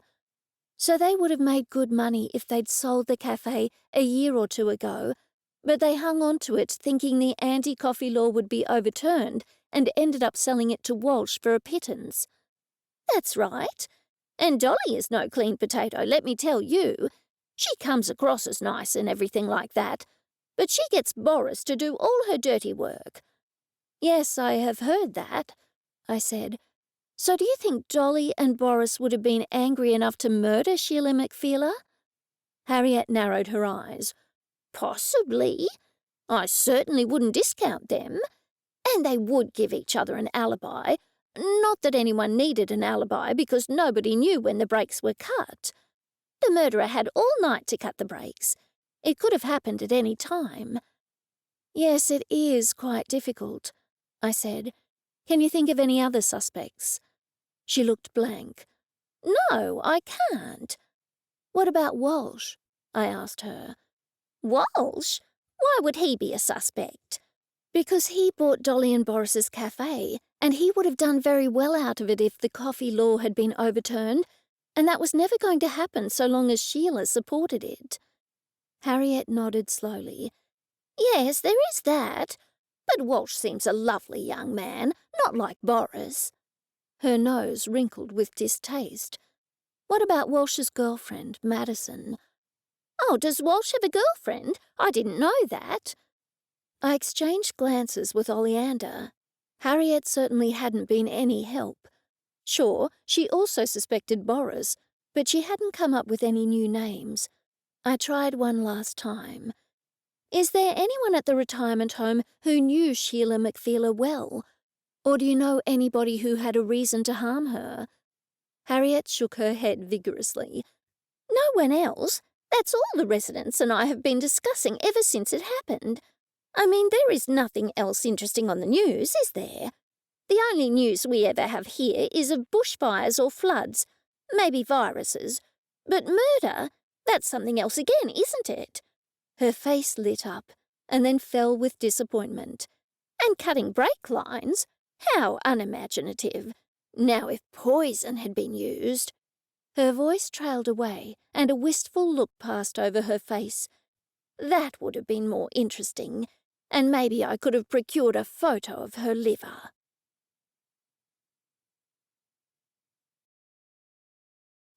Chapter 13. Max hurried over to me as soon as I arrived at the funeral.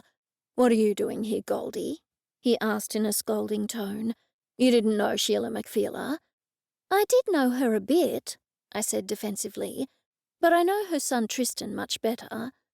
He put his hands on his hips. "Exactly how do you know Tristan?" "I'm selling the house for him once it's in his name." Max looked as though he wanted to say more, but hurried away when Detective Rick Power beckoned to him. Oleander tugged on my arm. "That was a close call." "We do have a legitimate reason for being here," I said, "but I was going to mention Harriet as well." "He didn't give you the chance," Athanasius said. "Maybe he will question you again, and you can say we're here to support Harriet." Harriet looked quite pleased with herself. We had roped her into coming along. I was going to say we were there to support Harriet, who was quite upset that Sheila had died. If Max had questioned her, she would have simply described diseases to him, which would have made him lose interest in questioning her quite quickly. She was the ideal person to have with us as a cover for being at the funeral. "Let's sit in the back row so we can observe everyone," Harriet said. She was clearly enjoying the murder investigation. I sat next to her, but as soon as my bottom hit the seat, she grabbed my arm, her bony fingers digging into my wrist painfully. "Dolly and Boris Florette are here," she hissed. Oleander leant over me to speak to Harriet. "That's not suspicious. Lots of townspeople are here." "I do think it is suspicious," Harriet whispered back. "Dolly and Boris hated Sheila. I'm sure they're only here at her funeral because they murdered her." "How do you figure that?" I asked her. "Murderers always attend the funerals of their victims," she said in a knowing way. "It's a well-known fact. That's why the police always attend the funerals." She nodded to Max and the other detectives, Rick Power and John Walters. It only just then occurred to me that I hadn't seen the other two detectives around town investigating this murder. Maybe it was because I wasn't a suspect and hadn't discovered the body this time. That suited me just fine.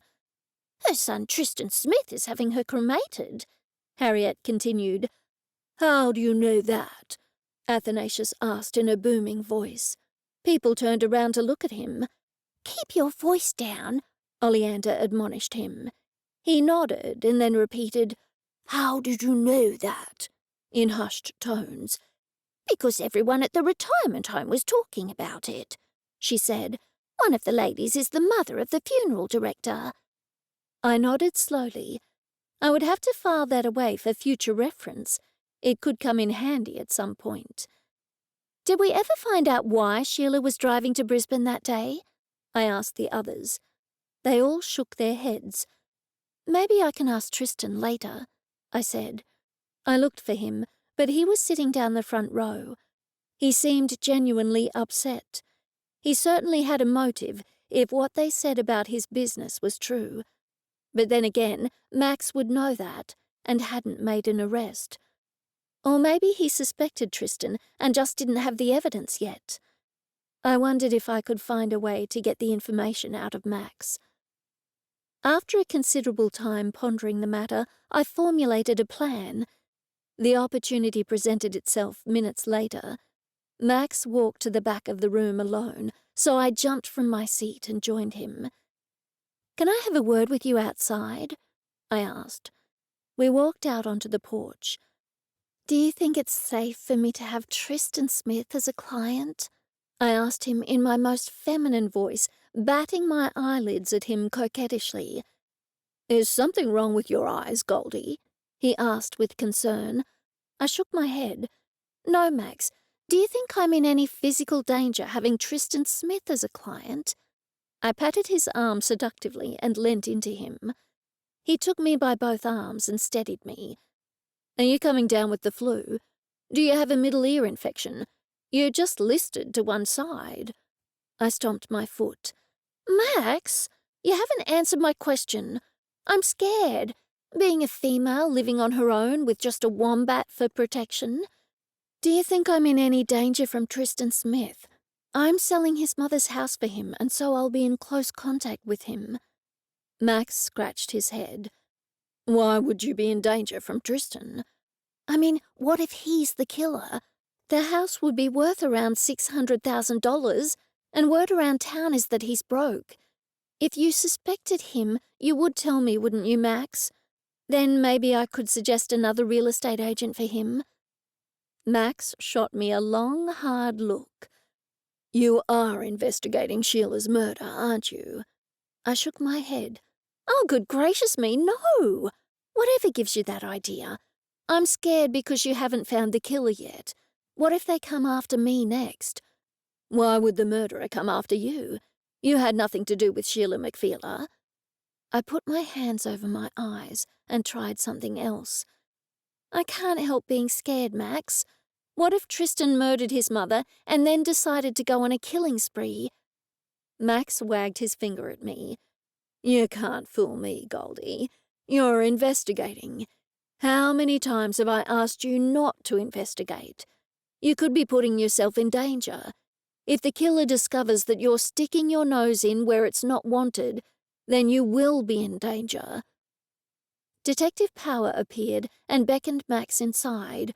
"It's about to begin," he said, after shooting a dirty look at me. Max put his arm on the small of my back and guided me inside. I took the seat between Oleander and Harriet, while Max continued down the other side of the chapel with the two detectives.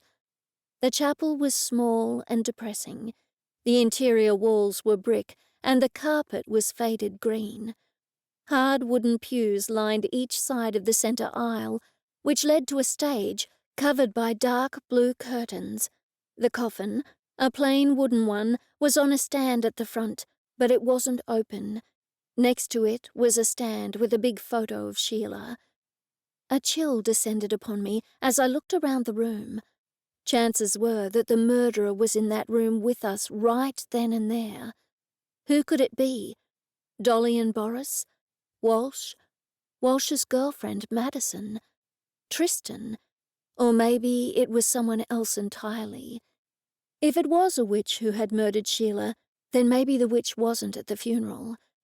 The more I thought about it, the more I was sure that my conclusion was right. If a witch had murdered Sheila, then the witch was someone who didn't live in town on a permanent basis.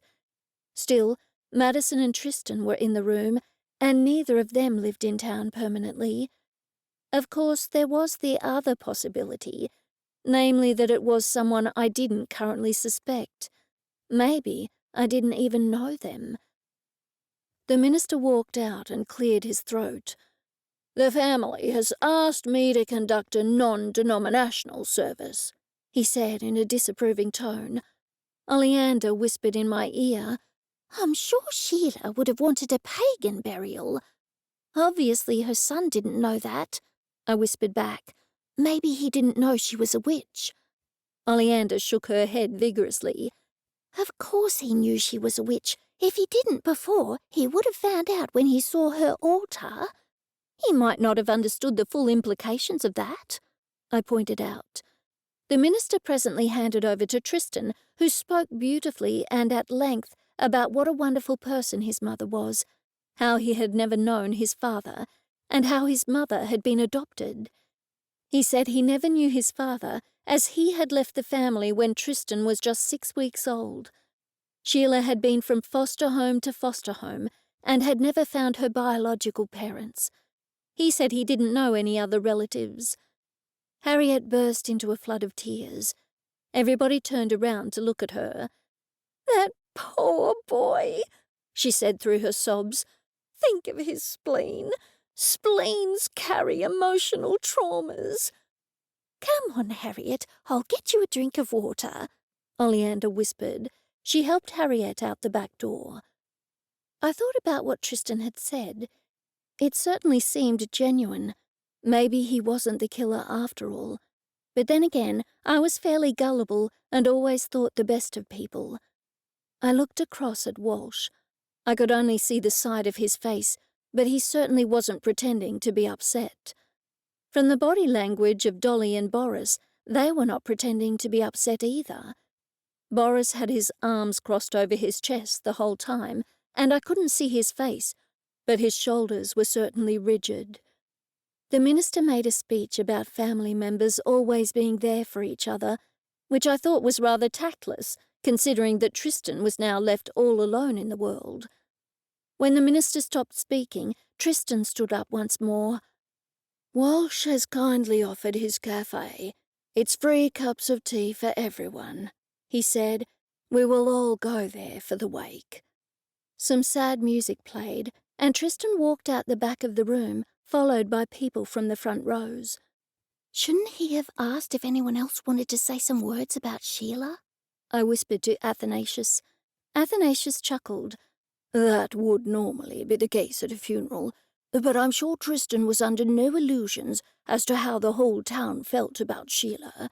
She was the only one on the town council who wanted to keep the old coffee bylaw, and although the other councillors are here, I don't think any of them liked her."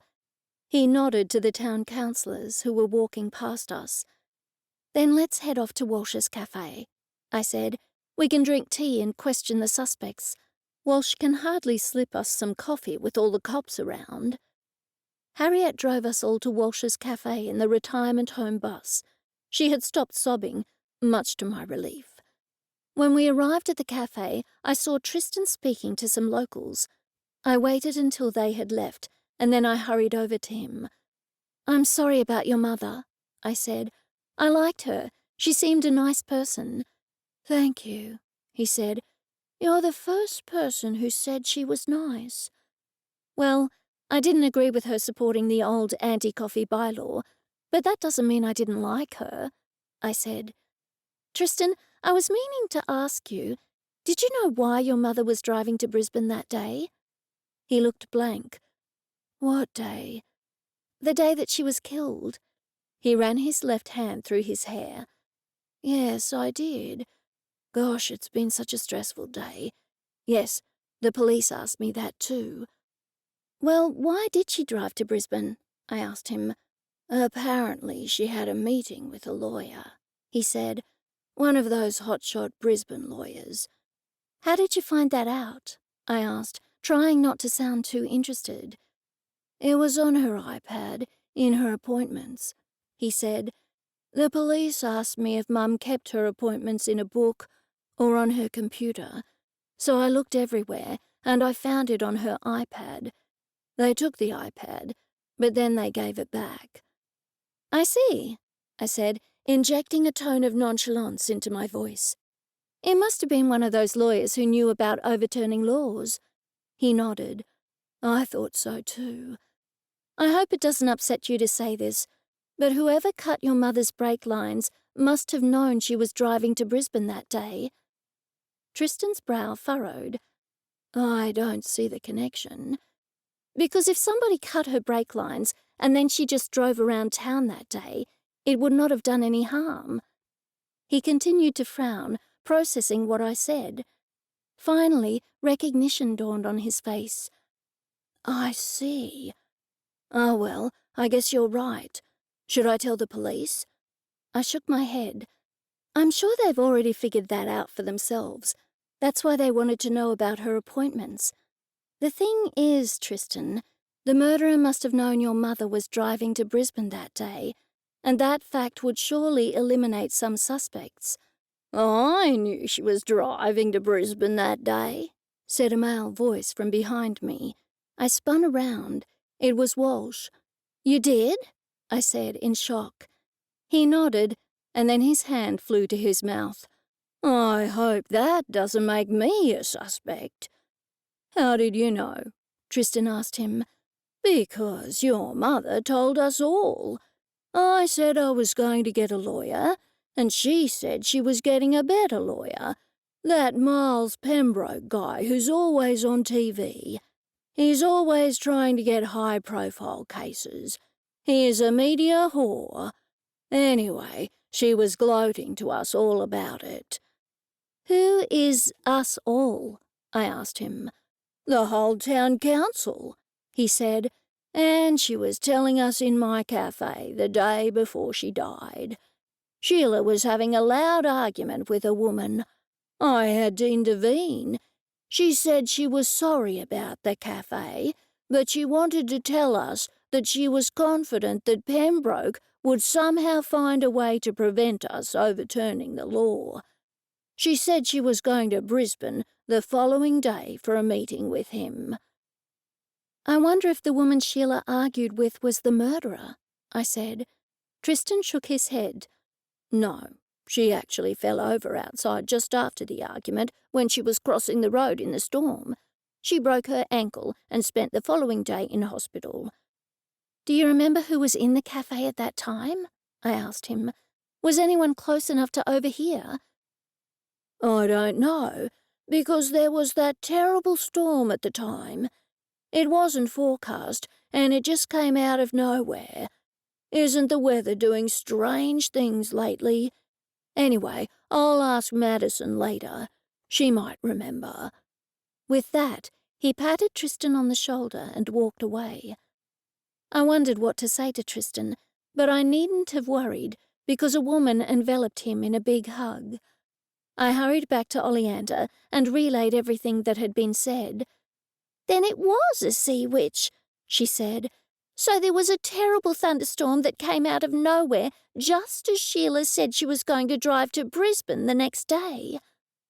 But I assume Sheila was the one who caused the storm, I said. She must have been upset. Oleander shook her head. But that's my point, Goldie, don't you see? Somebody, an evil witch, saw a storm come up suddenly. That means the witch must have realised at that very moment that Sheila was a sea witch. And, as you know, sea witches are historically linked with East Bucklebury. If someone is looking to take a sea witch's powers, then they would come here looking for a sea witch. So you think Sheila was just in the wrong place at the wrong time? I asked her. She nodded. That's the way it's looking to me. It still could have been a coincidence, Athanasius said. Just because Sheila McPhiller showed her sea witch abilities the day before she died doesn't mean another witch killed her. It still could be over the coffee law. I agreed. True. Anyway, there's something else that has been puzzling me. Why is Tristan so friendly with Walsh? I mean, Tristan's mother and Walsh were on opposing sides. Maybe they were in it together, Oleander said. We'll have to find out why they are so friendly. You'll have to find out why who is so friendly, Max said from behind us. We both gasped and spun around. I'm sure we looked like kangaroos caught in the headlights. Just girl talk, if you must know, Max, Oleander said. I was asking for Goldie's help with a man problem. Oh, Max frowned and walked away to mingle. I turned to Oleander. That was quick thinking. Am I your man problem? Athanasius asked her. What did I do wrong? Oleander rolled her eyes. You didn't do anything wrong. We were lying to Max. He thought he'd caught us investigating again. Harriet was stuffing her face full of cakes. I walked over to her and waited until she had finished one. Do you know why Walsh let Tristan have the wake in his cafe? I asked her. She shrugged. I don't have a clue. I only moved to town not all that long ago, if you'll recall. Still, I could ask around the retirement home if you like." "That would be good," I said. "If you find out, could you tell Oleander or Athanasius?" "I sure will." She stuffed a peppermint chocolate cupcake into her mouth. "I think I'll go home now," I said to Oleander. She wrinkled her nose. "How will you get home? I don't think it's safe for you to walk home with a murderer on the loose." "I'll take you," Max said, appearing beside me once more. I turned back to Oleander. "Max will take me home." "Not home," Max said. "We're going to do a fun thing with my parents and my stepmother."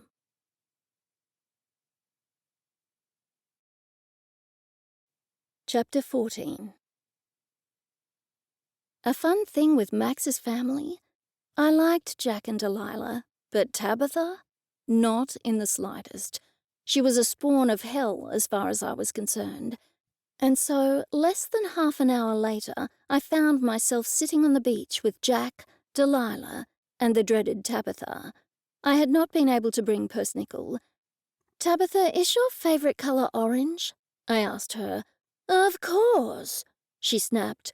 "I thought that would have been entirely obvious to anyone, even to someone of your low intelligence." Delilah looked shocked, but Jack's expression didn't change. He continued to stare out to sea. "I prefer beaches with waves," Tabitha said in a whiny tone. "How anyone can live in a stupid little town on the Broadwater is quite beyond me. Still, I suppose it's useful in tsunamis, because the tsunami would hit the outlying islands first." Jack scratched his head. "I don't know if that science holds up," he said, "but I'm not a meteorologist or a geologist or whoever knows about those things." Tabitha pursed her lips, or to be accurate, did the best impression she could, considering her face had probably been lifted more than 500 times. "No, you're not." "Well then, I'll have to agree with whatever you say," Jack said with a chuckle. I could see Delilah looked decidedly put out, and I wondered if she still had a thing for Jack. I had no idea why he preferred the horrible Tabitha to the entirely pleasant Delilah, although I supposed love can't be understood at the best of times. I scratched my head. Tabitha was wearing a bright orange dress with the kind of geometric pattern that reminded me of the 1980s bathrooms I'd seen many a time in my real estate career. It matched her bright orange hair. I would just have to keep Persnickle away from her. There was nothing else for it. I forced a smile. "So, how long can you stay?" "Are you hoping we'll leave soon?" Tabitha said angrily. "Goldie was just being polite," Delilah said. Her face flushed red. Tabitha lifted her face and jutted out her chin. "Whatever.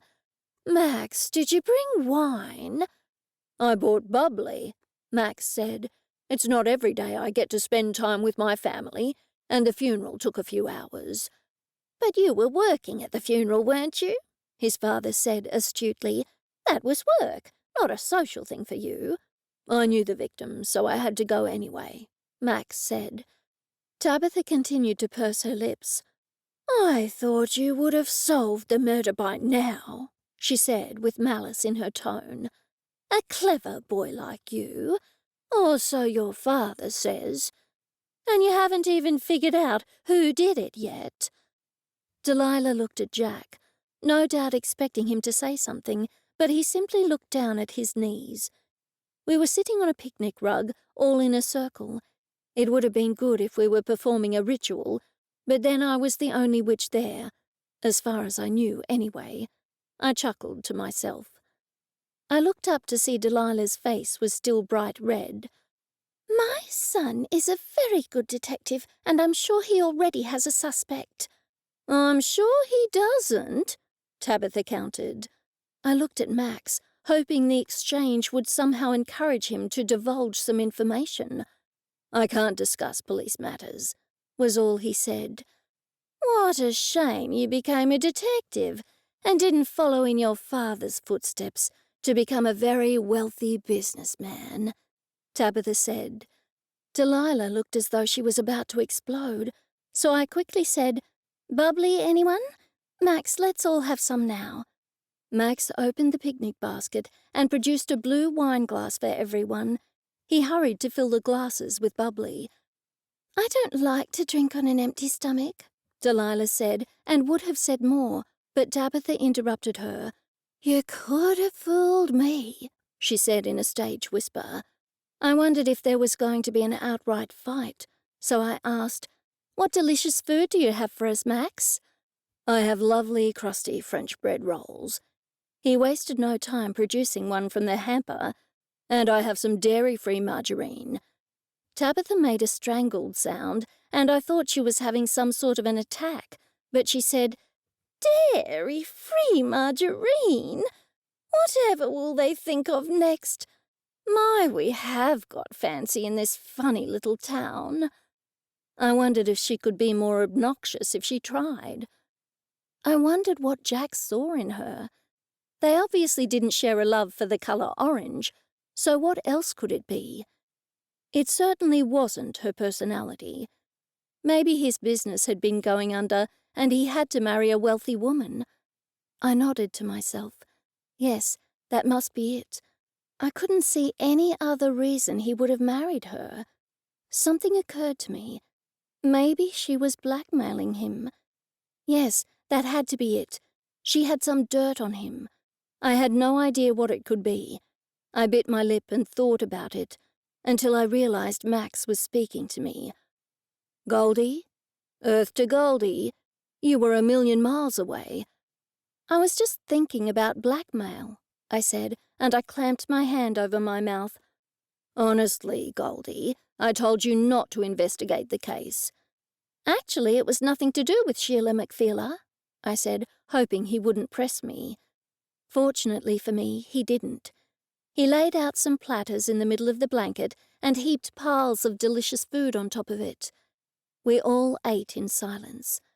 I would have said it was a companionable silence, and it would have been, apart from the fact that Tabitha was there. Jack was the first to speak. "It's a shame you haven't solved the case, Max, because then we could spend more time together. We haven't seen much of you." "Surely you must suspect who did it?" Tabitha asked. "You must have some suspects. What about the victim's son?" "How did you know she had a son?" I asked her. "It's all over town," she said. "It's all the poor son this, the poor son that. I've been all over town looking for coffee, and no one will serve me any. I do hope you have some in that picnic basket, Max." "Yes, but please don't let anyone know I have it," he said. "It would go very badly for me if anyone found out that I had coffee. I'm sure Detective Power wouldn't mind me going down." "Such a stupid law," Tabitha said. "No wonder that woman was murdered." "Tabitha," Jack said in shock. "I didn't say I was glad she was dead," she said in a scolding tone.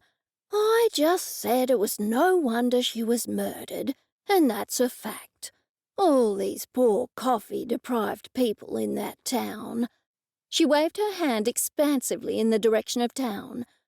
"They have to go without coffee. That selfish woman opposed coffee purely for commercial reasons to get her tea room going. Surely you don't have to look far to find the murderer, Max. If I was a betting woman, I would say the murderer was right under your nose." Max looked decidedly uncomfortable. "I can't discuss police business," he said. From his tone, I realized that he really didn't have a clue. That concerned me. More and more I was thinking the murderer wasn't a mundane one. If it had been, I was certain Max would have been on top of it and would have solved it by now. I had come to know Max fairly well, and I didn't get the impression he had any clue as to the identity of the murderer. It had to be a witch. The only clue I had to the murderer was that it wasn't a permanent resident.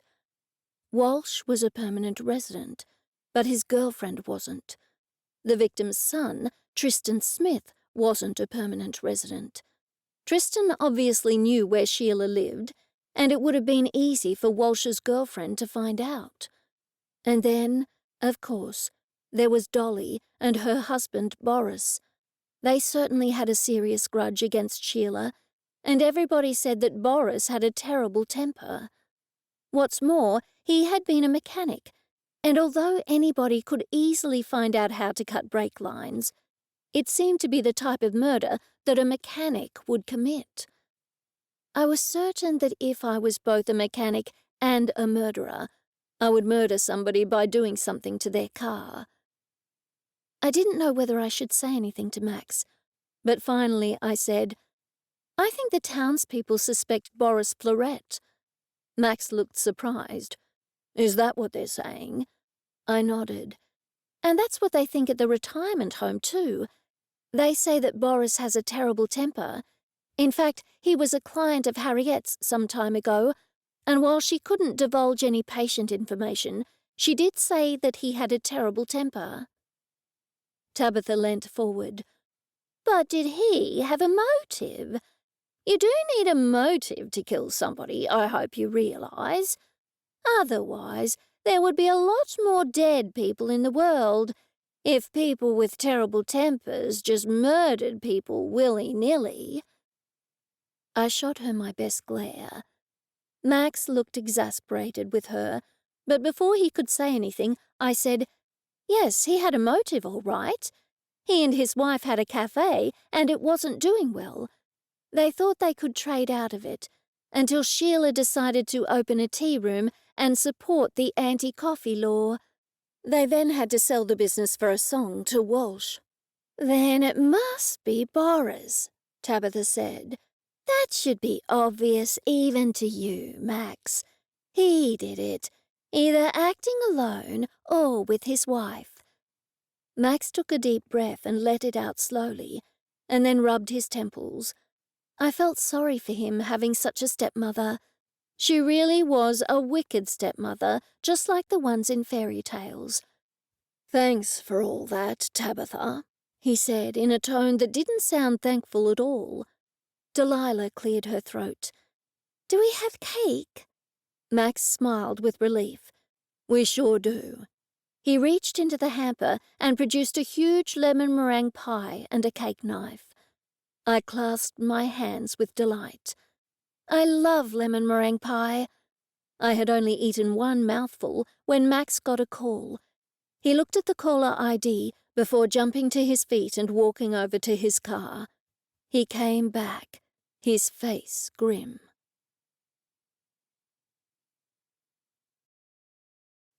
Chapter 15. "What has happened, Max?" I asked with concern. "I'm afraid I can't tell you. It's police business," he said, "but I have to go." I looked at Tabitha. "I have to go too, because the protest rally is starting soon." I hadn't really wanted to go to the protest rally. I had intended to put in an appearance, but it was either the protest rally or putting up with Tabitha, so the protest rally won hands down. "You need to stay here and entertain us," Tabitha said with pursed lips. "I'm sorry, but I'm going to have to cut this short," Max said. "Goldie, I'll take you home, and then I'll drive Mum and Dad and Tabitha to their motels." We packed up the picnic stuff, Tabitha complaining all the while. "Honestly, I was enjoying that," she said. "We should have waited here, and Goldie could have driven back with her car." Tabitha shot me a mean look. "As a real estate agent, I really do have to attend the rally," I lied. When Max dropped me back at my house, I hurried inside as fast as I could. Once safely inside, I looked out the living room windows. Max's car wasn't there, and thankfully neither was Tabitha. That woman was certainly something else. I changed my clothes and put on some sensible shoes. The rally was in the local park, and I figured I might be sloshing through mud. Persnickle opened one eye and then promptly went back to sleep. Soon I was on my way to the rally. I hadn't even bothered to check the time, and so I was surprised when I got there early. Walsh was standing on a crate, addressing the small crowd. "Madison has invited the press, so let's be on our best behaviour. Espresso your opinions politely." I groaned, but everyone else laughed. I certainly hoped he wouldn't make any more coffee puns. The crowd presently dispersed. Walsh stationed someone at the entrance of the park to hand out leaflets while the others held up placards. I tried to make myself as invisible as I could by hiding behind a huge jacaranda tree. I certainly didn't want to be arrested, and I wouldn't have been surprised if there was an old bylaw that stated it was illegal for more than 5 people to gather in a public place. Nothing would surprise me about the old East Bucklebury laws. I heard chanting, so I peeked out from behind the tree. Walsh and the others were stomping around in a circle chanting, "Make coffee legal, make coffee legal." It was the most unimaginative chant, but then again, I supposed it made their aim perfectly clear. I saw a photographer setting up a camera on a tripod. The protesters continued to stomp around in a circle. Their chanting grew louder and louder by the minute. I noticed Madison was standing off to one side and not joining in. I assumed she was there to wrangle the media. I put my head down and skirted around the park, intending to come up behind her. I waited for a moment behind each tree, so it took me a while to reach her. Finally, I came up behind her, right beside the public fountain.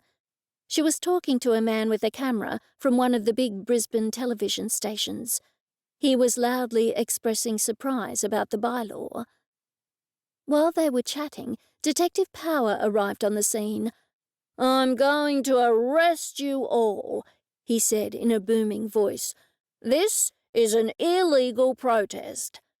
I popped back behind the nearest tree. From my vantage point, I could still hear Madison.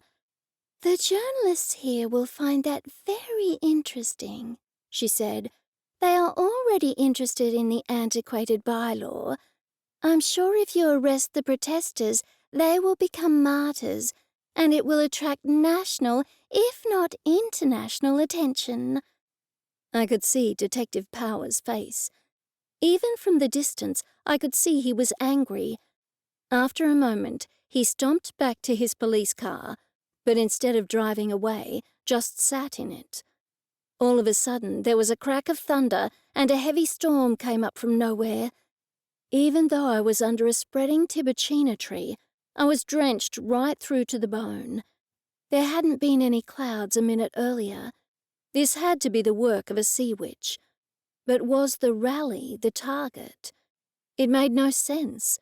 Surely the murderer didn't have a problem with the anti-coffee protesters, especially after murdering Sheila, who was a supporter of the anti-coffee law. I shook my head, sending droplets of rain flying. No, that didn't make any sense at all. The sound of the rain obliterated Madison's words, leaving me only aware of my own thoughts.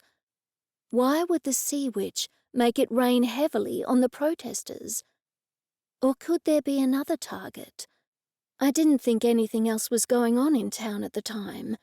The only other possibility I could think of was that the sea witch was currently having an argument with someone. I thought about it some more and figured I was right. The murderer was either in a terrible mood or had specifically targeted the protest rally. I sprinted for my car. I had to run right past the police vehicle, and I saw Detective Power staring at me as I went. Just as I reached my car, a hand clamped down on my arm. I spun around. It was Walsh. "Thanks so much for coming today, Goldie. It seems the weather wasn't on our side." I wiped the rain out of my eyes. "That's for sure. We're going to meet back at my cafe now. The journalists are going to interview me there." "That's a good idea," I said. "We're heading there right now." I nodded and got in my car. Obviously, Walsh had not seen me hiding behind a tree and thought I had been involved in the protest rally. Maybe it was a good thing we were meeting back at the cafe, because I would be able to question the suspects. I drove home to change out of my wet clothes. By the time I got to Walsh's cafe, most of the others were there, and they were still dripping wet. The rain had just stopped, and the sun was now out. "Do you often get these freak storms?" the journalist standing near the front door asked Madison. She shook her head. "No, although there have been one or two recently." I walked along the tables, looking for suspects. I saw Tristan sitting by himself.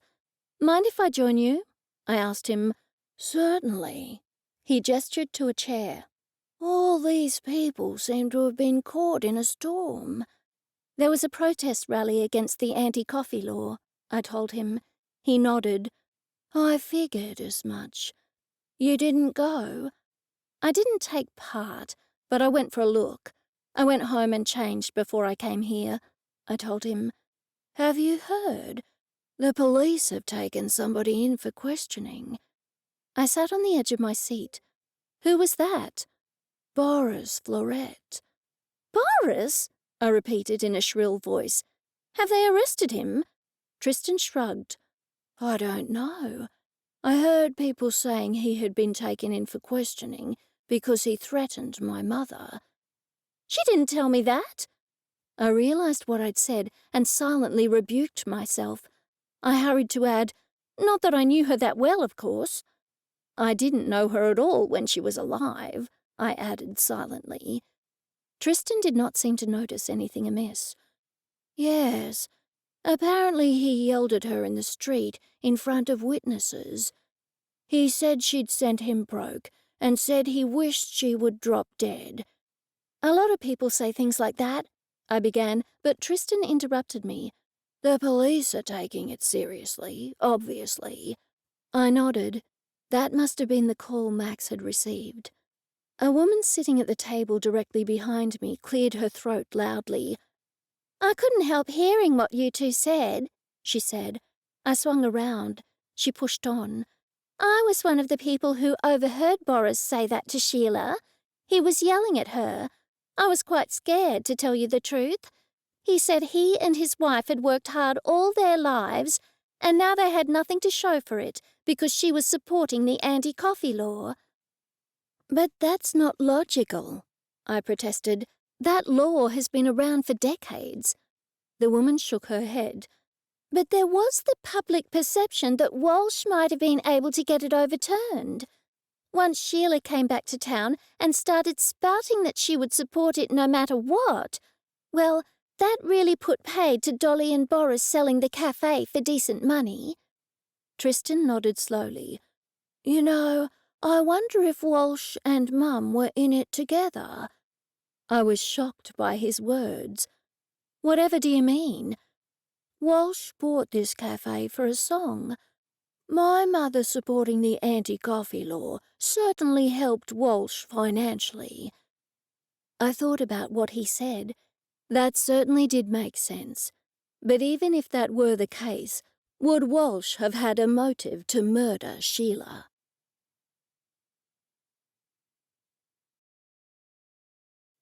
Chapter 16.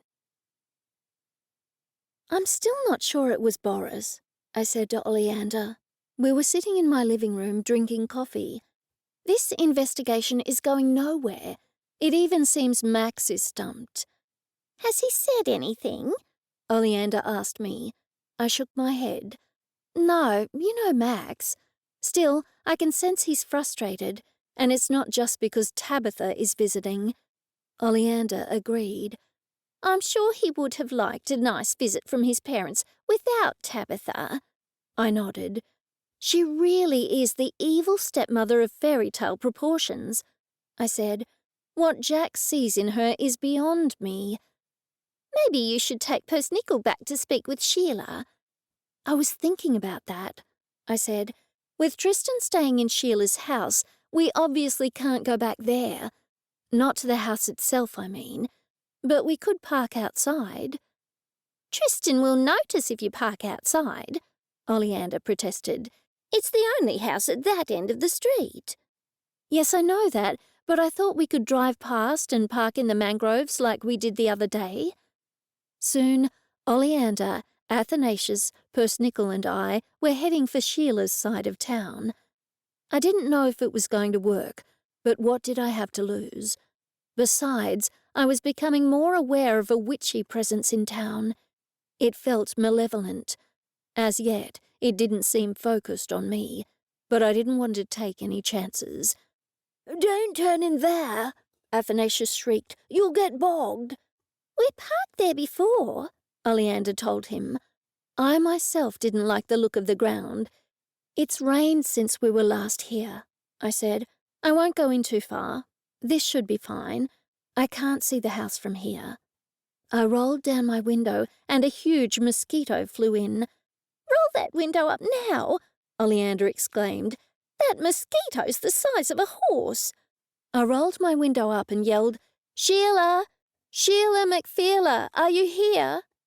I called for some time, but she didn't respond. "Maybe you and Persnickle should get out of the car," Athanasius suggested. "I have some mosquito repellent in my pocket." I turned around and looked over the back seat. Athanasius pulled a bottle out of his pocket, but Persnickle lunged for it. Athanasius snatched it away from Persnickle in the nick of time. "He thought it was a lemon tart," Athanasius said, producing a lemon tart from his other pocket and feeding it to Persnickle, who ate it with a satisfied grunt. Athanasius handed the insect repellent to me. "Don't put it on until you get outside the car," he cautioned. "It smells foul."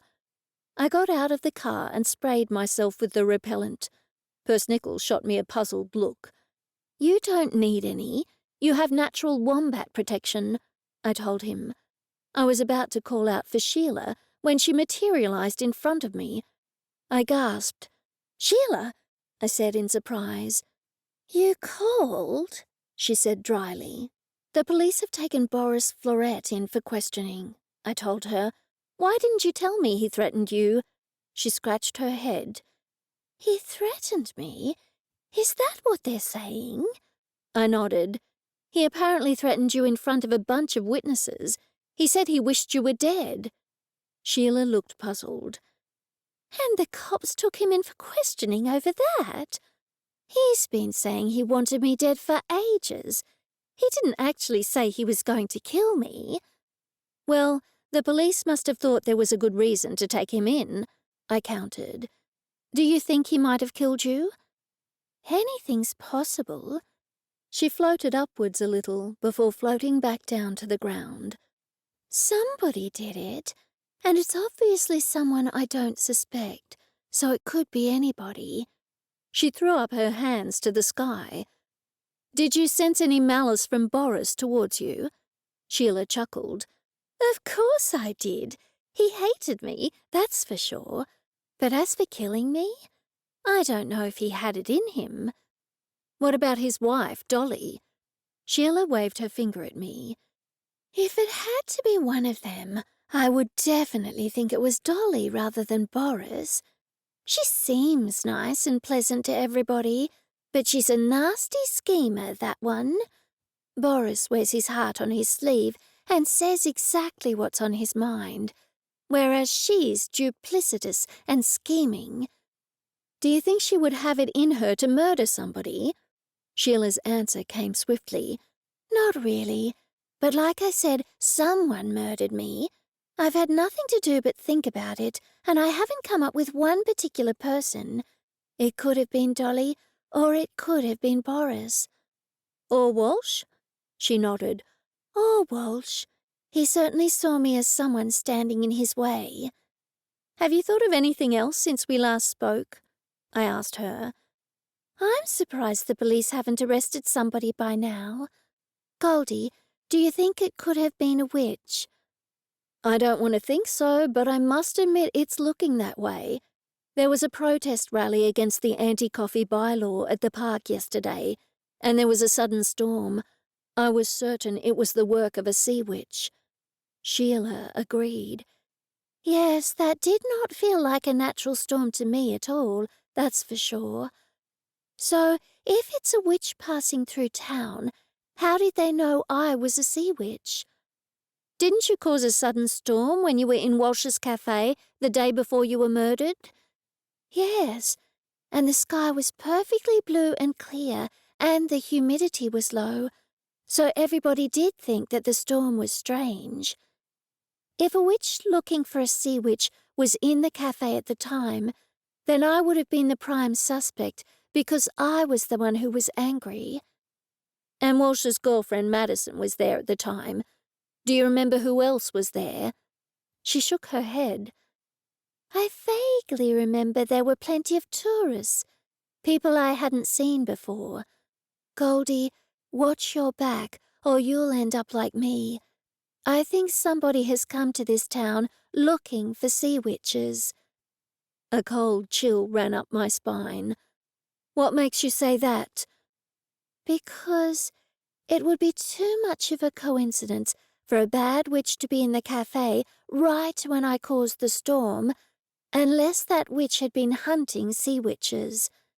And only witches, or people who knew about sea witches, would have known I inadvertently caused that storm. Besides, East Bucklebury is well known in certain circles for attracting sea witches. It's lucky that witches who hunt sea witches are few and far between, or you'd be dead right now. Thanks a lot, I said dryly. So as it stands, you think a witch was the culprit? I do. I've given it a lot of thought. After all, what else is there to do? I can't watch Netflix. I've definitely given it a lot of thought, and I think it was a witch. And if you weren't responsible for the storm yesterday, then surely it was the murderer. But there could be another sea witch in town, and we wouldn't know it, I said. I mean, an innocent sea witch. You didn't know I was a sea witch, and I didn't know you were one, and we were both living in the same town. I take your point, she said, but I can feel something building up. There's something around making me uneasy, and I'm sure it's the witch who killed me. You have to be very careful, or you might be next. With that, she vanished. I slapped away a few mosquitoes, which apparently liked the taste of the mosquito repellent, and put Persnickle back in the car. He stuck his nose in Athanasius's pocket, so Athanasius promptly produced another lemon tart. While Persnickle gobbled it up, I relayed the conversation to Athanasius and Oleander. And how on earth are we going to track down an evil witch who hunts sea witches? I concluded. I think we need to go back to the retirement home and question Betty, Oleander said. She's the mother of the funeral director. She might have some information on Tristan Smith. I took her meaning at once. So you're thinking Tristan could be the witch? I asked her. Oleander nodded. He is one of our 3 witch possibilities, remember? Athanasius agreed. Tristan, Madison, and unknown witch. To my relief, I was able to reverse the car without spinning the wheels at all. If there had been any more rain, the car would have been bogged for sure, so I made a mental note never to park there again. When we reached the retirement home, the man at the gate waved us through. We waved to him and proceeded. As soon as I got out of the car, I put on Persnickle's leash and his wombat therapy blanket. We're in luck. Oleander pointed to a woman sitting at a table under a big blue beach umbrella. That's Betty there, and she's sitting alone. I remembered Betty from my previous visits. She was 92 and highly skilled in knitting and crochet. Her fingers were always working away at her knitting. We walked over and sat next to her. You've come to question me about Tristan Smith, she said. Her tone held no hint of question, only fact. We all nodded. If that's all right, I asked her. She knitted away without looking down at her hands. That's fine. I've been expecting you. I was bored sitting alone, and the others are helping with room service. I don't know much about Tristan Smith, only that he now has no relatives. He and his mother weren't estranged by any means, but they weren't on the best of terms. My daughter tells me that Tristan chose the cheapest option for everything for his mother's funeral and service. Is that because he was broke, or because he didn't like his mother? I asked her.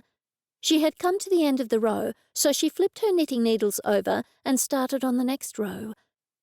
My daughter said it could have been a little bit of both. He spoke well of his mother, but he told my daughter he had been living at Mermaid Waters for some time and hadn't visited her in ages. He used to be a wealthy businessman, but he lost all his money, and he thought his mother would be ashamed of him. So it might not have been that he disliked his mother. He was afraid of what she would think, I said. Betty agreed. That's the way I interpreted it. Anyway, my daughter said he chose the cheapest option for everything. He didn't seem to have much money at all, and he had to approach his mother's bank to give him the money for the funeral expenses from Sheila's account. So maybe he did murder his mother for money after all, Athanasius said. I expected Betty to be shocked by his words, but her expression remained impassive. Quite possibly. My daughter had to tell him how to get the money for the funeral expenses.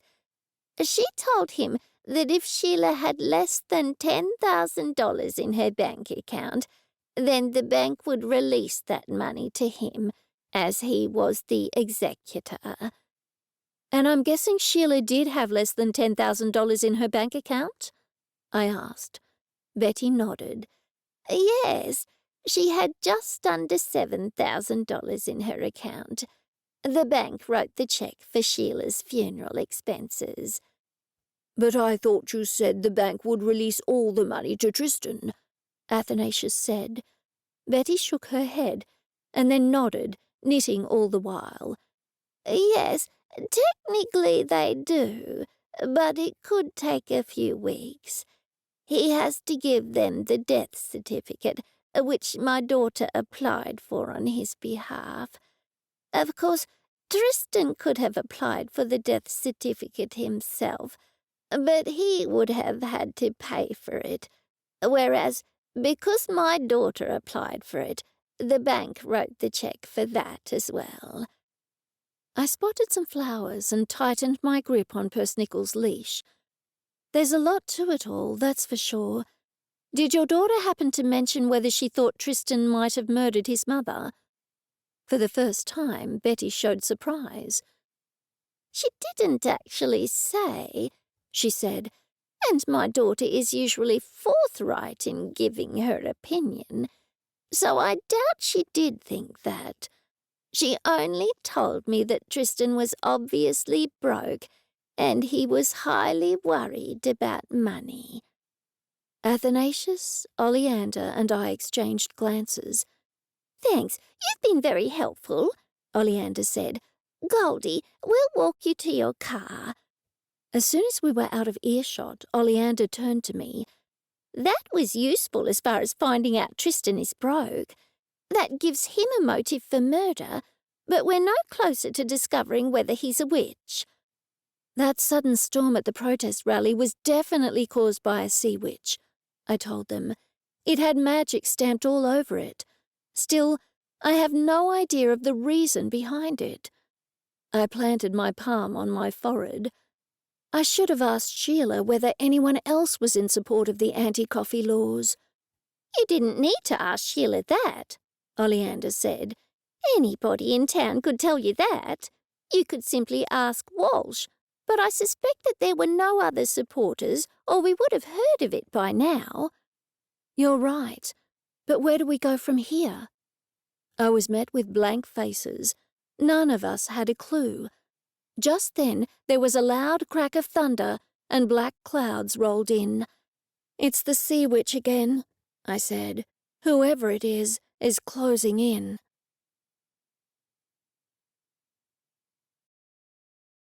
Chapter 17. I parked my car in the retirement village outside Oleander's apartment. This case was confusing me, and I needed a little help from my friends. I knocked several times on Oleander's door. There was no response, so I walked to the main complex. I was surprised that I didn't come across any residents on the way. The reception desk was empty, so I headed down to Athanasius's door. He wasn't there either. It seemed the whole place was deserted. I turned around to see Harriet hurrying the other way. I called after her. "Harriet, hi, I'm just looking for—" "I wouldn't know anything about that," Harriet replied over her shoulder. That was strange. Harriet usually wanted to show me her ghastly book. Something didn't feel right. And where were Oleander and Athanasius? I hadn't called ahead, sure, but it's not like the pair had many hobbies besides sleuthing. Surely they were just as keen as I was to solve this case. Or maybe not. It wasn't just Oleander and Athanasius who had vanished off the face of the earth. It was everyone. I hurried after Harriet. "It has nothing to do with me," Harriet said when I caught her, "which is why I'm not going to tell you to check the mangrove swamp." She walked into a room and locked the door behind her. I scratched my head. The mangrove swamp? Now why on earth would the residents and the staff of the retirement home be in the mangrove swamp? I walked back outside and headed straight for the mangroves that formed the back border to the property. It wasn't long before I was treading through their slippery branches, rain splashing the exposed skin on my face and hands. I looked down to see at least 5 mosquitoes on my arm. I swiped at them with a grunt. I was going to kill Oleander and Athanasius. Who runs off into a swamp without so much as leaving a note? And precisely where in the mangrove swamp could they be? And what were they doing? Surely it had to be something illegal. My stomach sank. I didn't have to wait long for answers. Soon I found myself staring at a small encampment. The encampment was hung with camouflage netting. I would have walked straight past it if not for the armed guards standing at the entrance. It seemed the guards were over 90 years old and armed with bright yellow water pistols. What on earth was happening here? Instead of walking up to the guards and asking them, I slipped around to the side and decided to crawl under the camouflage netting. I was already covered with mosquitoes, so a little mud was not going to bother me. To my surprise, the camouflage netting was hiding an old building that looked well over a century old. But I didn't have time to study the architecture. The residents of the retirement village were working at tables scattered around the room. At first, I couldn't see what they were working on, but then I crept a little closer. Coffee beans. The retirement village residents were scooping coffee beans out of huge Hessian bags and repackaging them into smaller paper bags. "Goldie? Oleander?" Oleander was at the nearest table with a silver scoop in her hand. "I had no idea you were coming, Goldie." Athanasius poked his head around the camouflage netting before strolling into the room. "Goldie, you could have called ahead." I put my hands on my hips. What is going on? You're packing coffee beans in a mangrove swamp. Oleander and Athanasius exchanged sheepish glances. "Well," Athanasius began, but Oleander interrupted him. "The residents run a coffee smuggling operation," Oleander admitted. "It's called Operation Broom Service." I could not believe what I was hearing. "Surely you're not serious." When they didn't respond, I added, "Why on earth didn't you tell me?" Oleander looked guilty. "We couldn't tell you because of Max. We didn't want to put you in an awkward situation. Besides, Athanasius and I rarely help." Everyone had stopped packing the coffee beans, and now they were all staring at me. What's with the guards outside? I asked. Oleander shrugged. They are just to deter people.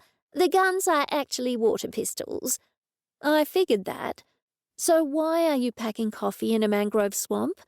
Coffee is illegal in East Bucklebury, as you well know.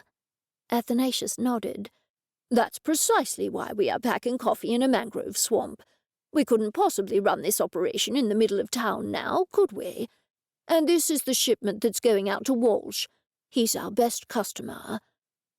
How has this been happening under my nose this whole time? Oleander chuckled. You've been a little distracted by all the murders. Also by the man whose job it is to solve murders. Coffee? She added. I sighed. Fine. I couldn't stand the gorgeous smell of coffee without drinking any, so 5 minutes later I found myself back in the retirement home's lounge, drinking a latte. How did the residents even think of this operation? I said as I set down my mug. A few of the residents have connections in Hawaii, where we source our beans. It's not actually that difficult to establish an illicit smuggling operation, Oleander said. I shook my head. No, not that. You know you can easily buy coffee from anywhere outside East Bucklebury. I put my head in my hands. The residents need an activity, Oleander said. The illegal coffee smuggling operation keeps them happy. Besides, their favourite show on Netflix is Narcos. I groaned.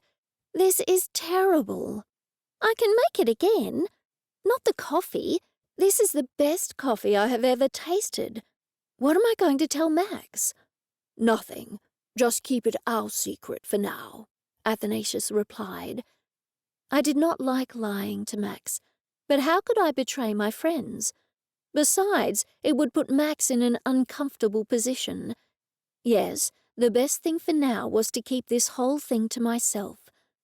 One day I had to tell Max I was a sea witch, but for now, this was also a secret I had to keep to myself. And no more visits to any more mangrove swamps. Nothing good could possibly happen in a mangrove swamp.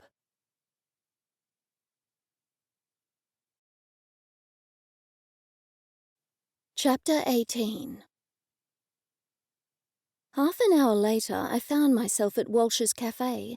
I had volunteered to take his illegal coffee order to him. I hadn't yet investigated his girlfriend as a suspect. Madison certainly was suspicious on several points. She was Walsh's girlfriend, and Sheila's tea room would have stood in direct opposition to Walsh's livelihood. But more so, she was top of my list for being a witch. She didn't live in town, but she visited it on occasion. That could explain why Sheila McFeeler had felt a witchy presence from time to time. I had no idea how I was going to question Walsh about his girlfriend. I planned to wing it. I knocked at the back door of the cafe. Walsh opened the door and frowned. The retirement home resident sent me, I was quick to say. His eyes opened wide in surprise. I have your delivery.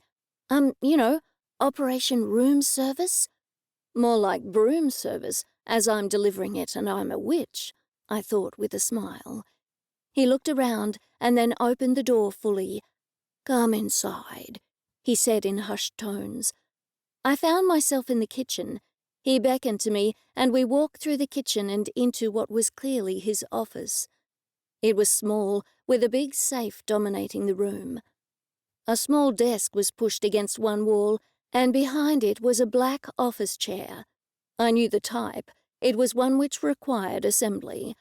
I had bought a similar one in Melbourne and had never quite figured out how to assemble it. After I put it together, 5 pieces were left over, and it had collapsed the first time I had sat on it. I turned my attention back to Walsh. I'll put it in a safe, he said, all the while looking nervously around. When the coffee was safely locked away in the safe, he straightened up. I suppose you have a lot of questions. I scratched my head. I must say I found it awfully strange. I couldn't believe the residents are dealing in illegal coffee. They have a whole production line going on. It was one of the nurses who came up with the idea. He told me the residents were horribly bored. Most of them used to have businesses of their own, and they found their retirement boring. They were bored sitting around watching TV all day. The nurse told me that she got the idea from watching one of their shows. That was probably Narcos, I said, raising my eyebrows. He nodded slowly. I can easily buy coffee from the Gold Coast or Brisbane. Why, I can buy it at Ormo just up the road. But I do it for the sake of the residents. Of course, it wouldn't do if I got caught. You know, I've been thinking about that, I said. I wonder what would happen if someone did actually get caught with coffee.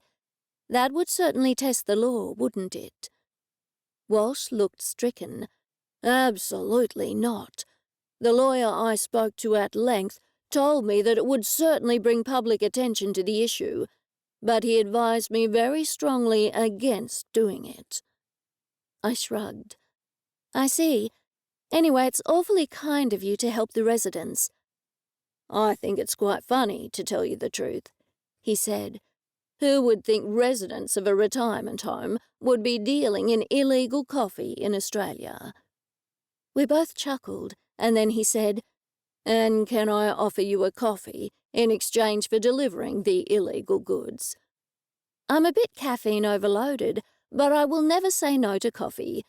I can't believe the police haven't caught Sheila's killer yet. Walsh agreed. Yes, that seems strange to me too. East Bucklebury is a small town, and there can't be many suspects. Maybe it is someone who doesn't live here. I watched him closely. He didn't seem to get my meaning. Oh, yes, a tourist. He nodded slowly as he spoke. What motive would a tourist have for murdering Sheila? He looked puzzled. Yes, you're right, he said after an interval. I was wondering how to mention Madison when my phone rang. It was Max. Hello? I said warily, hoping he didn't want me to do something with his parents, or rather, Tabitha. It wasn't my day. Goldie, how fast can you get to Walsh's cafe? It won't take me long at all, I said. I omitted the fact that I was already there. Why? My parents and Tabitha will be there any minute, if they're not there already. I was supposed to meet them there. I invited you. Didn't you get my text?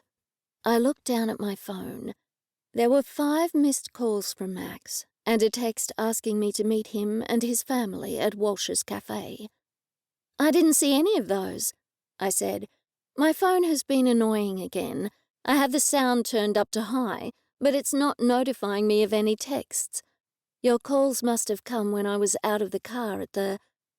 My voice trailed away. Max did not appear to notice my lapse. Well, I was going to have lunch with them all, but we have to question a suspect and I'll be late. Could you go there and fill in for me, please? Sure, I said. You have another suspect. He simply thanked me and hung up.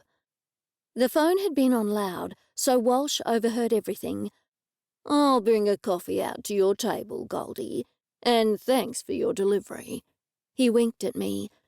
I walked into the restaurant to see if Jack, Delilah, and Tabitha were there yet. If they weren't, I planned to rush home and change. After all, I had been in a mangrove swamp. Unfortunately, the 3 of them were sitting at a table by the window with the good sea views. You're never on time, are you? Tabitha said by way of greeting. I scowled at her. Hello to you too. You look dirty and grubby, not your usual plastic-coated self, Tabitha said. Hush, Tabitha. Delilah looked horrified. Don't tell me what to do. You're just the first wife, but I'm the real wife. Jack seemed oblivious to the exchange.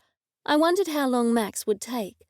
I certainly didn't want to referee Jack's wives, both past and present, although I was firmly on Delilah's side.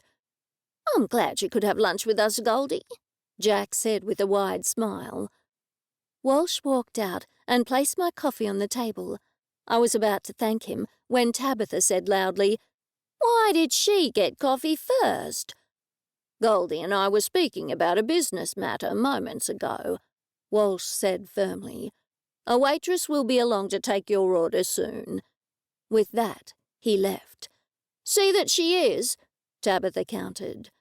Delilah and I exchanged glances.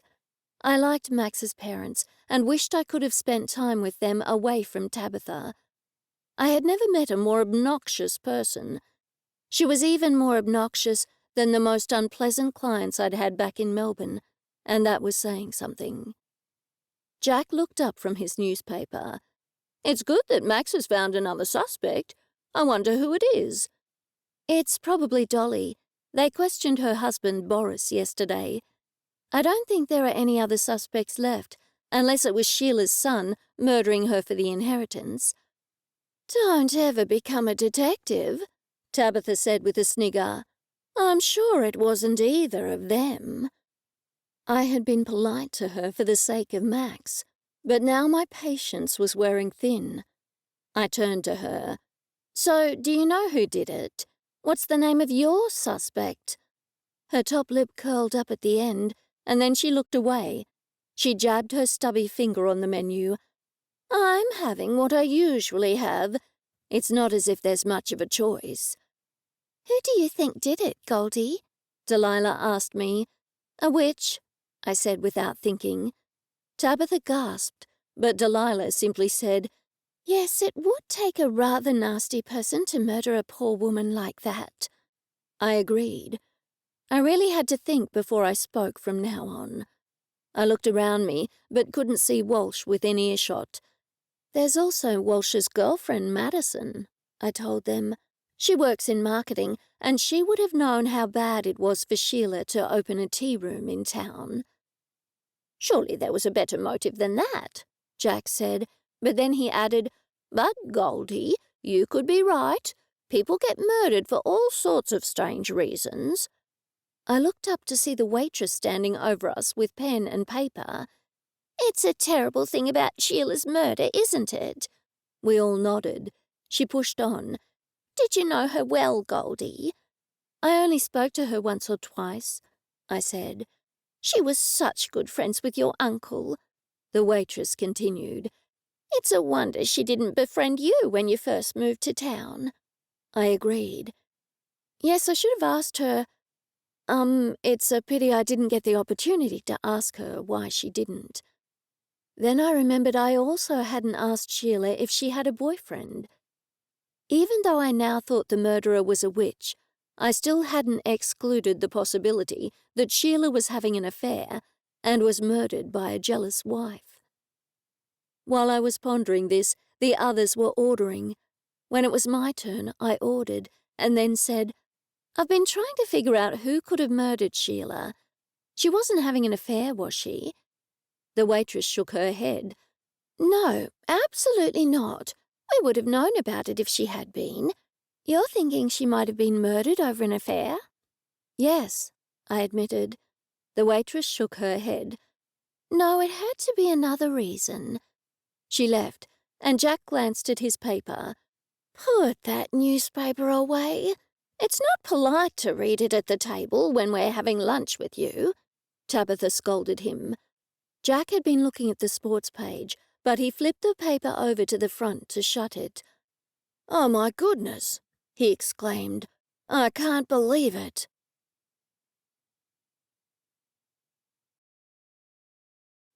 Chapter 19. "What is it?" I asked him. He showed me the paper. "It's the poor woman who was murdered. Her photo is on the front page. We were in the cafe here and saw her having an argument with someone. That must have been just before she was murdered. You know, it must have been the very afternoon before. I didn't realize she was the woman who was murdered." "And that was when a sudden storm came up?" I asked. He nodded, but I pressed him to be certain. "I heard that Sheila came into this cafe and had an argument with a woman, and a thunderstorm with large hail suddenly came up at that time." "Yes, that's right, isn't it, dear?" Jack asked Tabitha. She simply shrugged. "That must have been the day before I flew up to the Gold Coast airport," Delilah said. Jack turned to her. "Yes, that's right." To Tabitha, he said, "Surely you remember it. We were sitting right here eating, and she came in and yelled at someone, and then there was a violent thunderstorm completely out of nowhere." "I had no idea you were in this cafe during that incident," I said to Jack. "Can you remember who else was in the restaurant?" Jack looked blank. "No. Why, is it important?" I thought quickly. "Maybe. The murderer was in the restaurant at the time. Do you know what Walsh's girlfriend, Madison, looks like?" Jack shook his head. I pulled out my phone and went onto the East Bucklebury Facebook community page. I scrolled through it, looking for photos of Walsh. It didn't take long before I found one of him with Madison. I showed it to Jack. "Is this her?" "Yes, she was here at the time," he said. I wondered where I could find a photo of Tristan to show him. It would have been interesting if Tristan was in the room at the time, too. Madison and Tristan were the only two possible witch suspects I had, apart from the unknown witch. "It was far more crowded than it was today," Jack said. "That's enough, Jack," Tabitha said. Jack stopped speaking and nodded. Delilah and I exchanged glances. I could tell she thought that was uncharacteristic behavior for him. Suddenly, the penny dropped. I knew who the murderer was. I couldn't be positive, but I was almost certain. But how could I prove it? I forced a relaxed look onto my face. "Hopefully Max is questioning the murderer right now and will make an arrest, and then the town can go back to normal," I said. I pulled out my phone and texted Oleander, telling her who I thought the murderer was, where I was, and what I planned to do.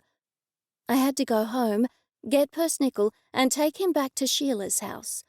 I needed to speak with Sheila and tell her my suspicions. Maybe, when I told her who I thought the murderer was, it might trigger a memory, or even a psychic sense. I was clutching at straws, but I was all out of options. I excused myself and pretended I was going to the bathroom, but I slipped out the back door. "I'm going home to get something. Don't tell Max's relatives where I've gone if they happen to ask you," I said to Walsh. He looked entirely puzzled, but simply said, "Sure." I drove home through heavy rain. I wondered if the other sea witch caused it. Sure, there was a tropical cyclone west of Norfolk Island, but it wasn't supposed to make landfall for a couple of days, if at all. I slipped into the house and locked the door behind me, and then went straight through to the kitchen to get Persnickle's leash. As I walked past him, he opened one eye and then went back to sleep. I grabbed his leash and headed back to him just as there was a loud knock on the door. I froze to the spot. What if it was the murderer? My heart beat out of my chest. I stood there, hoping it was only Oleander and Athanasius, but they would have called out. Maybe, if I didn't answer the door, the murderer would go away, although my car was parked outside in full view. Suddenly, at the same time as a deafening clap of thunder, the door flew open, and Tabitha was standing there. "How did you know it was me?" she asked, as she stepped inside. "For a start, you gasped when I said a witch did it," I said. "But the biggest giveaway was that you witnessed the argument Sheila had in Walsh's cafe. A sudden storm came out of nowhere at that time, and that would have tipped you off to the fact that Sheila was a sea witch." "That's one of the reasons why I married that fool," she said. "The main reason was that Jack is very wealthy, of course. But I also knew his son lived in East Bucklebury, and East Bucklebury is famous in certain circles for attracting sea witches. I needed some powers." "What did you need powers for?" I asked, genuinely curious. She ran her hand up and down the length of her body, gesturing to herself. "Do you think this is natural? I can't look as good as this without witchcraft." I bit back the ready retort. I certainly couldn't say anything to antagonize her. I didn't know what powers she did, in fact, possess. She was still speaking. "I'm really not 82, she said. "I'm much, much older.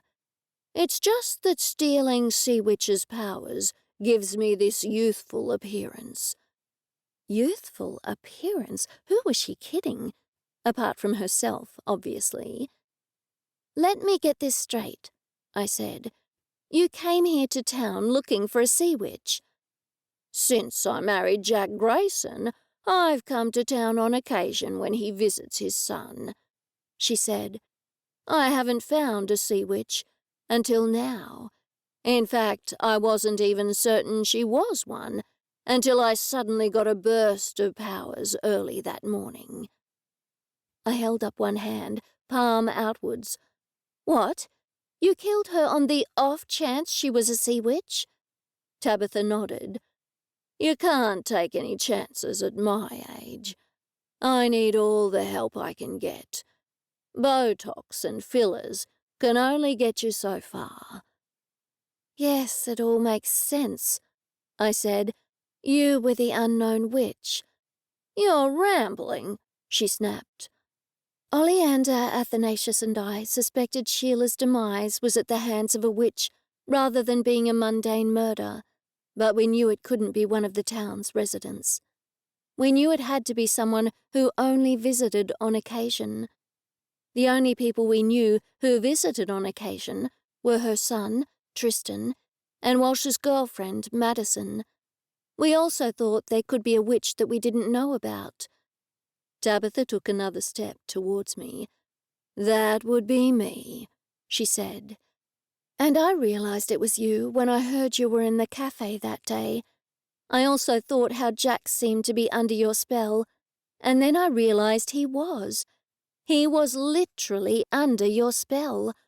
You put a spell on him." "I always put a spell on men," she said with a dismissive wave of her hand. "Women should always put spells on men. That way they do whatever you want." I raised my eyebrows. "And it was you who made it rain at the protest rally because you were annoyed I didn't stay at the picnic." "Well, Miss Clever Pants, you won't have the chance to use my advice, because I'm going to do away with you right now." Lightning flashed behind her, framing her in the doorway. What was it going to be? Weather wars? I certainly thought I could take her down. That was when she pulled her orange handbag out from under her black raincoat and from it produced a gun. I heard a sound beside me and looked down. Persnickle opened one eye and then shut it, and then both eyes popped wide open. Tabitha advanced upon me, holding the gun higher. "Since Jack's stupid son, Max, is no closer to figuring out who did it, then they will think it's an unhinged serial killer," she said. "Plus, I have an alibi. No one saw me leave the cafe because I climbed out the bathroom window. I'll just climb back in. I told Jack I had an upset stomach, so he won't be surprised that I was away for so long. Goodbye, Goldie. I'd be lying if I said it was a pleasure knowing you." As her finger closed on the trigger, Persnickle lunged at her orange handbag. He could sure move fast when he was angry. It all happened in a flash. The gun went off, and bits of plaster fell on me from the ensuing hole in the ceiling. Tabitha must have dropped the gun in surprise, because it fell back into her orange handbag, which Persnickle was currently attacking. I ran over to get the gun, just as Max burst through the door. "Your stepmother did it," I said. "She's the murderer. She came here to kill me because I figured out she did it." Tabitha was yelling obscenities while trying to get the gun back out of her handbag. Max hurried over and snatched the gun. In one fluid motion, he slapped handcuffs on her. "How did you know it was her?" he asked me. I bit my lip. I had to come up with a good answer on the spot. "I feel so faint from the shock," I said, and that was only a partial lie. I was having lunch with them all like you asked me to, and your father saw a picture of Sheila McFeeler in the newspaper. He said that he and Tabitha had been in the cafe when Sheila came in and had the argument the day before she died. Tabitha got very angry when Jack repeated what Sheila had said. I thought it was strange that someone would get so upset over not being able to have a coffee. That's when I began to suspect that she was the murderer. I texted Oleander and Athanasius and told them what I suspected. Then I was going to drive to the police station to tell you. Max narrowed his eyes. He was still hanging on to the struggling Tabitha. Why didn't you just call me? Because you were interviewing a witness, of course, I said. I wanted to be there at the police station as soon as you finished questioning the suspect. So I came home to get changed because I got caught in the rain earlier, as you can see. She came here to kill me. You're a terrible liar, Tabitha yelled at me. No one would believe all that nonsense. No one in their right mind, at any rate. That's enough from you, Max said. Goldie, are you all right? I fought the urge to run and throw my arms around his neck. He was still holding on to Tabitha. I'm all right for now, but I could do with a big hug later as soon as you deal with her, I said.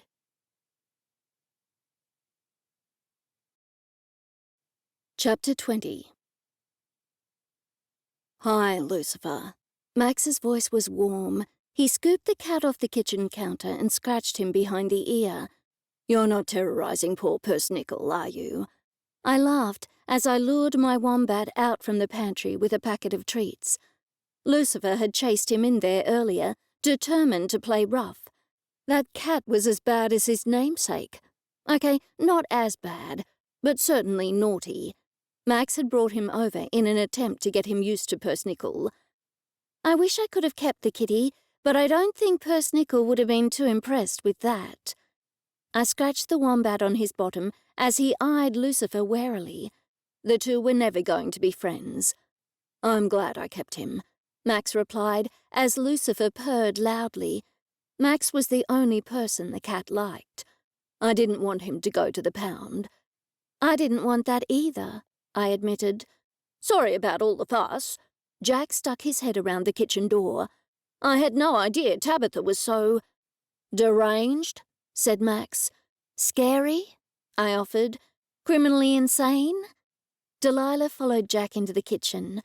You used to have much better taste in women, she said to Jack, her fingers lingering on the finger where her wedding band had lived for so many years.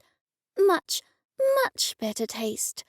I agree, Max said, and Lucifer purred even louder. Should we pop a bottle of champagne to celebrate? Delilah said then. What are we celebrating? I asked. Jack's divorce. We laughed as Delilah carried a tray of glasses into the garden. I rummaged through the fridge. I couldn't find any champagne, but I did find 2 bottles of wine. It was fortunate that Delilah had taken the whole tray, because Oleander and Athanasius turned up as soon as Max had opened the bottle. What are we celebrating? Oleander asked, which made everyone laugh again. Jack slipped his wedding ring off his finger and tossed it into the garden, which made everyone cheer. Everyone except Max, who sank into a chair and rested his chin in the palm of his hands. What's wrong? I asked, sitting in the chair beside him.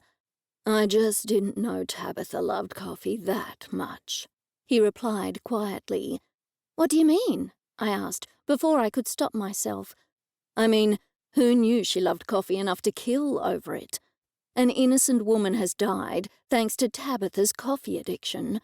Couldn't she have just switched to drinking tea? She was only visiting for a few days. Tea and coffee are 2 very different drinks. I wasn't about to spill the beans, coffee or otherwise, to Max about why Tabitha really killed Sheila. That was a conversation for another time. Why did you 2 break up in the first place? Oleander was saying to Jack and Delilah. You both seem so compatible. Jack sighed. I'm an idiot. Delilah readily agreed. Yes, but I knew that when I married you. I guess love just fades sometimes. And sometimes it returns, Jack said softly. I raised an eyebrow at Max, who grinned. His parents reuniting would certainly lift his mood. I wondered if we could somehow lock them in a cupboard together, or strand them at sea in a boat. I forgot something in the kitchen, I said as I rose. And so did Max, and Oleander, and Athanasius. What could we have all possibly left in the... Athanasius suddenly grabbed his leg. Ouch! Oh. I had the sneaking suspicion that Oleander had kicked him in the ankle. The four of us, along with Lucifer and a grumpy Persnickle, retreated into the kitchen. It was in the kitchen that we all stood with our faces pressed against the window, watching Jack and Delilah talk. Put on some music, I whispered to Max. Something romantic. Max hurried out of the room. Athanasius took the opportunity to address me. If it wasn't for Operation Room Service, you would never have caught the killer. I was puzzled. How do you figure that? It was one set of circumstances that led to another, he said sagely. You made the delivery to Walsh, and it was in Walsh's cafe that you figured out Tabitha was the murderer. There are more holes in that argument than in a sieve, Oleander protested. She caught my arm and nodded as the sound of Elton John drifted out of the house into the garden. I looked out the window and studied Jack and Delilah's faces. For a moment they looked startled, and then Jack took Delilah into his arms. They were dancing. Athanasius went to hoot with delight, but Oleander clapped a hand over his mouth. Don't ruin the moment, old man, she said. Athanasius chuckled. Then he took Oleander into his arms and started to dance. I thought Oleander would look upset, but she was absolutely delighted. It turns out the pair knew quite a few moves. I imagined them at my age, dancing through the twilit streets. It was a nice image that I did not get to see for too long, because Max had other ideas. He placed the still purring Lucifer on the kitchen table, told him to behave, and then took me into his arms. Persnickle didn't seem all too pleased that his new nemesis was free, but I didn't have time to worry about my wombat. We were slow dancing to Elton John, Max and I. I tried not to blush as I felt the warmth of Max's hand through my cotton dress. I wish I had worn something other than these shoes, like my heels. Why was I never prepared for a romantic moment? If Max and I ever got engaged, I'd probably have my hair in curlers, a green mask slathered all over my face, and spinach in my teeth. I needed to act calm, but the lighting was too intense in the kitchen. It would show off every flaw in my face. Ordinarily, I wouldn't mind, but Max was holding me in his arms. Trying to act normal, I slow danced Max over to the light switch and knocked it off with my elbow. Suddenly, the kitchen was filled with a romantic light. It was the kind of blue light that occurs when the sun has set, but night has not yet risen. Is it a little dark? Max whispered in my ear. I grinned to myself. Oops, must have hit the light. How clumsy. Max didn't say anything. He pressed his lips against my forehead as I closed my eyes. Would it be so bad to stand in this man's arms forever? I asked myself. I was safe here, and warm. The end. You've just listened to Broom Service, Sea Witch Cozy Mysteries Book 5, written by Morgana Best, narrated by Amy Soakes. Copyright 2020 by Morgana Best. Production copyright 2021 by Morgana Best. If you've enjoyed this audiobook, please consider leaving a review and recommending on social media or directly to friends and family. And keep an eye out for other audiobooks by Morgana Best. Thanks for listening.